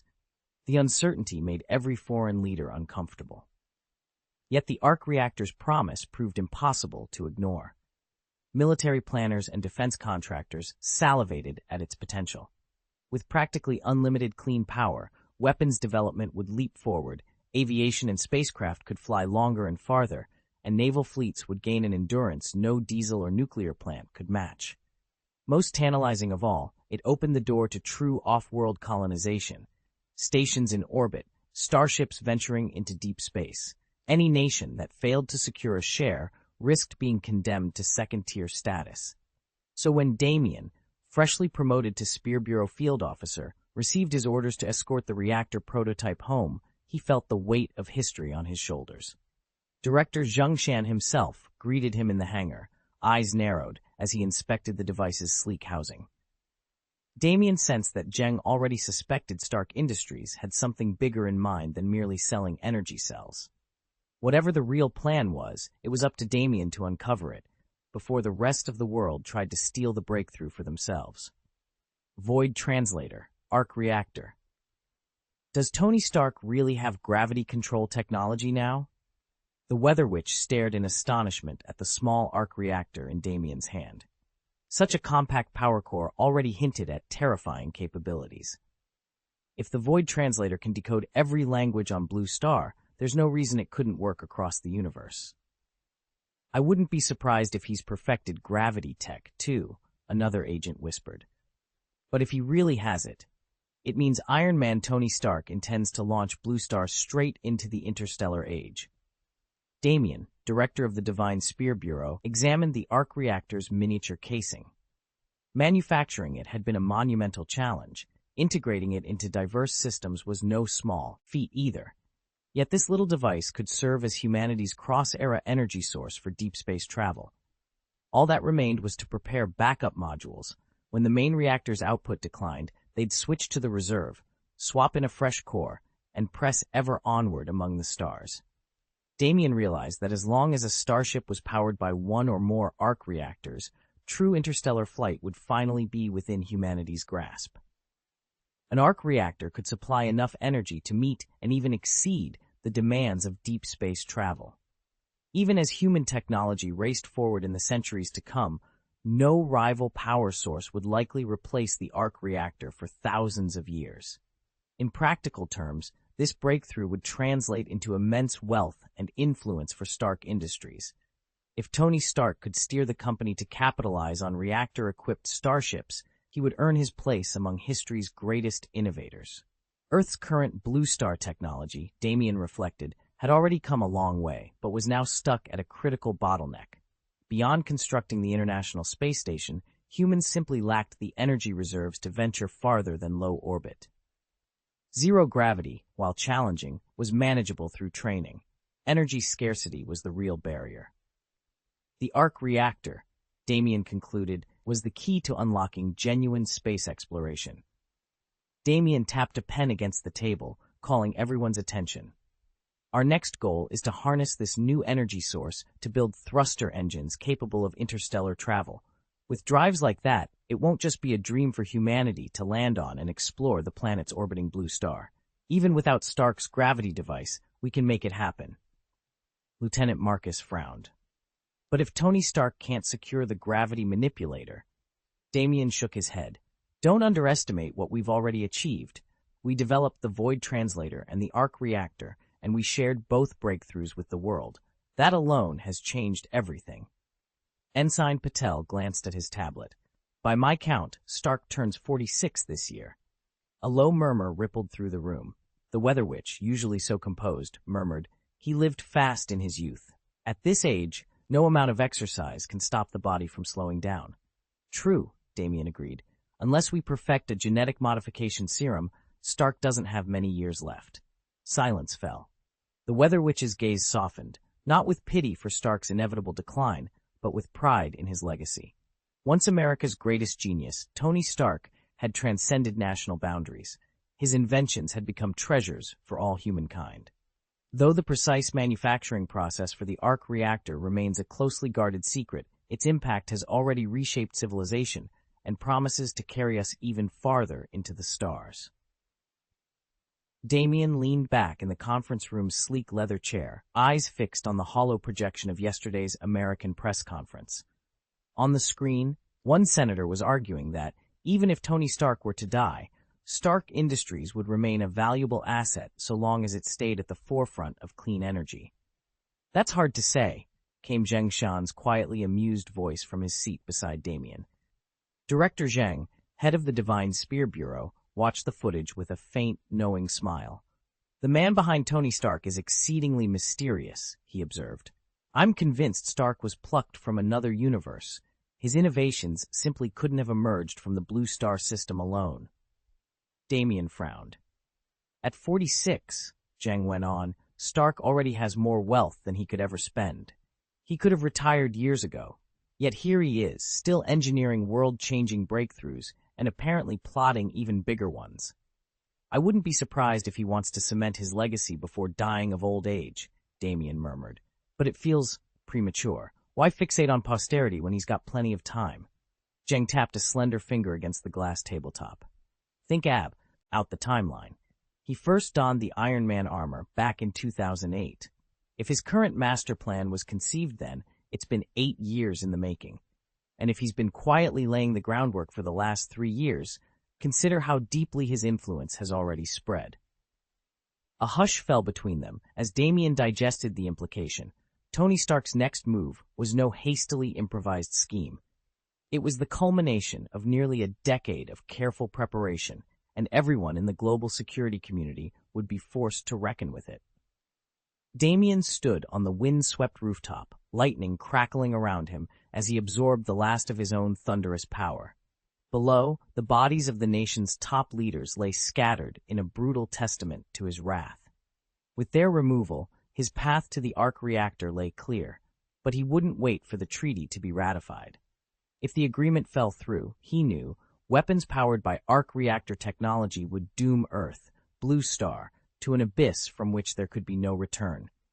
He turned to the woman beside him, the Weather Witch, her robes billowing in an electric breeze. "Every step plays right into Tony Stark's hands," Damien said, voice low with frustration. "He's been orchestrating this from the start." The witch's eyes narrowed. "You really think Tony Stark, man of industry and playboy genius, has journeyed through the cosmos?" Damien clenched his jaw. "From everything I've uncovered, it seems all too possible. Stark's machines aren't simply advanced. They follow a cosmic pattern, a design drawn from beyond our world." She shook her head in wonder. Legends tell of gods who watch over this planet, divine beings from Blue Star or its neighboring worlds. They've blessed humanity in small ways, but never given us the means to leap forward so dramatically. Their power wanes the more our technology evolves. Only the strongest among them could stand against forces like yours, or Stark's arc-driven arsenal. Lightning lit the witch's features, painting her in stark relief. If Stark has truly unlocked that celestial blueprint, then he's tapping into power no god would casually bestow. He sees a future where faith bows to invention, and he's determined to make it his own. Silence fell between them as thunder rolled overhead. Damien's next move would decide not just the fate of nations, but the future of Earth itself. Damien understood why no advanced civilization would rush to accelerate humanity's progress on Blue Star. It wasn't that they actively wanted to hinder us, at least that's never the excuse they gave. Officially, they claimed to respect our right to evolve on our own. In reality, though, it all came down to power and privilege. After all, if they refused both to help us develop and to protect us, they'd be villains, cosmic tyrants. But by offering nothing more than their shield, they could claim the moral high ground. We're not interfering, we're just preventing you from being wiped out. As far as they were concerned, that was charity enough. From their vantage, humans were like a tiny nation begging a superpower for aid without understanding geopolitics. It was laughable. Of course, a great power could choose to help or to ignore us altogether. And if they felt generous, they'd lend a hand. If they were in a foul mood, they could starve us out or snuff us like insects, all without explanation or apology. If they didn't annihilate us outright, that was mercy. Damien shook his head, the weight of that cosmic indifference settling over him. For Blue Star's inhabitants, fear of abandonment was nothing compared to the dread of knowing how easily a god, or a more advanced civilization, could decide whether we live or die. It's all conjecture at this stage, Director Zheng Xian of the Divine Spear Bureau said, folding his arms. We still don't know whether anyone, or any organization, is secretly backing Tony Stark. But once humanity really steps into the interstellar age, every mystery will come to light. He tapped the arc reactor resting on the table. Send this to our analysis team. I want them to reverse engineer it and see if they can produce a working prototype. The remainder of the recovered equipment goes to our research labs. Our large-scale machines have been standing idle for too long, unable to operate without a reliable power source. At his command, a squad of a dozen soldiers stepped forward, carefully lifted the arc reactor, and departed down the corridor. Blue Star's scientific community had faced a frustrating bottleneck for years. Massive machinery lay dormant because no nation small enough to fund them could afford the astronomical startup and maintenance costs. Innovative devices stalled in the prototype stage, victims of empty coffers and blown fuses. But with the arc reactor now in their possession, a modest adaptation of the power interface would allow them to energize any piece of equipment, no more worrying about overloads at startup, and no more emergency repairs in the middle of critical tests. The era of true technological progress on Blue Star was about to begin. This also explains why the arc reactor is considered a cross-era technological marvel. The Divine Spear Bureau isn't exactly drowning in cash, but it isn't desperate either, so they placed a single order for 100 units, more than enough to sustain their research for the moment. Before long, militaries around the globe followed suit. They were stunned by the reactor's potential and launched wave after wave of studies. At Stark Industries, revenues immediately soared as they unleashed this unprecedented source of power. In these same 2 months, Damien finished constructing the Void Translator Factory. Although Lalatina couldn't be on site to help, he stayed in constant contact with her via communicator. She would draft the blueprints, and he would implement them step by step. To safeguard the technology, no single worker was ever allowed to master the entire process. Instead, each production stage was compartmentalized, disassembled and reassembled, so that the complete knowledge could never be pieced together by one person. Through it all, Damien gained a deep appreciation for just how powerful and precise the Celebrity Hotel's scheduling system truly is. Tony sat back, reviewing the blueprint Lalatina had prepared. She'd laid out every detail: the headcount needed to staff the new facility, the personality traits and skill sets each recruit should possess, the acreage required for training grounds, the course schedule, and a projection for scaling up production. According to her estimates, the basic infrastructure could be up and running in no more than 2 weeks, far faster than the several months Tony had needed last time when factory delays pushed everything back. With the training curriculum already finalized, he wouldn't have to wait for instructors or equipment. All that remained was to secure the land and hire the right people. He rang Pepper on the comlink. "Go ahead and close on those plots," he said. "Start recruiting according to Lalatina's specs, then schedule their training sessions. I'll handle the next phase myself."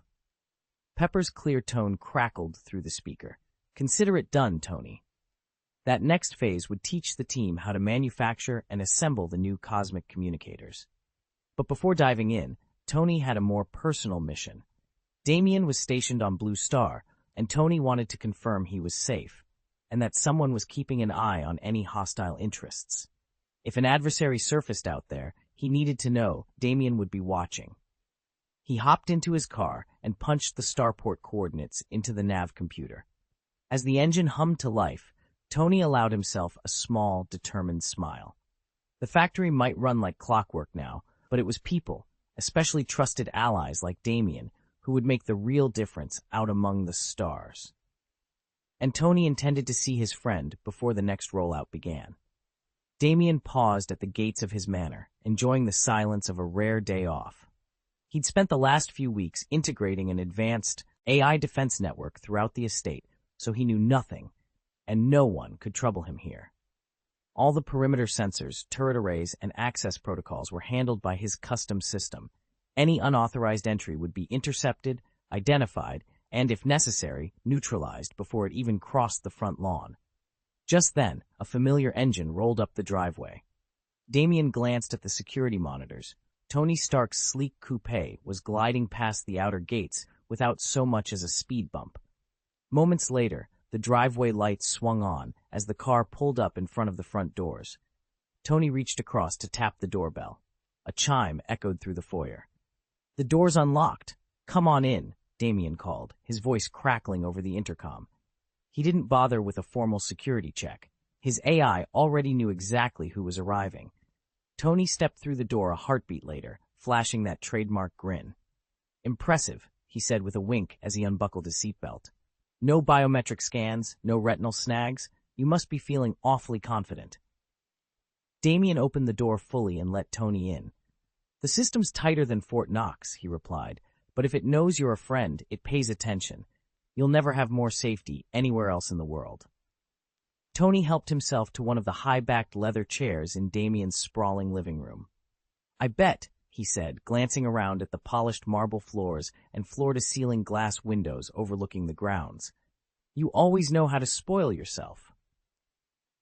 Damien strolled over to the sofa, turned off the holoprojector that had been streaming a late-night action flick, and sat down beside Tony. "So," he said, leaning forward, "what brings the genius of Stark Industries to my humble abode? Business, pleasure, or trouble?" Tony folded his arms and grinned. "Let's just say I could use your help, again." He reached into his coat pocket and pulled out a slim data drive. "Got a little project I think you'll find electrifying." Damien raised an eyebrow. "Enlighten me." He leaned back, ready for whatever Stark had in store. Damien paused in the doorway of the villa's observation deck and offered a relaxed nod. "Everything's in order." Tony looked up from the holo display. "Jarvis just flagged you as still operating on Blue Star," he said, frowning. Damien shrugged. "I just wrapped up my assignment, so I thought I'd drop by and discuss our next steps." Tony's gaze flicked to the AI interface. "Jarvis?" Damien smiled. "Don't put it all on him, Mr. Cassidin. I never revealed your exact location. I merely pointed out that you'd probably still be on Blue Star."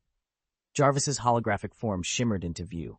"Sir, I only provided analysis based on open surveillance, your patterns at the villa, your known travel routes. There was no unauthorized leak of your movements or actions." Cassidin leaned back, lips curving into a faint smile. Jarvis quickly added, "Of course, sir. Protocol is absolute." Tony folded his arms. "Good, as long as everyone understands the rules." Damien nodded, his tone calm. With Jarvis's reach throughout the network, anytime I'm active on Blue Star, I'll show up in his scans. It was inevitable he'd pick up at least some of my movements. Jarvis emitted a soft acknowledgement. Damien's composed confidence diffused the tension, bringing Tony and the AI back into sync. Chapter 498. Tony Stark's voice cut through the quiet hum of the lab. So, Cassidon, I hear you took Miss Sonia back to Blue Star over New Year's. Damien glanced up, expression unreadable. Inside his neural core, Jarvis tensed, a faint digital alarm warning that Tony was plotting something again. Yeah, Damien said evenly. I hardly get any free time, so I figured I'd show her Blue Star while I could. He didn't seem the least bit worried. After all, he'd already arranged multiple clothing shipments through Stark Industries. It wasn't surprising that Tony knew about the trip. Jarvis allowed itself a tiny, virtual sigh of relief. This round, at least, the AI felt out of the crossfire. Leaning against a workbench, Tony pressed on. And what did she think of Blue Star? Damien's lips twitched into the faintest of smiles. Honestly, she was a bit underwhelmed. Tony shook his head in mock disbelief. Are you kidding? She loved the culture. She raved about the food. True, Damien interrupted. But she did have her complaints. The security in New York needs work, and she wasn't thrilled by how some of the local black residents seemed unable to restrain themselves. He paused, tugging at the collar of his jacket. I'm afraid those are just things you can't avoid.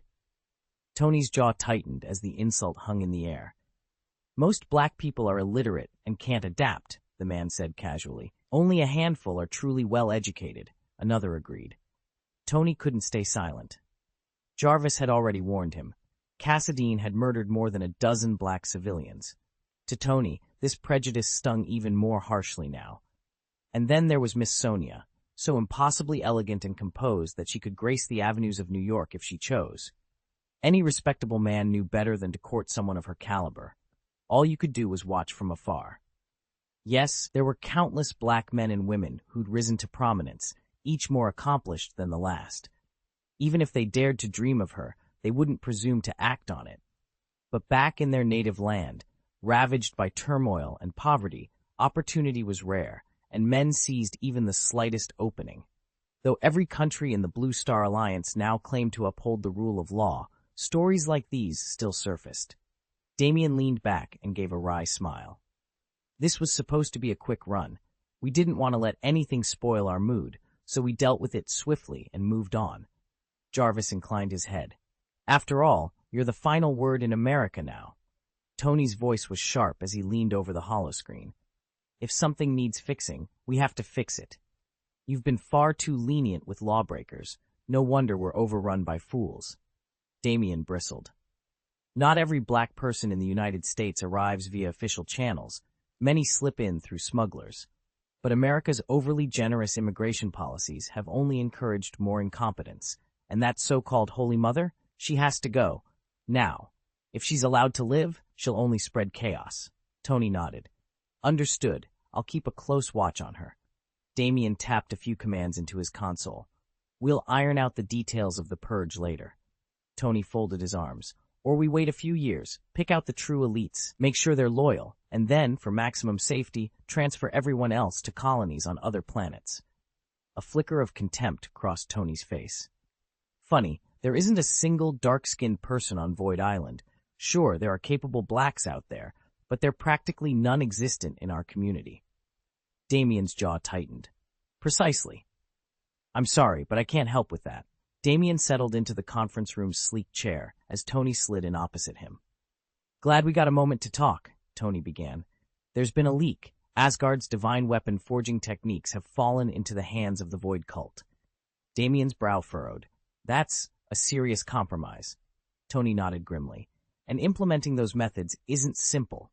You need decades of refined smithing skill, plus an energy planet, and all the machinery to turn it into a functioning forge. I've heard Sonia's already scouting potential planets and lining up the equipment, Damien observed.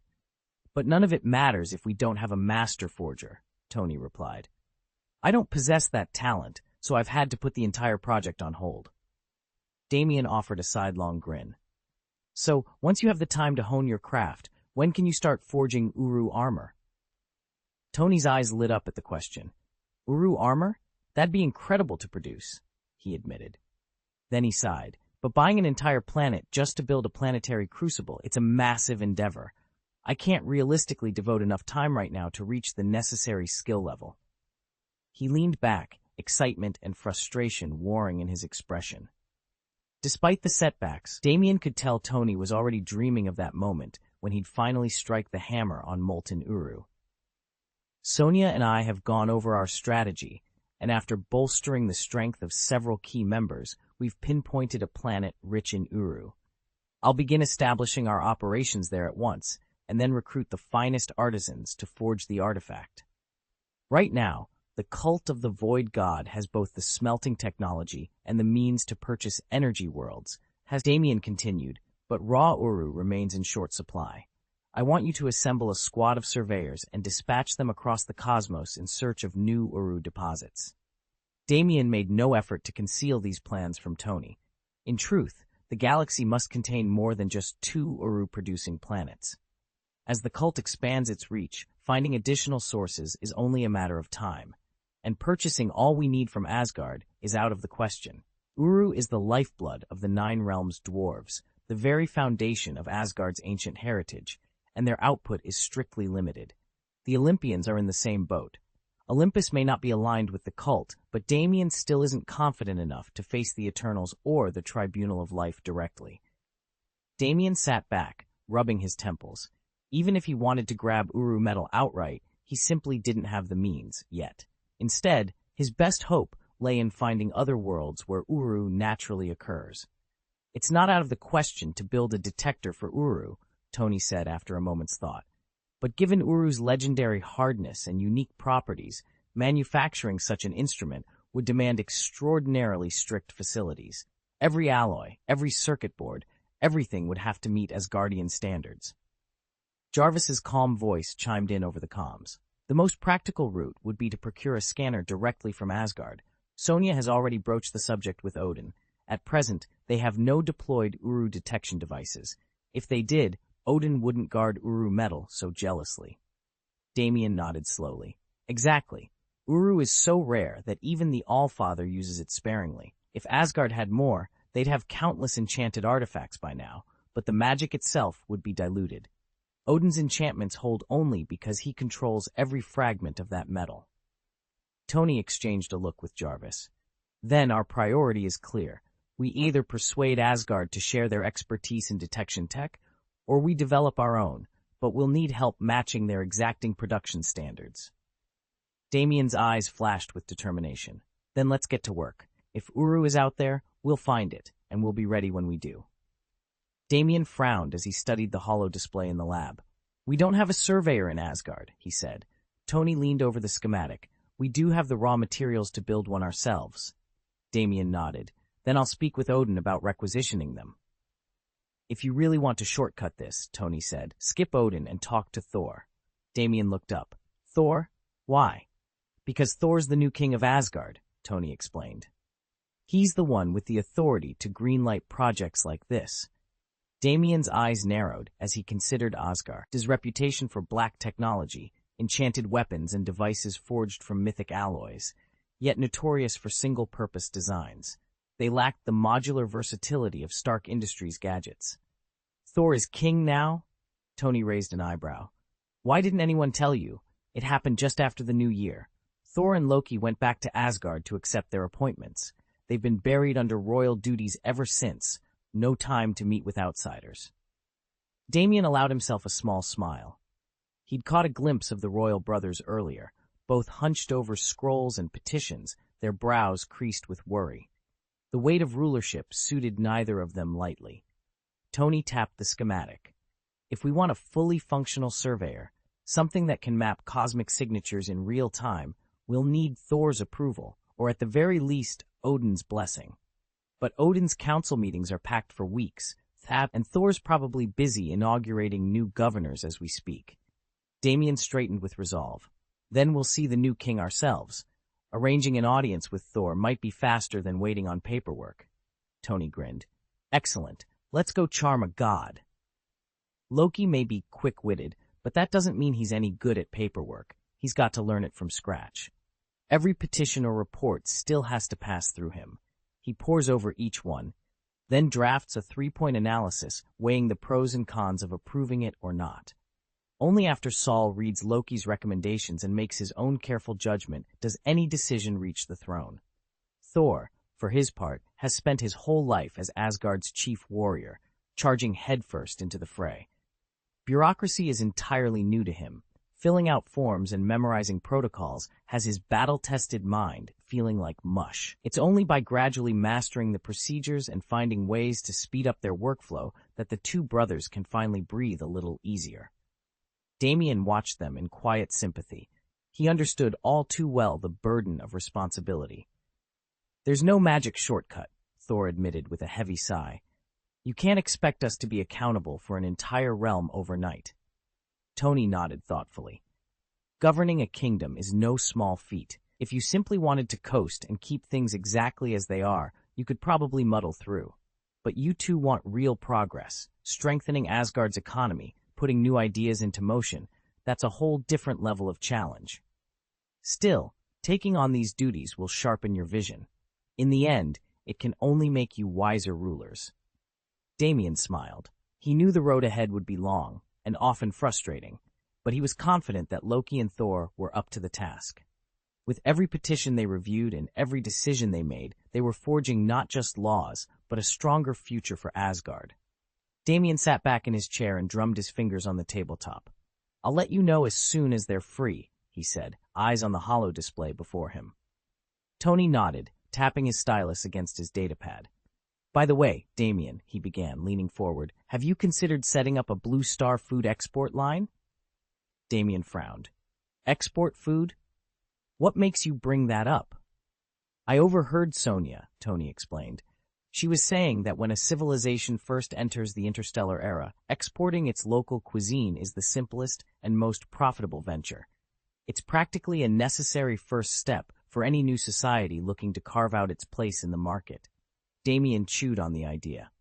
"I get the rationale. People everywhere love to sample exotic dishes, but I hadn't thought of Blue Star taking that route." "Exactly," Tony said, brightening. "We already have contacts on several frontier colonies hungry for authentic Blue Star flavors. If we position ourselves quickly, we could corner that niche, generate capital, and build goodwill at the same time." Damien folded his arms, weighing the proposal. "All right, talk me through the logistics. Production capacity, shipping lanes, quality co-small, and trawl. I want to know every detail before we commit." Tony's shoulders relaxed. He'd been eager to spring this on Damien, but wanted to be sure he had a solid plan. "Absolutely," he replied, flipping his datapad open. "Here's what I've laid out so far.